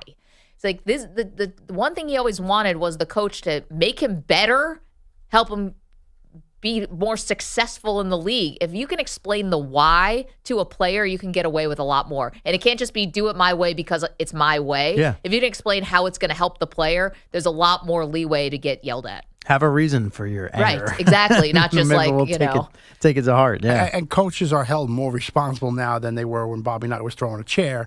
You're not going to get a chair tossed across the court without a major suspension. Not to mention the transfer portal and NIL are looming. I don't think college coaches have them as much power, nearly as much power. Not anymore. Yeah, well, you had the coach, the quarterback Ethan Gabbers from UCLA yesterday or a couple of days ago say, he was excited that Chip Kelly was gone. He said, I like Chip Kelly. It felt like more of a job than playing football. And talking to Deshaun Foster, our new head coach, he seems like he's going to be a lot of fun. Yeah. So in terms of guys getting head coaching jobs, guys being able to stick around in college football and college basketball, I do wonder if the tenor with which they coach will have to change in order to keep these kids engaged. Well, you know who else sounded just like that? Antonio Pierce. Right. Did you see him on the Pivot podcast talking about how, hey, we're going to try to make this fun again, and we'll take accountability, but we want to actually enjoy playing football? Josh McDaniels. Yeah, that's a course Belichick. correction. Yeah, right. I mean, everywhere he's gone. That's true. Other than with the Patriots, that seems to be the refrain. Well, he's getting screamed at by Brady. Yeah, right. NBA Timberwolves have won 3 in a row. They're 38-16, game ahead of the Thunder atop the Western Conference. And Anthony Edwards, a big reason why, having a huge season for Minnesota and now drawing some serious praise and a big-time comparison. Rachel Nichols recently had Kevin Garnett on her show, and he would speak on Edwards. I've got 2 clips of the same length. I want to make sure I hit the right one here. So let me just hit this. Hopefully this is the correct clip. He said you remind him of an 84 Jordan. What do you think about what he said? That's OG, man. Whatever he say goes. So anybody want to argue with him, you gotta take it up with Michael Jordan. You think he's right though? I think he's right for sure. 84 Jordan. He didn't say 96, 97. He said 84. He's finding himself. So I agree with that. High praise. Edwards still only 22. Now it's his 4th season in the league, whereas 84 Jordan was a rookie at age 21 and coming off the gold medal for Bob Knight's U.S. team at the Summer Olympics that year. Anthony Edwards is an early Michael Jordan. Yes. Problem is Anthony's been around a little while. That's what I mean. Now. It's his 4th season. Yeah. Because he came in as an 18, 19-year-old, whereas Jordan was 84, 85 was his rookie year with the Bulls. So they're around the same age, but obviously different times in the league. They don't seem like the same personality, but again, I don't know that you don't need to have Michael Jordan's maniacal, you don't have to be that maniacal to be a winner. Well, I think Jordan was so far ahead physically of the rest of the NBA at that point. He came in, he was playing about 6 inches higher than the rest of the league. Anthony Edwards is amazing physical, but he's not that far ahead of the guys, in my opinion. Because Jordan, I actually am old enough to remember when he came to the league, it's like, oh my God, this human being can fly. We've never had this in the NBA. Dr. J was not even as vertical as him. Yeah. Is Anthony Edwards that superior of an athlete? In this day and age, it's almost hard to be. Yeah, especially when you've got freaks like Wembanyama, who's as tall as he is, and Giannis, and even 38-year-old LeBron is a freak. Yeah. And it's crazy because Anthony Edwards is an elite athlete. Oh, if he was playing in '85, they would think he was Michael Jordan. Yeah, that's a good point. If Anthony Edwards was around in 1984, he would be 1984, right? Yeah. But now I don't know if even 84 Jordan is 84. Well, I guess that was Garnett's point. I know. Put him back then. I think what's funny is he's like, listen, Kevin Garnett, he's the OG. Whatever he says goes. If the comment had been something negative, would he have said Kevin Garnett's the OG? Oh, yeah. He was like, Kevin Garnett said you're trash. Like, well, he's the OG. Whatever he says goes. Right. Kevin Garnett says you're like a J.R. Ryder. Oh, sure. Well, he's the OG, so. Love J.R. Ryder. Had an easy out there for him to kind of take that softball question and run with Kevin it. Garnett when he's comparing me to young MJ. Yeah. Let me finish with this. Little college hoops for you. I didn't know anything about Detroit Mercy prior to yesterday, but it did pop up on my X feed that they were off to an 0-26 start this season, 0-15 in Horizon League play, yet somehow they were a 5.5-point favorite last night at home against IUPUI, another school I didn't know anything about. Indiana University of... It's Indiana and Purdue. It's Purdue a collaboration in Indianapolis. IUPUI, yes. Yeah, which I didn't know, but that's a thing. Now, to be fair, IUPUI entered the game 6-20 and 2-13 in league play. It's not like they've been killing it, but the books must have known because Detroit Mercy won its first game going away, 81-66, the finals. They covered that 5.5 with ease for their first victory of the season. So congrats to the Titans of Detroit Mercy for getting rid of the bagel there on the win side for their men's basketball team this season. Wow. I'm sure Floyd Mayweather was probably pleased. He's the only person I know who bets on Horizon League men's basketball just because he tweets out the... Apparently there's one team left, and I forget who it was. I should have written it down. Wait, One men's team that still does not have a win yet this year. Did Detroit Mercy, was that the story a couple years ago where the kid scorer. was... Antoine Smith, Yeah. Oh, I guess I should know about them then. Was it Mike Smith's son? Yes. Yeah, he was the star player on the team, and he had played. No, Mike Davis's son. Yeah. Oh, yeah, coach. Antoine Davis. That's his Antoine Smith. Davis. Antoine Davis. Yeah, it Yes. was Mike Davis's kid who was about to break the scoring record, but what got in the way? Why? So he wanted to play. So he wanted them to get an invite to the not the NIT, but the CBI. Yes. And even though they didn't have a winning record and they shouldn't have qualified, he said, they were. I guess they were maybe one game below 500. And he's like, I have a chance to make history, and they're shutting me out. He would have passed LSU, Pete Maravich's all-time college scoring title if he had just had one more game. Yeah. And they wanted to get invited to a postseason tournament, and they didn't. Which was such. It was. I mean, Antoine Davis is a great college player, but just so ridiculous to be like, hey, I know our team didn't qualify, but it's Give an me an individual extra game. award that I should be able to break. Okay, but if I'm the head of that tournament, I'm like, yeah, get them in because I want to. I Right. want people to tune in. Who cares about the CBI? Well, I'm just saying. No, like, no. Let's have To your point, let's get some publicity Let's here. get a little buzz going. Yeah. Also, Dick Vitale's first coaching job, right? Detroit Is that right? Mercy. So- He was a good Mercy? coach there Okay. too. Yeah. Showing my college basketball ignorance. Wow, Well, the thing is, though, they Sorry, weren't it's called almost March, Detroit. CeeLo. They weren't called Detroit Mercy until recently. They were just Oh, okay. Detroit. So Oh, you probably that's heard, probably why then. You've heard All that right. college, but Okay. Detroit Mercy is kind of a newer thing, which I don't like. I like that they were just one of the few, kind of like Miami, like one of the few colleges that just was a city. No, like Denver. Yeah, Denver's right. a city. Right? Yeah, just your college is Denver. I love that too. That's so Yeah. funny. Yeah, Charlotte. Right, Charlotte. Another one. Then they went to UNC Charlotte. Said, no, just be Charlotte. Wait, there's tons of colleges like this. Richmond. I mean, we could just go through all the cities in America. No, but I think the big cities are the difference. Like, again, a Denver, a Miami. Major There's a Seattle. Detroit. There's a Seattle. There's a Seattle, like those. Like, if you're, Richmond's a very nice city. I love Virginia. But it's a little smaller. NYU. Not That doesn't exactly count. the sports powerhouse. No, but it's not called New York. They don't call it New York. And they Now- don't call it Philadelphia. They don't call it, there's no Boston. They're at Boston Boston University. University. Boston Boston College. College as No, well, but it's different. Right, it's different. I don't know why it's because they different. don't just say Boston. You have to include. Yeah, like Charlotte. The Okay. Charlotte. Yeah. well, it How do used you to be. include the university to differentiate from the college? Obviously, that's because there's two of them there. But actually, Yeah. Buffalo, I think, counts. There's two. I'll give Buffalo. No, Buffalo's there's University of pretty Buffalo cool. and there's Buffalo. There's Buffalo State, State. which is a D2 school, I believe. Where did that big quarterback tight end guy go? Buffalo, University I of believe. Buffalo, the Bulls. Tyree Jackson, is that his name? Yeah, and Khalil Mack. They have Oh, right. they have one of the best logos in college football. Did they My change? uncle's a booster. Did they MIM. change their name, or have they always been the same way? No, the Bulls. Okay, then I just got confused with the two programs.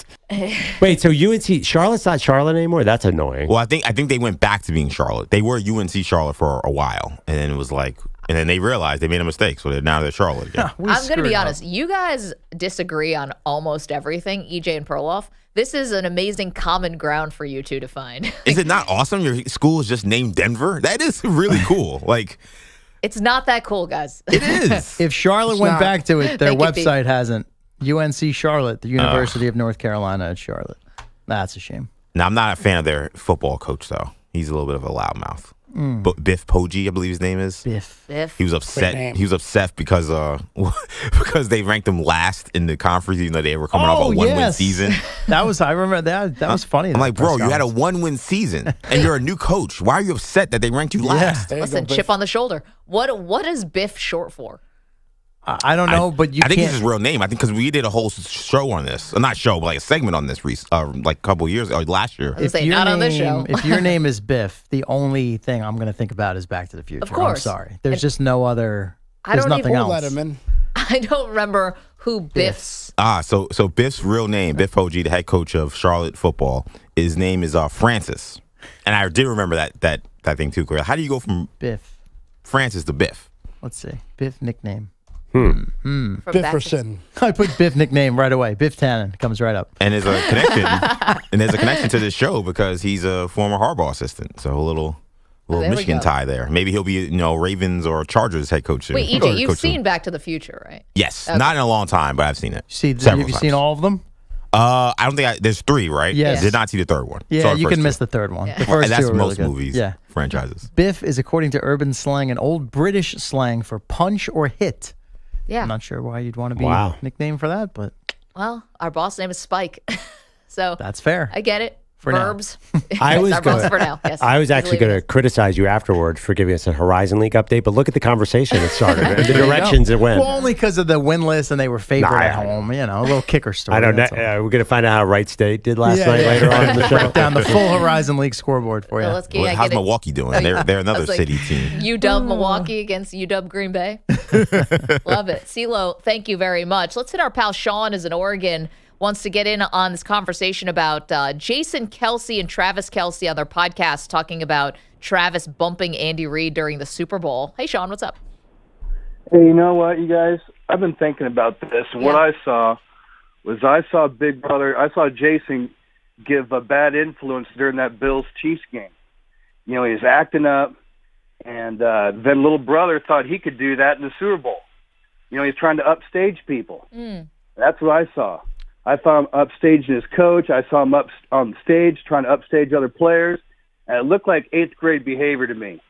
It looked like he's trying to show off for his new girlfriend. He's trying to upstage people. Interesting. So think about that. Yeah, Sean, I like it. It's a different way to think about it. I think that Jason Kelce was definitely trying to, whether it was conscious or subconscious, I think he was trying to upstage Taylor, like send a message. I can get the headlines from you. And I also think the booze was I was about to say, you're assigning a 10 to a man who was just drinking 40 beers. I'm not sure there's a lot of logic there. Well, that's, again, subconsciously, you know. And also, too, Jason Kelce has a long history of taking his shirt off and hanging out and drinking beer with people. I'm not sure he thought this one out. Subconsciously is more likely. You know, I'm the big brother here. Did it set a bad example for Travis? I mean, come on, they're grown adults at this point. Travis, 34 years old. Jason's what, 38, 36? They got to be better. 34, I think. Yeah. I thought that Jason's older. No. Travis is 34. And Jason's what, 36? Oh, 38? Yeah. Oh, I'm sorry. I thought you said Travis was 36. Yeah. No. I think Jason's the older brother. Yeah, no, he's older. Yeah, Jason's older. Yeah, Travis is 34. Jason, I believe, is 36. Yeah. I mean, setting a bad example. They're not 10. You know, I don't necessarily agree with the bad example. I do think there was something to.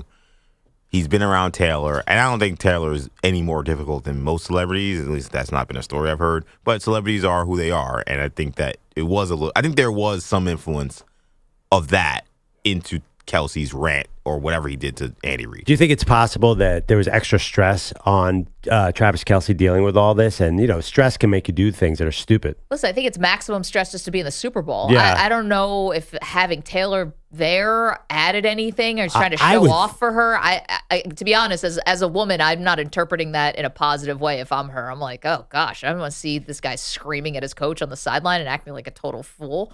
I mean, that usually doesn't go over well with women. But don't you think dating the most famous person in the world would add stress to your life? Even I know Super Bowl is maximum stress. And generally, you know, I think off-field stuff has a big impact. I think the reason that the Kansas City offense struggled this year is because Mahomes has these 2 kids at home, and Brittany makes him do all the housework. So he's too tired to watch tape. I love Brittany makes him. Brittany makes him be a dad. Yeah. She. You saw, but you saw the Netflix thing. You're telling me Brittany was like, you stand over here. You stand, like, she was tough. And remember that party where he just wanted to get through it, and she's like, you have to take all these pictures? Listen, he's just, the kid's birthday party. He's just like every other man. No, every other man has a team of photographers who have to take 17 photos of him in different places at a birthday party? No, what? He's just like every other man, and that his wife probably wants him to do stuff that he doesn't want to do, and he does it begrudgingly.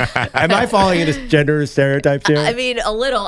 Mahomes acted just like any other person who's like, hey, can we get 5 more photos? How would you react to that if Sarah's like 10 more photos? Oh, I thought she was overkill with those photos. I don't know if it was editing, but they definitely didn't paint her in the greatest light with the photos.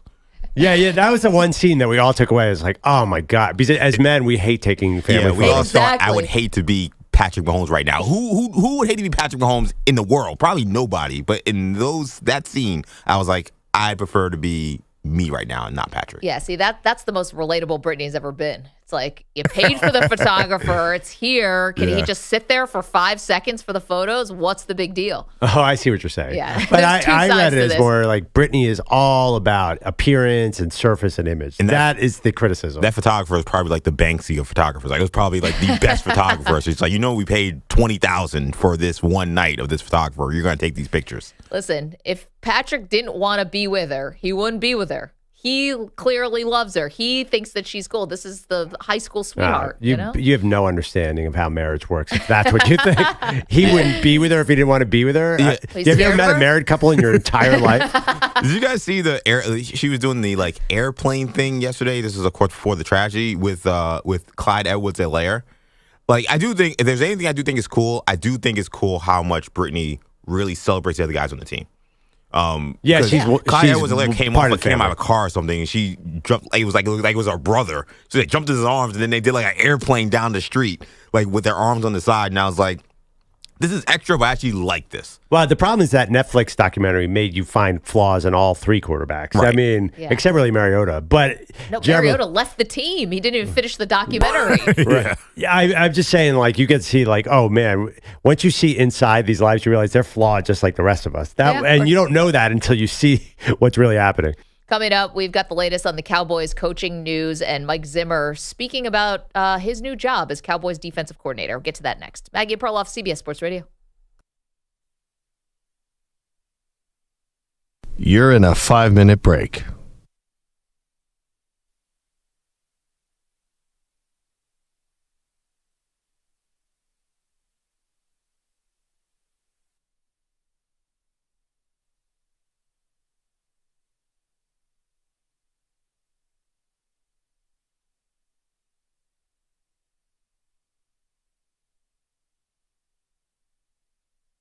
Four minutes, 30 seconds remaining.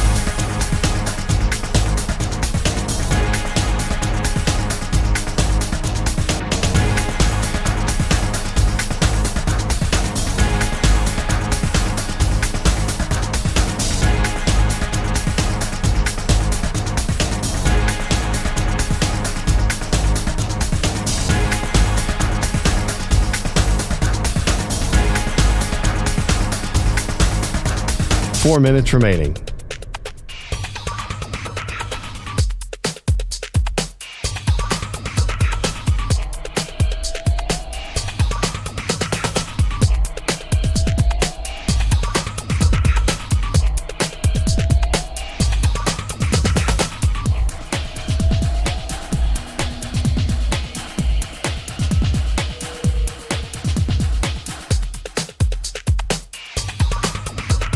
Three minutes, 30 seconds remaining.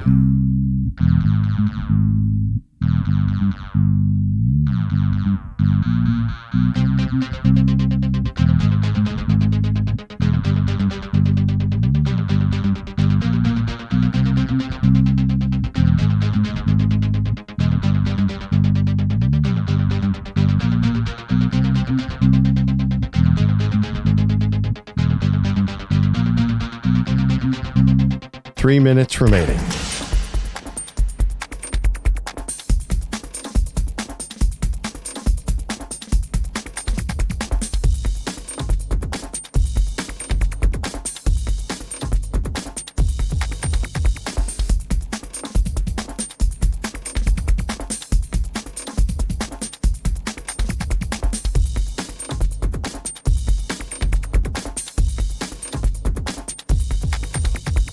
Two minutes, 30 seconds remaining.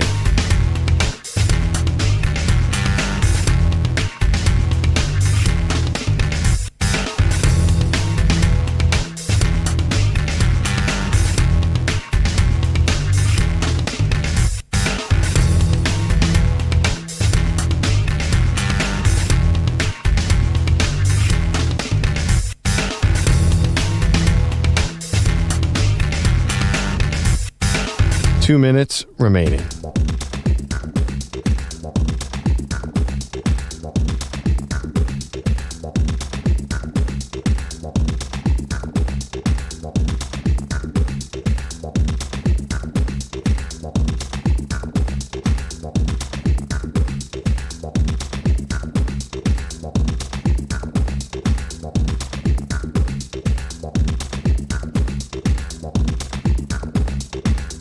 One minute, 30 seconds remaining.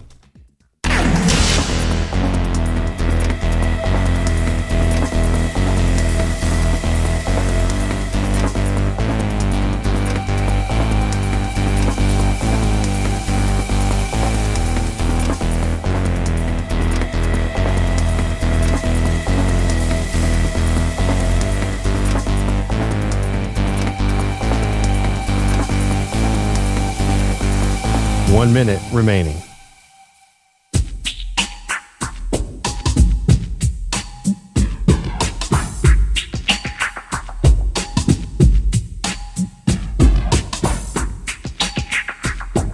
$45 seconds remaining.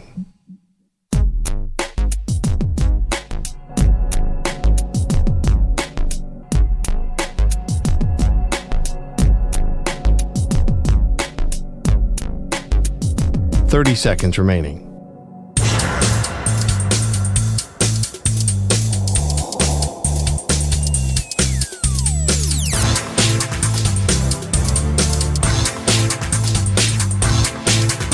$15 seconds.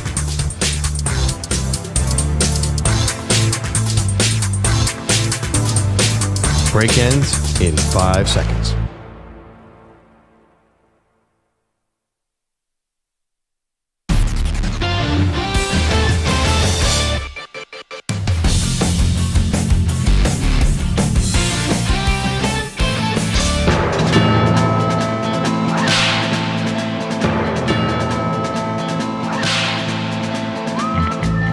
Cowboy Quickie is brought to you by Wesley Financial. Stuck in a timeshare and want out? Contact Wesley Financial Group now and get a free timeshare exit information kit at wesleyfinancialgroup.com.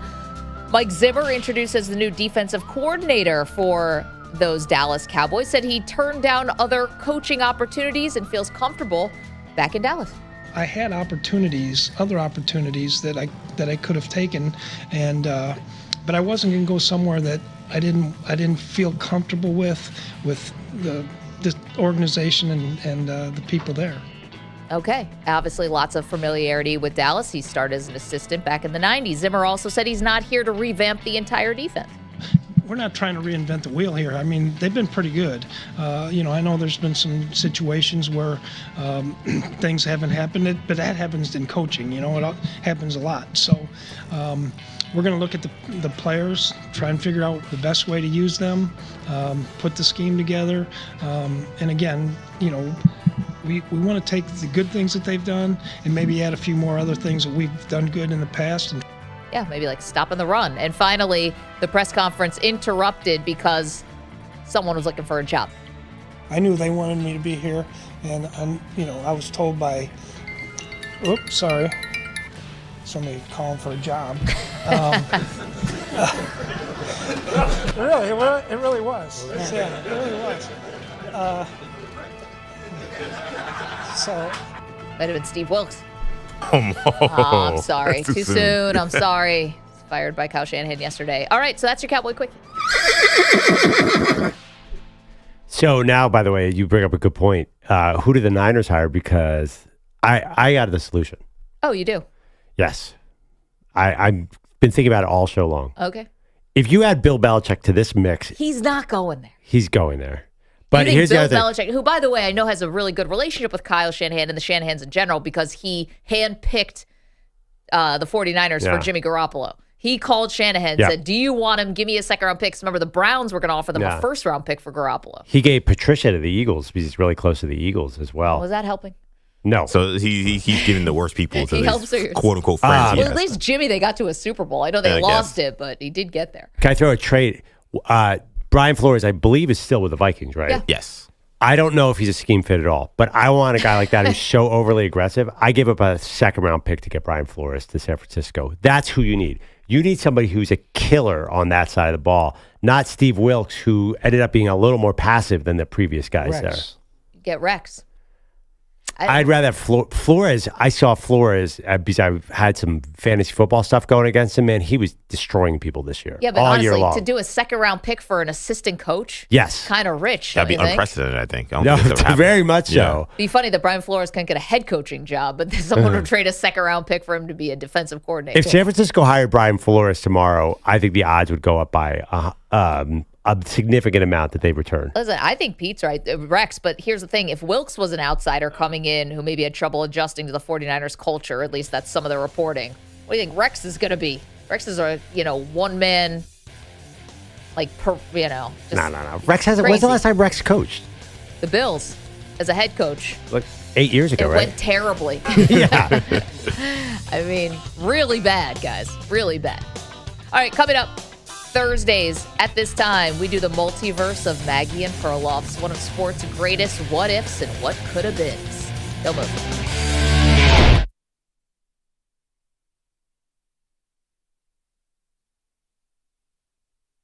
You're in a 5-minute break.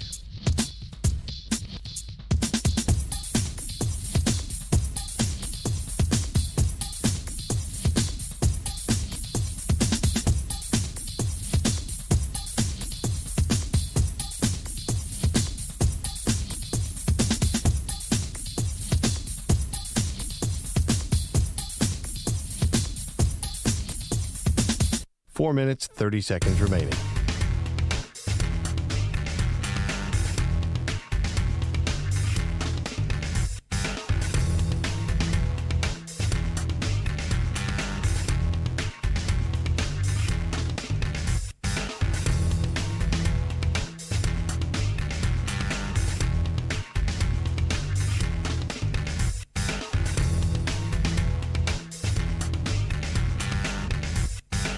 Four minutes remaining.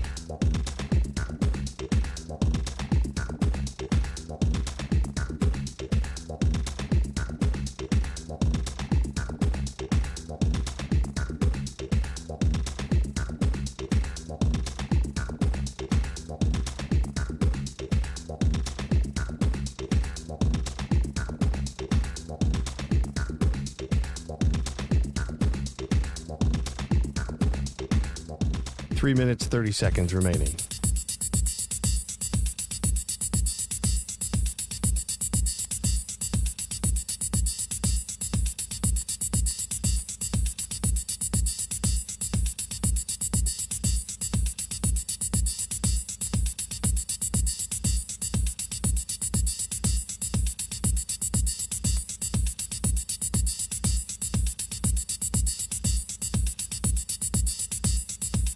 Three minutes remaining.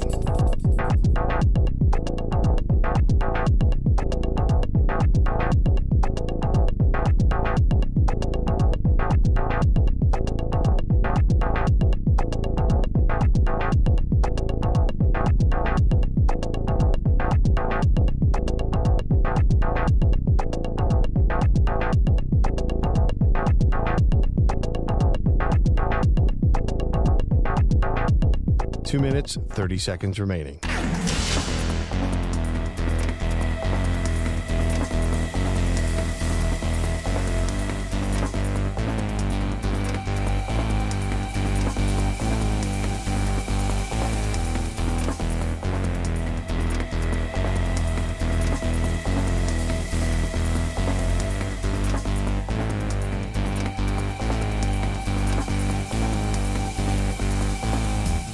Two minutes remaining.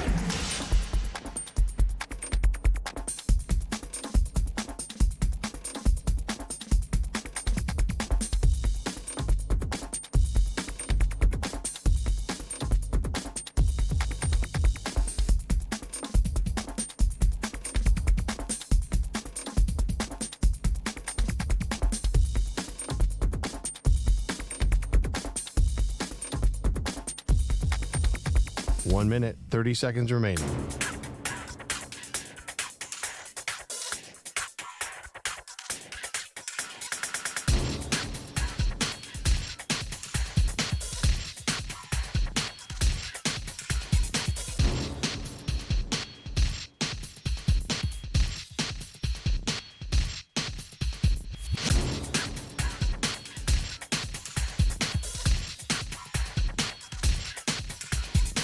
One minute remaining.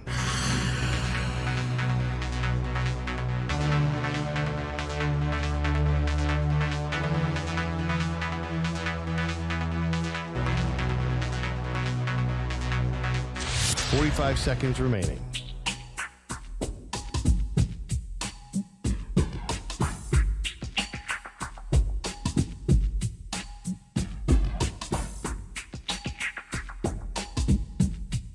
Thirty seconds remaining.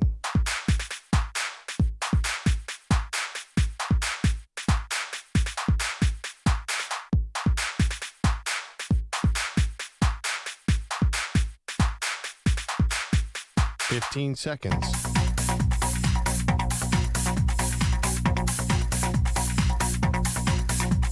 Break ends in 5 seconds.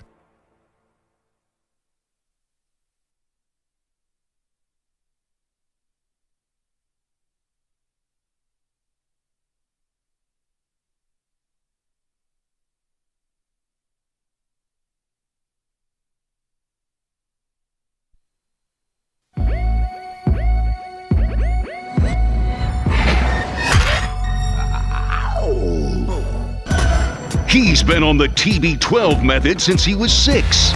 She's on her 3rd scotch. They are Maggie and Perloff on CBS Sports Radio. Welcome to the show, Maggie Gray, Andrew Perloff. Now, it's a little bit late today. Normally, we do this at 8 o'clock Eastern on Thursdays, but we had a guest at 8 o'clock, so we moved it an hour. No big whoop. It is Thursday. That means the multiverse of Maggie and Perloff. Exploring sports' biggest what-ifs and could-have-beens. Let's dive into the multiverse of Maggie and Perloff. Okay, Perloff. New documentary coming out about the Patriots dynasty. It's going to be a 10-parter. They're going to spill all the tea. People are angry. People are mad. People are fighting. We're going to get it all, allegedly. That's a lie. It's going to be 9 episodes of the Patriots stomping on the AFC's heads. But go ahead. Then 1 episode of the look bad at the end. Okay, go ahead. So our multiverse today, what if Bill Belichick had never left the New York Jets to go and coach the New England Patriots? An all-time what if from both the Patriots side of things, the Tom Brady side of things, then also, if we want to, a little of the Jets side of things. Yes. Listen, it's going to get complicated. All right. So further explain what happened because... Okay. Oh, do people need to know this? Okay. I'll rehash really quickly. Yes. So Bill Belichick gets fired in Cleveland. That was his first head coaching job after he was the defensive coordinator for 2 championships with the New York Giants. He put together an all-time staff in Cleveland. Remember Nick Saban, Kirk Ferentz. I mean, this is a star-studded staff. They get fired in Cleveland when Art Modell is moving the team to Baltimore. Right. And Belichick then goes to the New England Patriots, where he was an assistant coach because Bill Parcells, is obviously mentor, was with the Pats. Then they both leave, go to the New York Jets. Robert Kraft has called that the biggest mistake of his entire life is letting Bill Belichick walk out the door the first time. So then when Bill Parcells and Belichick are there with the Jets, Bill Parcells retires in 1999, the day after a playoff loss. And Bill Belichick becomes the heir apparent to the Jets. Now, that was 3 days later, I believe, where he was at a press conference where he was accepting the job as the head coach of the New York Jets. He then resigned as the head coach of the Jets, and the Patriots traded a first-round pick for Belichick, and now the rest is history. So we're doing an alternate universe here, the multiverse of Maggie and Perloff, where Belichick never goes to New England, where he stays in New York. So I did some research on this, and I think I had it right. It's a crazy, crazy story. Everybody has a different version. So Belichick famously with the letter and all that stuff that happened. Resigned as HC of the NYGA. Was it like a napkin or something? It's been retold that it was basically like on a dirty cocktail napkin. Yeah. Actually, I don't think it was. It was on a piece of paper. So I think that the Jets never win. Okay. I agree. Because Belichick has said the reason was the new owners that were coming in. They didn't know who it was yet. They didn't know who it was, but the two choices, you know who the other choice was? I do. Woody Johnson, who eventually got the team, and then Charles Dolan, the father of James Dolan. Belichick said later, and this might be Monday Morning Quarterback, he had issues with both owners. Yep. So he chose the right owner, Robert Kraft.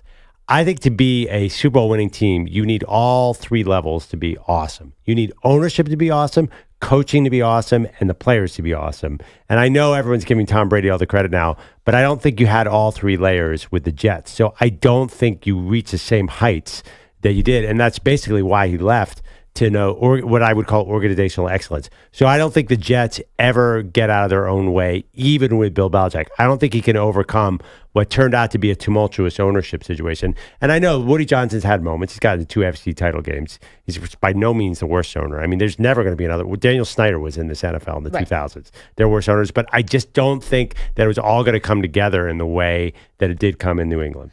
Okay, it's funny because I agree with you that the ownership is a problem with the Jets and would have been meddling and all of that. Yet we have really high hopes for Jim Harbaugh, who's coming in as a head coach with a lot of distinction. The ownership group of the Chargers is not a picnic. It's not the Dan Snyder level, but they definitely meddle. And yet we believe that Harbaugh would be able to overcome bad ownership. So I think I would probably give Belichick the benefit of the doubt. Here's another reason why I think they would have won in New York with Belichick. Parcells was still here. So you had Bill Parcells, who was still in the front office, maybe could have stiff-armed Woody Johnson a little bit and maybe played a little bit more of a buffer so that Belichick could have done his thing. So you would have had Bill Parcells potentially playing in between, mediator, whatever, to try to let Bill Belichick just be, just coach the team. Sounds that would be it sounds like a perfect world scenario. It's not just, I don't think it's just meddling too. It's just setting a tone in the building as well. Like Kraft does everything sort of very professionally. For years did that. And I think even if you keep Woody Johnson out of the picture, I do think that it's impossible for the owner not to impact the entire building. Oh yeah, and look what happens now. There's still leaks with the Jets. It's still embarrassing, and all these 25 years later, basically. But here's the other thing. Robert Kraft had to learn that lesson. If you hear Robert Kraft, he regretted how he treated Parcells at times because he was also meddling at the time. So then when Belichick came in, he was very hands-off. And I'm curious about how Robert Kraft's going to treat Gerard Mayo and whether or not he dips his hands back into the organization and tries to be a little more hands-on with a new head coach. Now, we're doing the multiverse of Maggie and Perloff, which we do on Thursdays. And today we're reimagining what would happen if Bill Belichick had never left New York to coach the Patriots. And the reason why we're doing this is because there's a new documentary coming out about the Patriots dynasty that lands tomorrow. All right, all up to speed. I don't think Tom Brady is a winner without Belichick. Now, I think this is the controversial one. I don't know exactly who the Patriots would have gone to had it not been Belichick. They were coming off of Pete Carroll. Now, Carroll then goes to USC and has tons of success, and then Seattle and success. But the thing is about Belichick, he did draft Tom Brady. It was pick 199, I know. But he did pick Brady. He had a soft spot for Brady. Belichick hated the fact that Drew Bledsoe and Robert Kraft kind of went behind his back, according to him, and conspired to give Bledsoe that $100 million contract. So there was like always a big incentive to play Brady and to show that Brady was the real deal. Like, look, I can pick the quarterback in the 6th round. Bledsoe was the number 1 overall pick that you paid without even asking me, and I'm going to make the 6th rounder into a star. Now, Brady did his part. But I don't know if there would have been another coach that would have stood up for Brady in the way that Belichick did. So I don't know if Brady has the success without Belichick. Okay. I don't know if it ever gets started. One thing, who actually picked Tom Brady is an interesting thing. Was it Pioli or was it Belichick? That's the other thing. Because Belichick, Brady, not only was he a 6th-round pick, he was their second 6th-round pick. They took some scrubby cornerback in the first, who was Belichick's pick.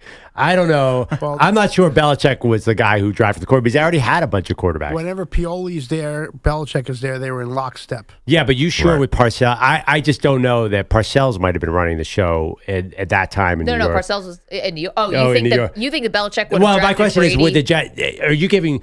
Would Brady have gone, I took a different direction. Would the Jets have taken Brady? That's what I kind of thought of the flip side. Probably not. I don't know. Well, who was on their roster? Do we know who the backups were? So that's where it gets interesting because in the 2000 draft, they drafted Chad Pennington, which was in the year after Brady had been drafted. So, I mean, do they take a 6th round quarterback and then still take Chad Pennington next year in the 1st round? I mean, they probably could. Like, Wait, what Brady would stop you? Sorry, Brady was the 2000 draft. And what year was Pennington?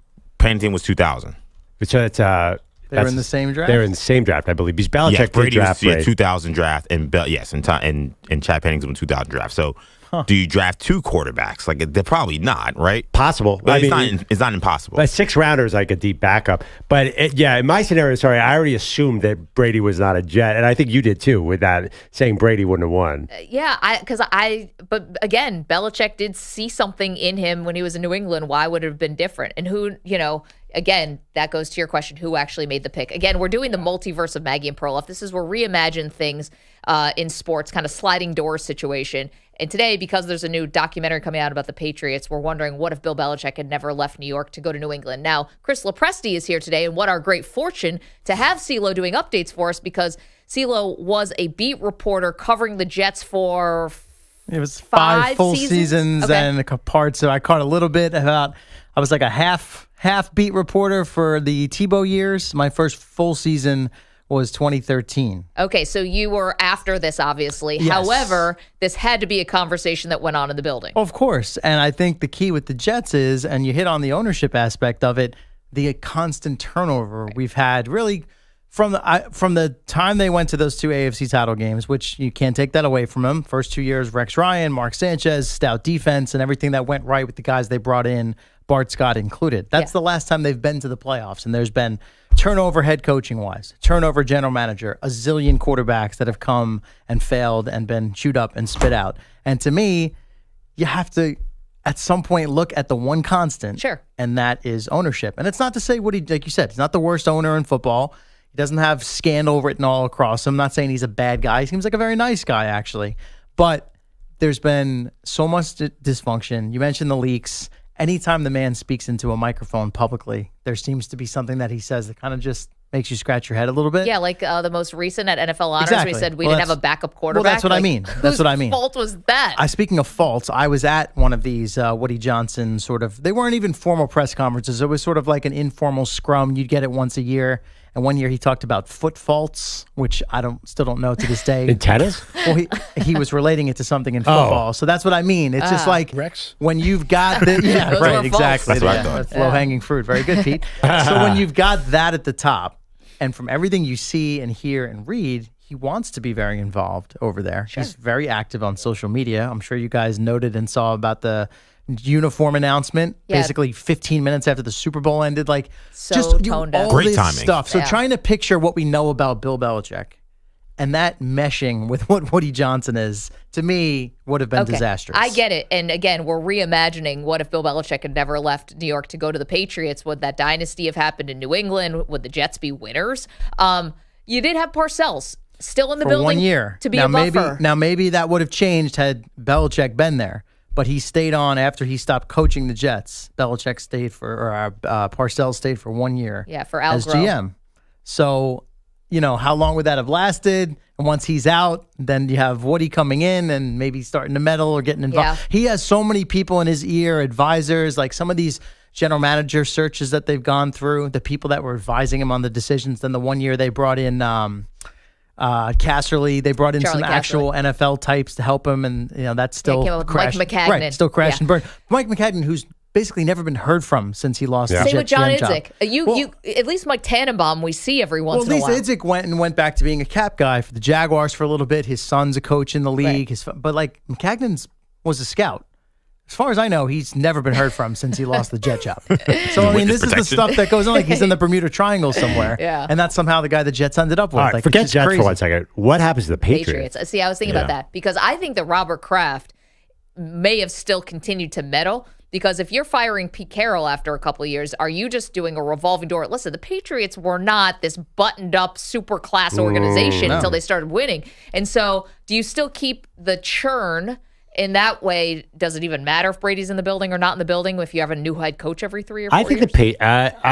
I think the Patriots are a pretty good franchise. I mean, No, they but had they a were lot. they lost a lot. I mean, what was the last year they were in the Super Bowl before? 96. So they had lost to the like Packers. they didn't have a huge drought. They were 96 to 2001 was their longest Super Bowl drought. That's 5 years. I know, but if they hadn't gotten Belichick, how long would that drought have I'm lasted? just saying, I don't know. Maybe Kraft. I think Kraft ran a pretty good organization. He might have found something. Belichick being a Parcells guy.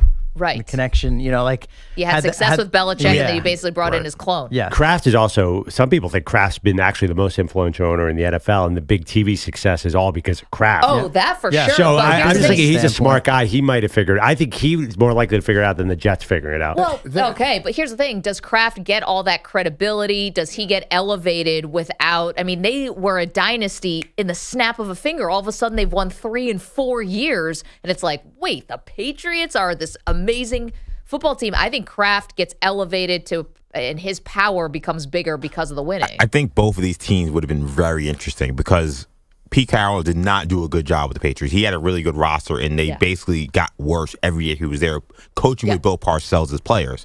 I think there's a chance that you bring in another coach who maybe fits those players better, and like you have a really good team. They had Drew Bledsoe, who was a good quarterback. Maybe Tom Brady never plays, but I think that probably returns to being a playoff team. I disagree with Perloff, and I maybe will go a step further than Maggie.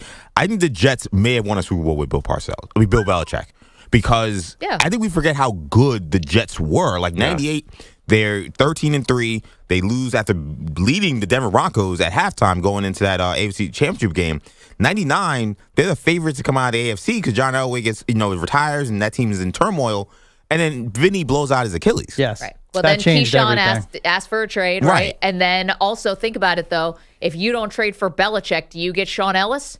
Because that's the draft pick that you got, and he ended up being one of the great defensive players for the Jets. But you go into and that's true. But when you go to 2000, Al Groh was a mess. But again, people forget how good that team started that year. They were 6-1 with Vinny Testaverde throwing picks left and right. Like you don't think that Bill Belichick would have been able to game manage his way through that season better with Vinny Testaverde than Al Groh did? Al Groh never coached in the NFL after that. God, this conversation makes me so happy I'm not a Jets fan. The best thing you'll ever have is we almost would have won a Super Bowl. Listen, I'll take it. One more technical, by the way. No Belichick Brady. How many rings does Peyton Manning win? I think he wins a ton. I think he made Patrick Mahomes. That's an excellent point. Yeah, because he was in there he got drafted in 98. He got into the title game by 2002. He has a lot more success. I'll also ask you how many championships does Bill Cowher have? Because how many did Belichick keep Bill Cowher away? I mean, 2001, they were massive favorites. People forget about that game. They were massive favorites at home. Yeah, with Slash playing quarterback, and the Patriots kind of stunned them with Drew Bledsoe coming in for an injured Tom Brady.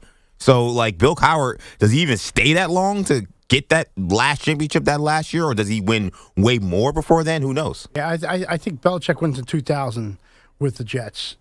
Could be. I think Keyshawn stays for that year, but I don't think Belichick stays as long as he did with the Patriots. Would have gotten tired of the ownership. Because as we said, Robert Kraft gave Bill Belichick so much freedom to do what he had GMs, but he did what he needed to do. And Vinny Testaverde and Belichick got along on the Browns, and that would have been the push in 2000. This is great. We spread out titles everywhere. You get one, you get one, you get the Jets one. So that we're living this now with the Steelers Chiefs. How many titles are the Chiefs going to keep people? Going to keep from people? I know. What if they had kept Alex Smith? We'd have Josh more Allen parity. would have a Super Bowl by now. The media market, I think, could be a factor as well. Not to discount what Boston is. Boston can get very toxic. No, I know that. Yeah. But think about where they're at now because of all the success their franchises have had. They almost become a little bit of an entitlement and expectation, whereas I don't think that was the case until Belichick ushered in that run with the Patriots and then everything that happened with the Red Sox 2004 and on. Well, CeeLo, I think New York forces owners to do short-term moves instead of long-term moves, so that'd be a concern. Maybe not with the Jets, but it's always a factor. All right, CeeLo, thank you for joining in on that, and EJ and Pete, everyone all around, great job. Again, the Multiverse, we do that every Thursday. Coming up, major story. The Lakers almost dealt away LeBron James. Joe VARDON is an NBA writer for The Athletic. He will join us to break down this what if and what could have been. We get to that next. Maggie and Perloff, CBS Sports Radio.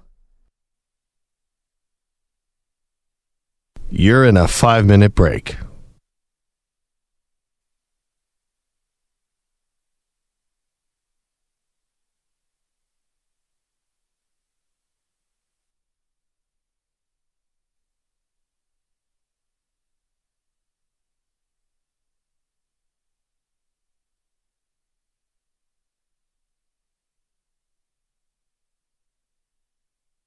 Four minutes, 30 seconds remaining.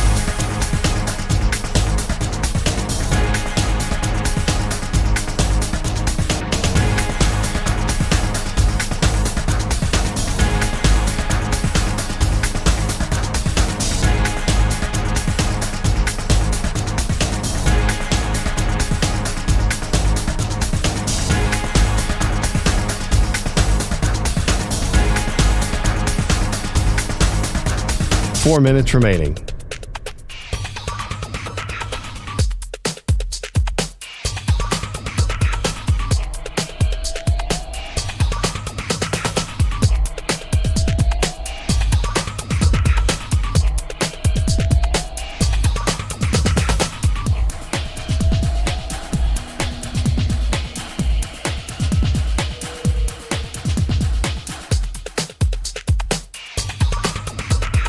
3 minutes, 30 seconds remaining.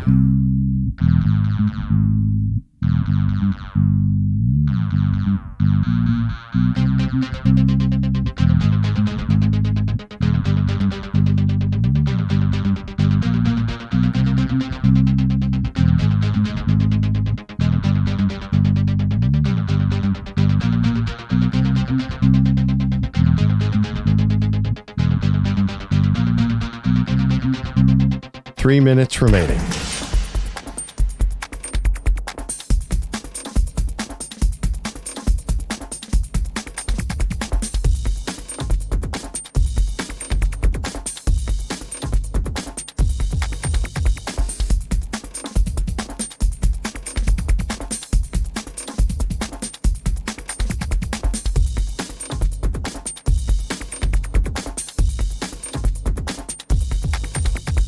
Two minutes, 30 seconds remaining.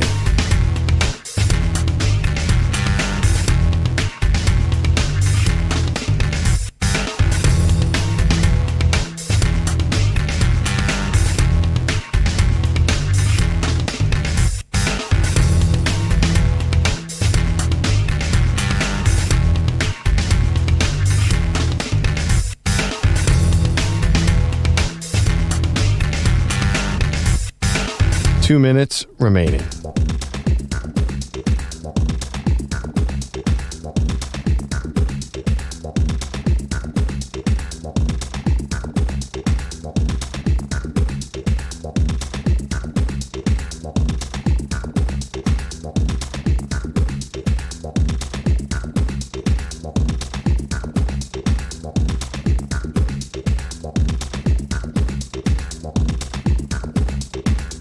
One minute, 30 seconds remaining.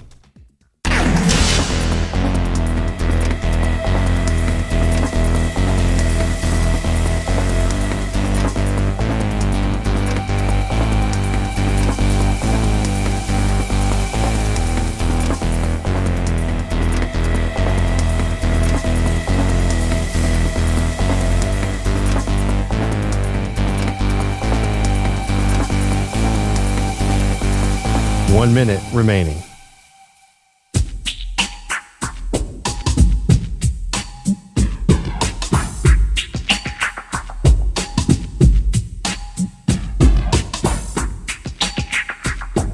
"45 seconds remaining.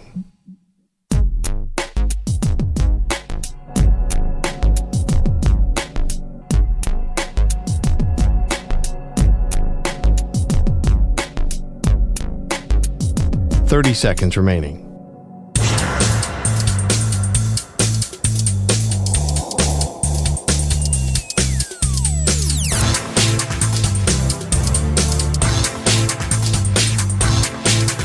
"15 seconds.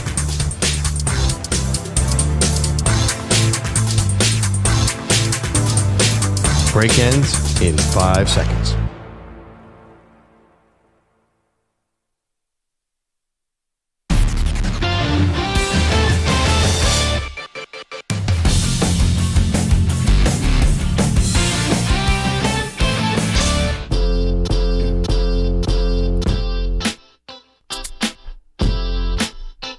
Back on Maggie and Perloff. NBA trade deadline, they have to move it because it gets buried by the Super Bowl every year. But this year was disappointing regardless of the timing because we did not have the great moves. And now we're finding out, Maggie, we could have had great moves. Yeah, it turns out we could have had the all-time blockbuster trade of the generation.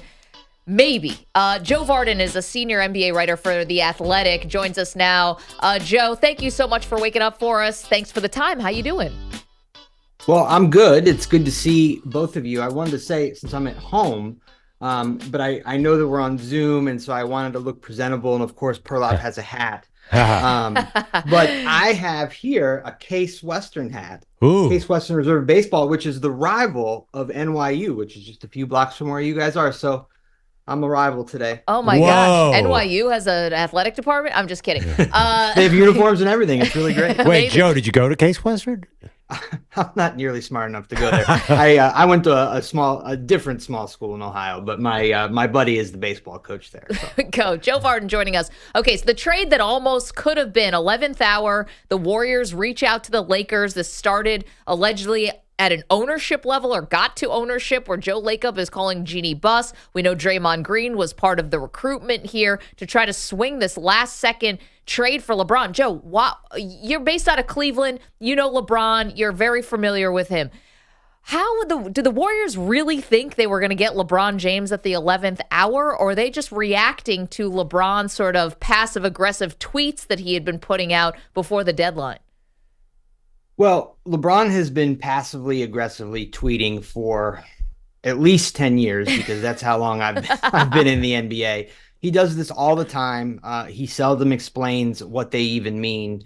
And, I think as part of the original ESPN report, there's a few one-liners in there with regards to some wild calls that Daryl Morey made, looking for, I think, Kevin Durant. I think also Daryl might have called the Lakers and Rob Pelinka asked for Joel Embiid in return. I mean, this is, I don't want to quite say tongue in cheek, but I think to let you know how far away this was, who are the Warriors going to trade? That's kind of a rhetorical question. Like how do they make the math work? I have an answer, but then it gets really sensitive. So I'm putting the question to you guys first. Who do the Warriors send out to get LeBron? Well, I think it was Kuminga who has really come on in the last, little bit. And then obviously maybe I don't know. Is Clay's expiring? I have no idea.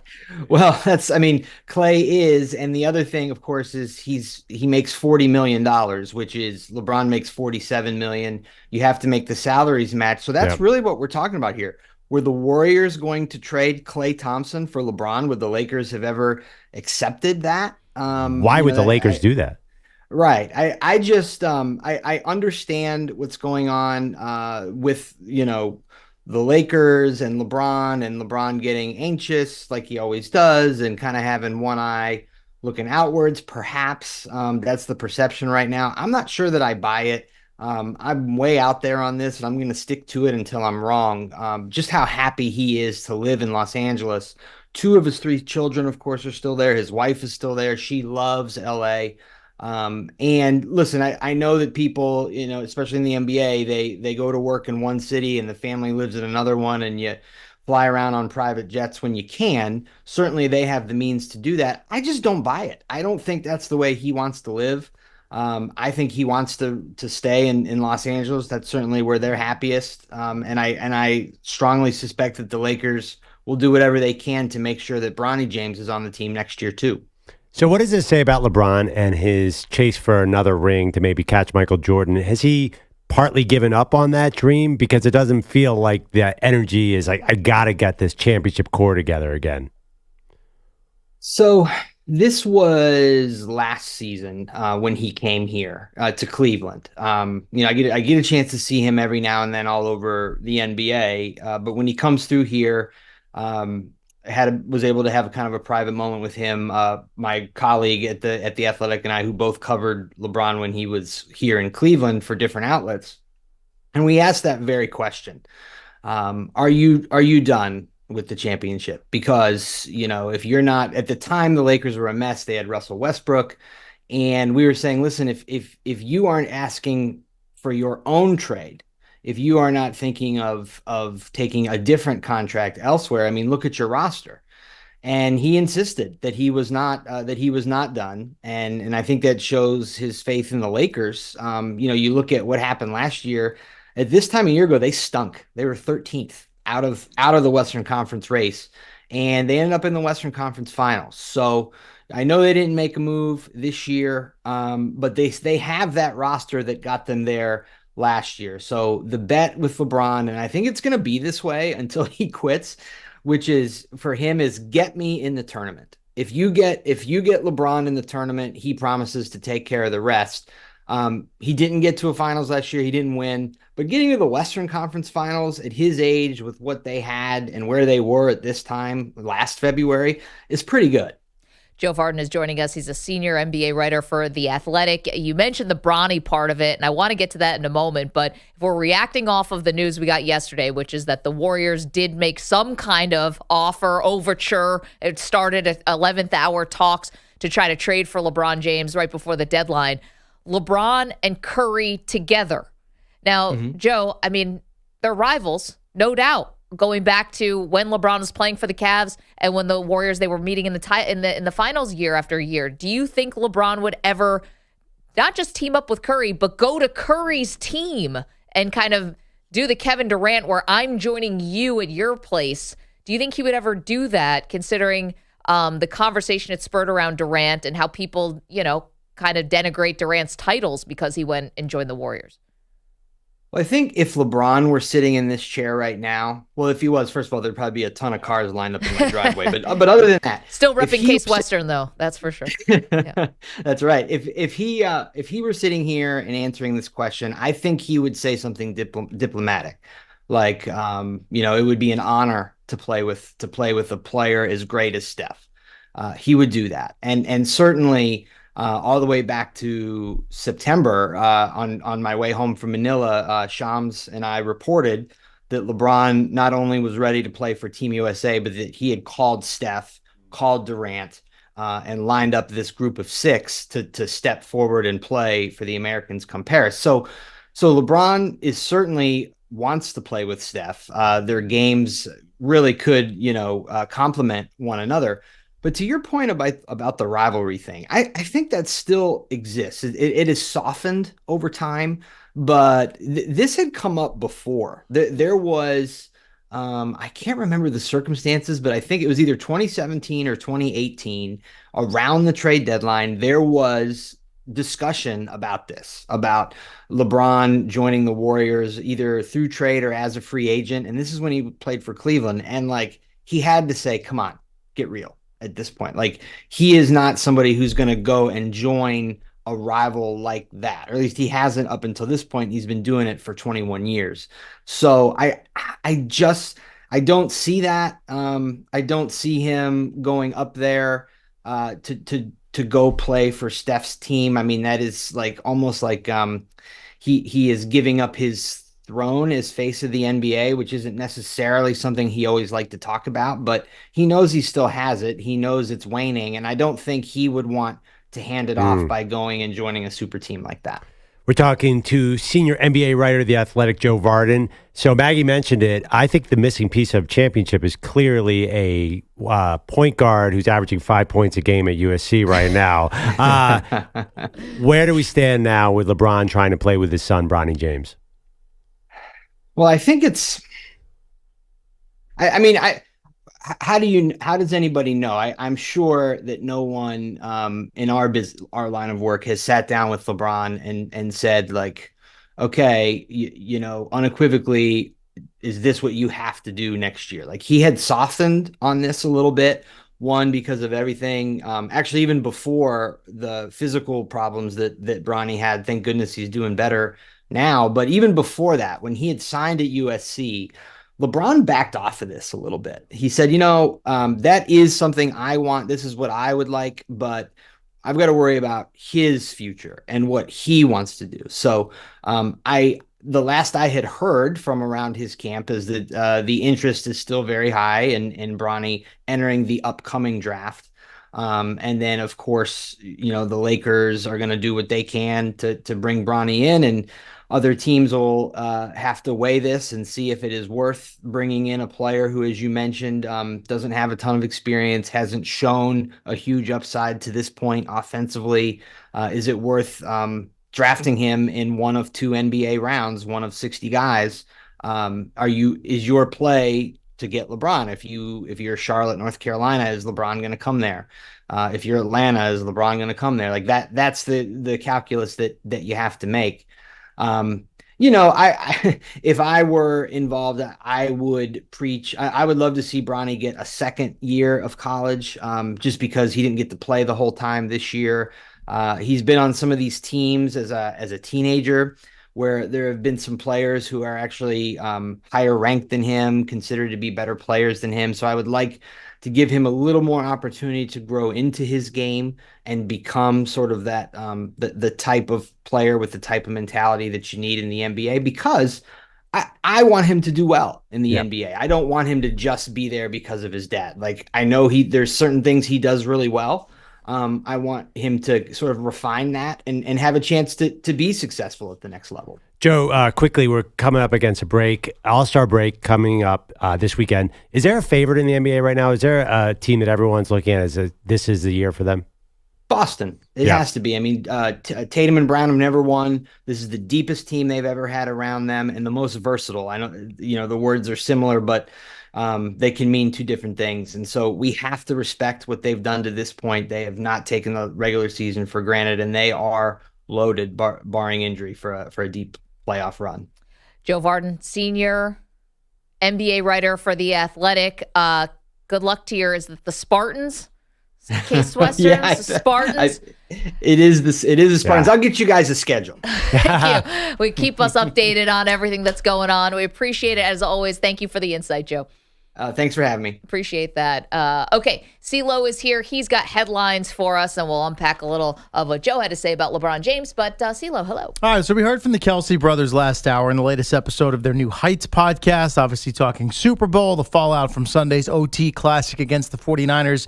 This was kind of funny. So a lot of footage, of course, of Taylor Swift, her embrace and the smooch, we'll call it, with Travis on the field post-game. But you also had the viral videos where they hit the town in Vegas that night, Travis and Taylor. They're dancing to her song at one point.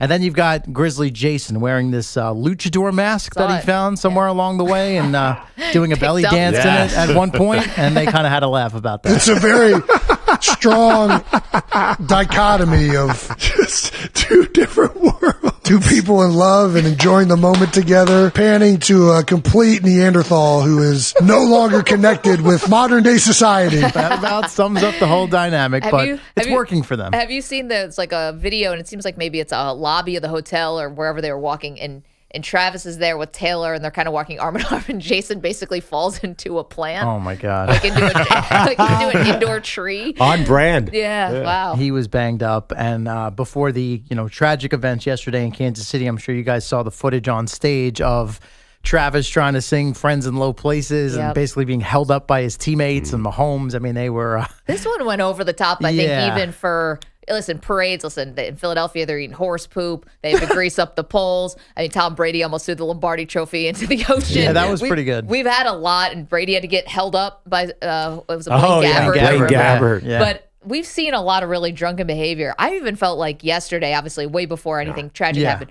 it felt really drunk. Really, really drunk. And that was after Andy Reid publicly said, look, have fun, but let's be smart, I've never seen the Lombardi trophy used as a beer luge. Yeah. I thought Tom Brady and the Bucks pushed it by throwing it around in the river. But what's funny though? This actually made me I don't like the Chiefs. I still think they're unlikable, but this stuff made me like them a little more. I don't know if you guys saw Richie James on Instagram. They posted pictures of him when he lost the Super Bowl and then when he won the Super Bowl, and they were like, he looked the same. He wasn't smiling. They were like, what's his deal? And then he commented on the picture saying, I was thinking about what's going to happen to my liver after this game. That's why I was around. So, this is a team that clearly it has a lot of fun, and some of that stuff we saw with them complaining about the refs and some of the antics during the season that got people upset. I wonder if we see more of this. Maybe people can go back to liking the Chiefs. Everybody... You really still don't like the Chiefs just because they complain about the refs? There's a lot of stuff. Then referees give them calls. The Chiefs are unlikable. We keep doing this. And they're still likable, and I've always said they're likable. I'm with you. You can't like them now, EJ. You can't turn back. Patrick Mahomes has got to be the nicest superstar in the league. This is just the classic. They have the fatigue, and they don't want to see a team that's going to either be there or win every year. This, by the way, adds to my theory that this pressure is getting to Travis Kelce. That's why he's going over the top. Don't you think dating the biggest star in the world is to be anxiety-provoking? Yeah, sure. No doubt, but it's also his choice. Another way you knew that this was a particularly drunken, so you had Willie Gay yesterday. Yeah. Again, before the tragic events happened at the parade. No shirt on, but that's kind of normal. Yeah. Mahomes didn't have a shirt on either. No shoes. Who leaves the shoes during a parade? And why would you want to Remove your shoes. Who knows? When you're outside. The picture I saw, he was also lying in the street. He was lying in the street with a bottle of Hennessy with no shoes and no shirt. Yeah. He had the key play when he spied Purdy on that third down run. That was huge. Some of them were banged up. I mean, Brittany Mahomes herself tweeted out, or I think it might have been Instagram, that she threw an IV in before the parade just in preparation. Get out of here. That's an athlete. Yes. One of these, nutrient rich. They got these. You can take stuff now beforehand if you know you're going to be doing a lot of drinking. People do that? Oh I yeah. thought it's usually Maybe not after the fact. She actually put a needle into her arm? No, I don't think she like did a it nurse. herself, but she had a friend do it for even her. so? Yes. Yeah, well, Yes, she wait, did. Yeah. are you not aware of this? So Yeah. you can have someone come to your home, or in Las Vegas, you can go to a place and do it. I know. I'm sure in Atlantic City they have it, whatever. So you have a registered nurse, somebody who does this for a living, not a neighbor. Before you party? I always thought it was after, but before. Sure. Before. I've had the after thing in the emergency room, but never. There's powders you can drop into water. There's one thing to chug a Gatorade. It's another to put a needle into your vein. Oh, yeah. She went full IV. There was a picture on Instagram to prove it. I told you guys, I went to a holiday party this season, a Christmas party at a friend's house where they had 2 water stations set up. One was just water and the second was liquid IV. I was like, oh my gosh. Liquid IV, that's the What one. party is this going to be? A glass of wine and a brownie and get up on out of here, but liquid IV. Okay, a cooler of liquid IV is not having a bag of plasma like you're in an emergency room. That is No, it's baller. not plasma. Well, I'm just saying. I know what you This meant. isn't the German knee surgery Perloff. No, but you're like, wait, You spin your platelets a little. You've never heard of getting an IV before you go out drinking? That's not a thing, guys. I totally disagree with you. Show me another. It is not a thing. Willie Gay, I just realized this, got interviewed laying on the ground with no shoes on.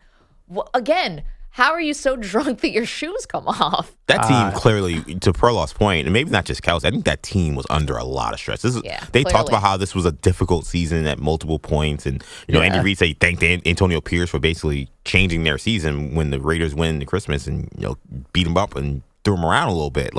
This is a team that definitely was waiting for this moment to celebrate.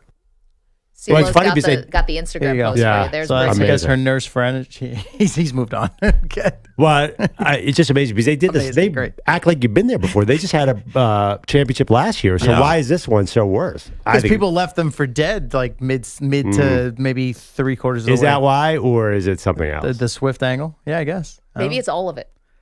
Maybe it's all. I think it's all of it. All right. Very well. Well, apparently she got IVs for everybody. She got the IV, but Willie Gay did not get the IV. No, Willie Gay might need some. New idea. New idea. Tomorrow's show, we all line up. We get IVs before we get started at 6 a.m. Let's go. Yeah, that sounds good, actually. Actually, there's a company called Party Prep that will give you an IV with magnesium, potassium, zinc, vitamin C before you go out and party. I just don't get it. What do you mean? Well, because this is innovation. Because it prevents you from getting super drunk if you have all this stuff in you. You want to get hammered, then you put all this stuff in, right? Yeah, I guess. It depends on. I'm sure your bankroll factors in here as well. You can afford such things. Also, I mean, is it? I don't know. Is that what you want to do after you're all drunk and celebrating? It's like, guys, I just need a 20-second timeout here for me to go get an IV. No, but the key is, partying. Before you go out, you put the little plate of 2 Advil and the bottle of Gatorade, so you remember to drink it before you go to bed, right? Next to the bed, yep. A little preparation. Yeah. Absolutely. That's your party prep right there. I'll give you a quick one. I know I'm probably got to go here in a second. So Howie Mandel's got a podcast. Who doesn't these days, right? I guess with his daughter, some other folks. So they get Dana White on in studio, and Mandel introduces him by throwing many bouquets in White's direction. You are not only an amazing businessman, you are an inspiration, you are a philosopher. The way you do business, the way you conduct your business and your friendships and media is, I'm jealous. But Dana, I can't thank you enough for being here. Okay, so there's how he teased him up, and here's how that was received by Dana White. Thank you for all the kind words. I appreciate it. I am so tired of doing podcasts. I'm literally done with them. I'm not doing any more podcasts. And he got up, and he walked away, and everyone was in silence, and eventually you can hear the door shut here in a sec. And he's gone. And there was just like this look of bewilderment on everyone's faces as he just exited stage right or left, and that was the end of that. And that's because all those things that Howie Mandel said about him are not true. Definitely not true. I mean, good businessman. Okay, we'll give him that. Yeah, maybe that one. I mean, So you think he was just so offended by philosopher the crap that he was feeding him that he's like, I'm out of here? No, I think Dana White's really not a good person. Oh, So all I right. think he walked away. Howie, read a newspaper. I mean, come on. But did Howie say something about him before? Oh, and he was trying to make up for it? Maybe he did. Well, then why even Why would agree he to do the agree to- interview? yeah, right. Come in and Right. embarrass Maybe to him. do that. Yeah, I mean, Dana's not a good dude. I kind of feel like, did Dana think this was a rib? Like did he come in? Just being sarcastic? Yeah, like you're gonna make, because again, he was saying stuff that was so over the top. Even if Dana was a great person, all that would have been over the top. Yeah. Like maybe Dana's like, I know who I am, and this is clearly not who I am. Like this is a joke. I'm getting out of here. Maybe they thought they booked someone else. Also, isn't Dan Howie White Mandel instead a of Dana comedian? White? There's nothing funny. To some extent, yeah. I mean, I don't know. Not being all that up on what goes on with UFC or Howie Mandel's career at this point. Watching the video and seeing the reaction from him, and I guess it's his daughter and other guys that work on the podcast, I was like, is this staged? Like they were just like Andy Kaufman. They were like in such shock Yeah. and didn't say anything that it almost seemed like maybe it was prearranged, but I don't know why that would be the case. Well, I was thinking if Dana White walks out on Howie Mandel has 1 million Instagram followers, how long can we keep him on this show? Listen,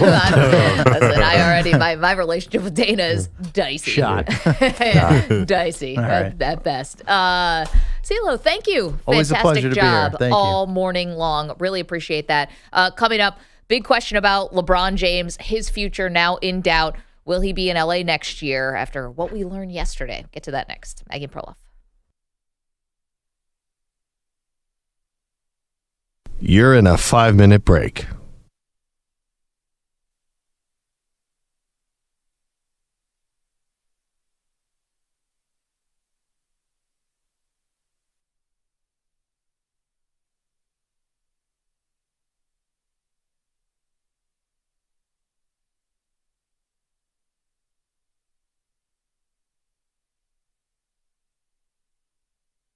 Four minutes, 30 seconds remaining.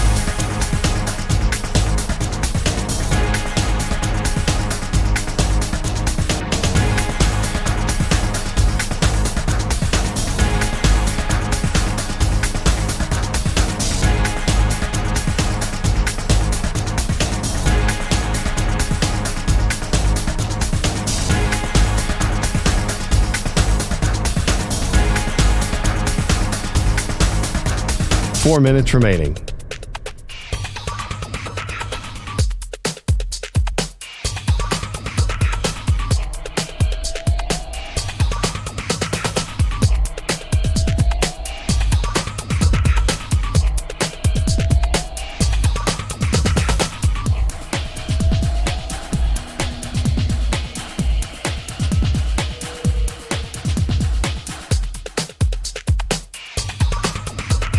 Three minutes, 30 seconds remaining.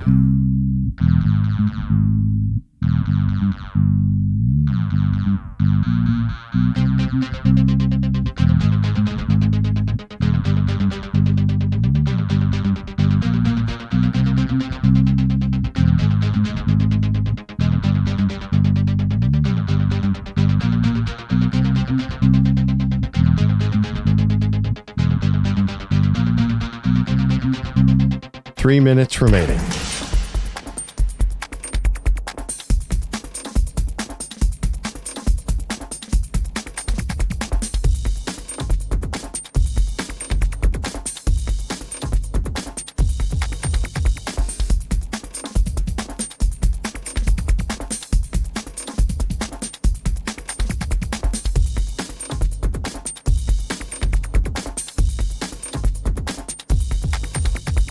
Two minutes, 30 seconds remaining.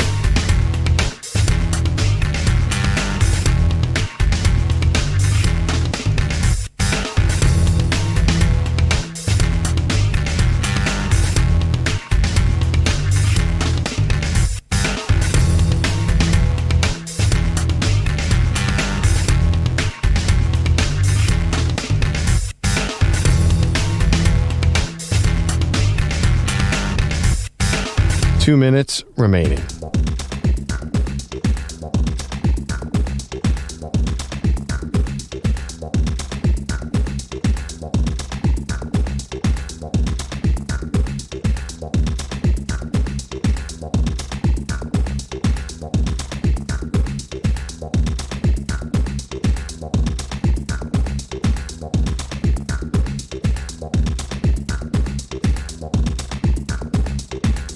1 minute, 30 seconds remaining.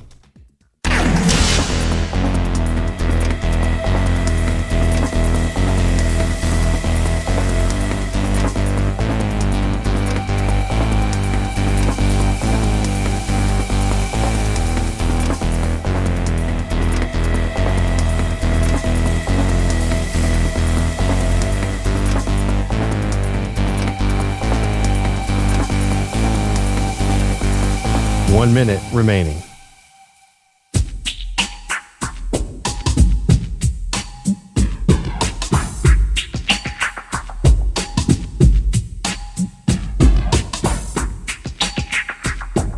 $45 seconds remaining.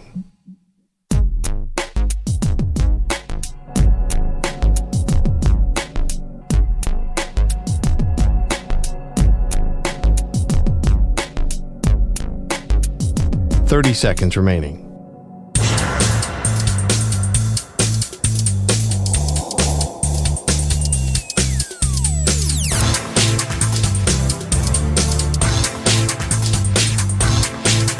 $15 seconds.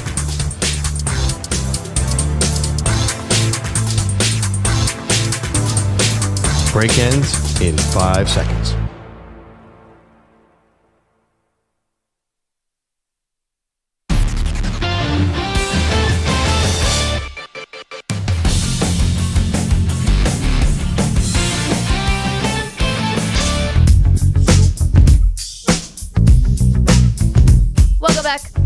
Maggie, great. Andrew Perloff. Before we get to LeBron and his future, Jamie is in Syracuse talking before about celebrity lookalikes for people on the show. Jamie, you've got one for me. Yes, absolutely. Chelsea Green from the WWE. Okay. Pete and EJ, can you interpret that? Is that a compliment or not? That is a compliment. Definitely a compliment. Okay. Yes. I don't know Chelsea Green. What era was she? Now. Oh, she's right now. Oh, ha. Hey, everybody at WWE.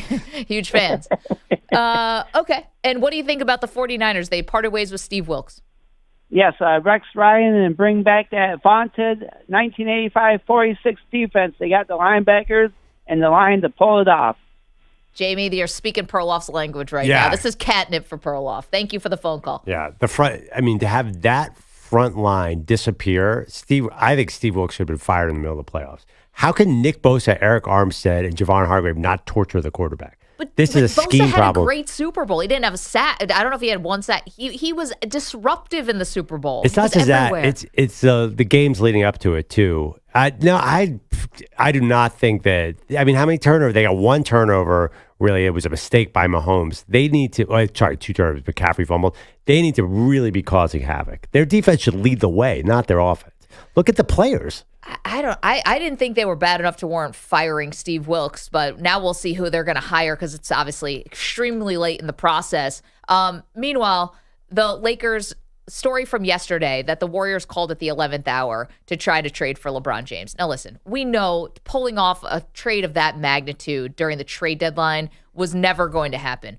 One thing I think LeBron was trying to do with all the passive-aggressive tweets leading up to the deadline, Perloff, I think he was trying to smoke out teams that actually would be interested, setting up what should be an eventful offseason. So the Warriors, now we know, are interested. The Philadelphia 76ers might be interested. I think LeBron's trying to get a sense of what his market may be if he actually does want to leave the Lakers. I think that maybe you're assigning too much meaning to all of this. Maybe because I feel like when we talk about LeBron, it gets kind of dense. Like there's always layers, and we think He that likes he's it that way. Yeah, but maybe he's not manipulating the situation as much. And kind of I agree with what Joe Vardon, like he kind of likes living in LA and he's cool with this. Well, I don't think that he's doing some Machiavellian game here. Okay. I mean, I'll always sign up LeBron for some kind of weird Machiavellian thing, but Bronny has another piece to this. Yeah. Bronny is not ready to play in the NBA right now. But I don't know if Bronny's ever going to be ready to play in the NBA. That's another conversation. But is LeBron going to use his power, the immense power he has at the Lakers, to push for them to trade for him no matter what? Absolutely. Okay, but if you're a Laker fan, what does that do for you? Yeah, who cares if you have Bronny on the bench? There's 8 other guys you don't get into the rotation. Just put him with them. See, I don't know if it's just that simple because you're wasting a draft pick just for a LeBron's vanity. Well, it's good, though, because he can fall to the second round now. Even still, I mean, What difference is a second round? You're telling me the Lakers need a second round pick, or he can even get on the court for the Lakers? Look at some of these guys on the Lakers. I'm trying to find. Well, they're all pretty good, actually. exactly. It's not that many roster spots. I mean, Maxwell Lewis out of Pepperdine isn't doing much for them. Hit the road, Maxwell. I don't even never heard of him. Thank you to EJ Stewart. Thank you to Pete Pilati. Thank you to Chris Lopresti, Andrew Kaplan. We want to thank PJ Green, who joined us from Kansas City today, as well as Joe VARDON from The Athletic, the Weedos, the Coffee Drinkers. We'll see you tomorrow.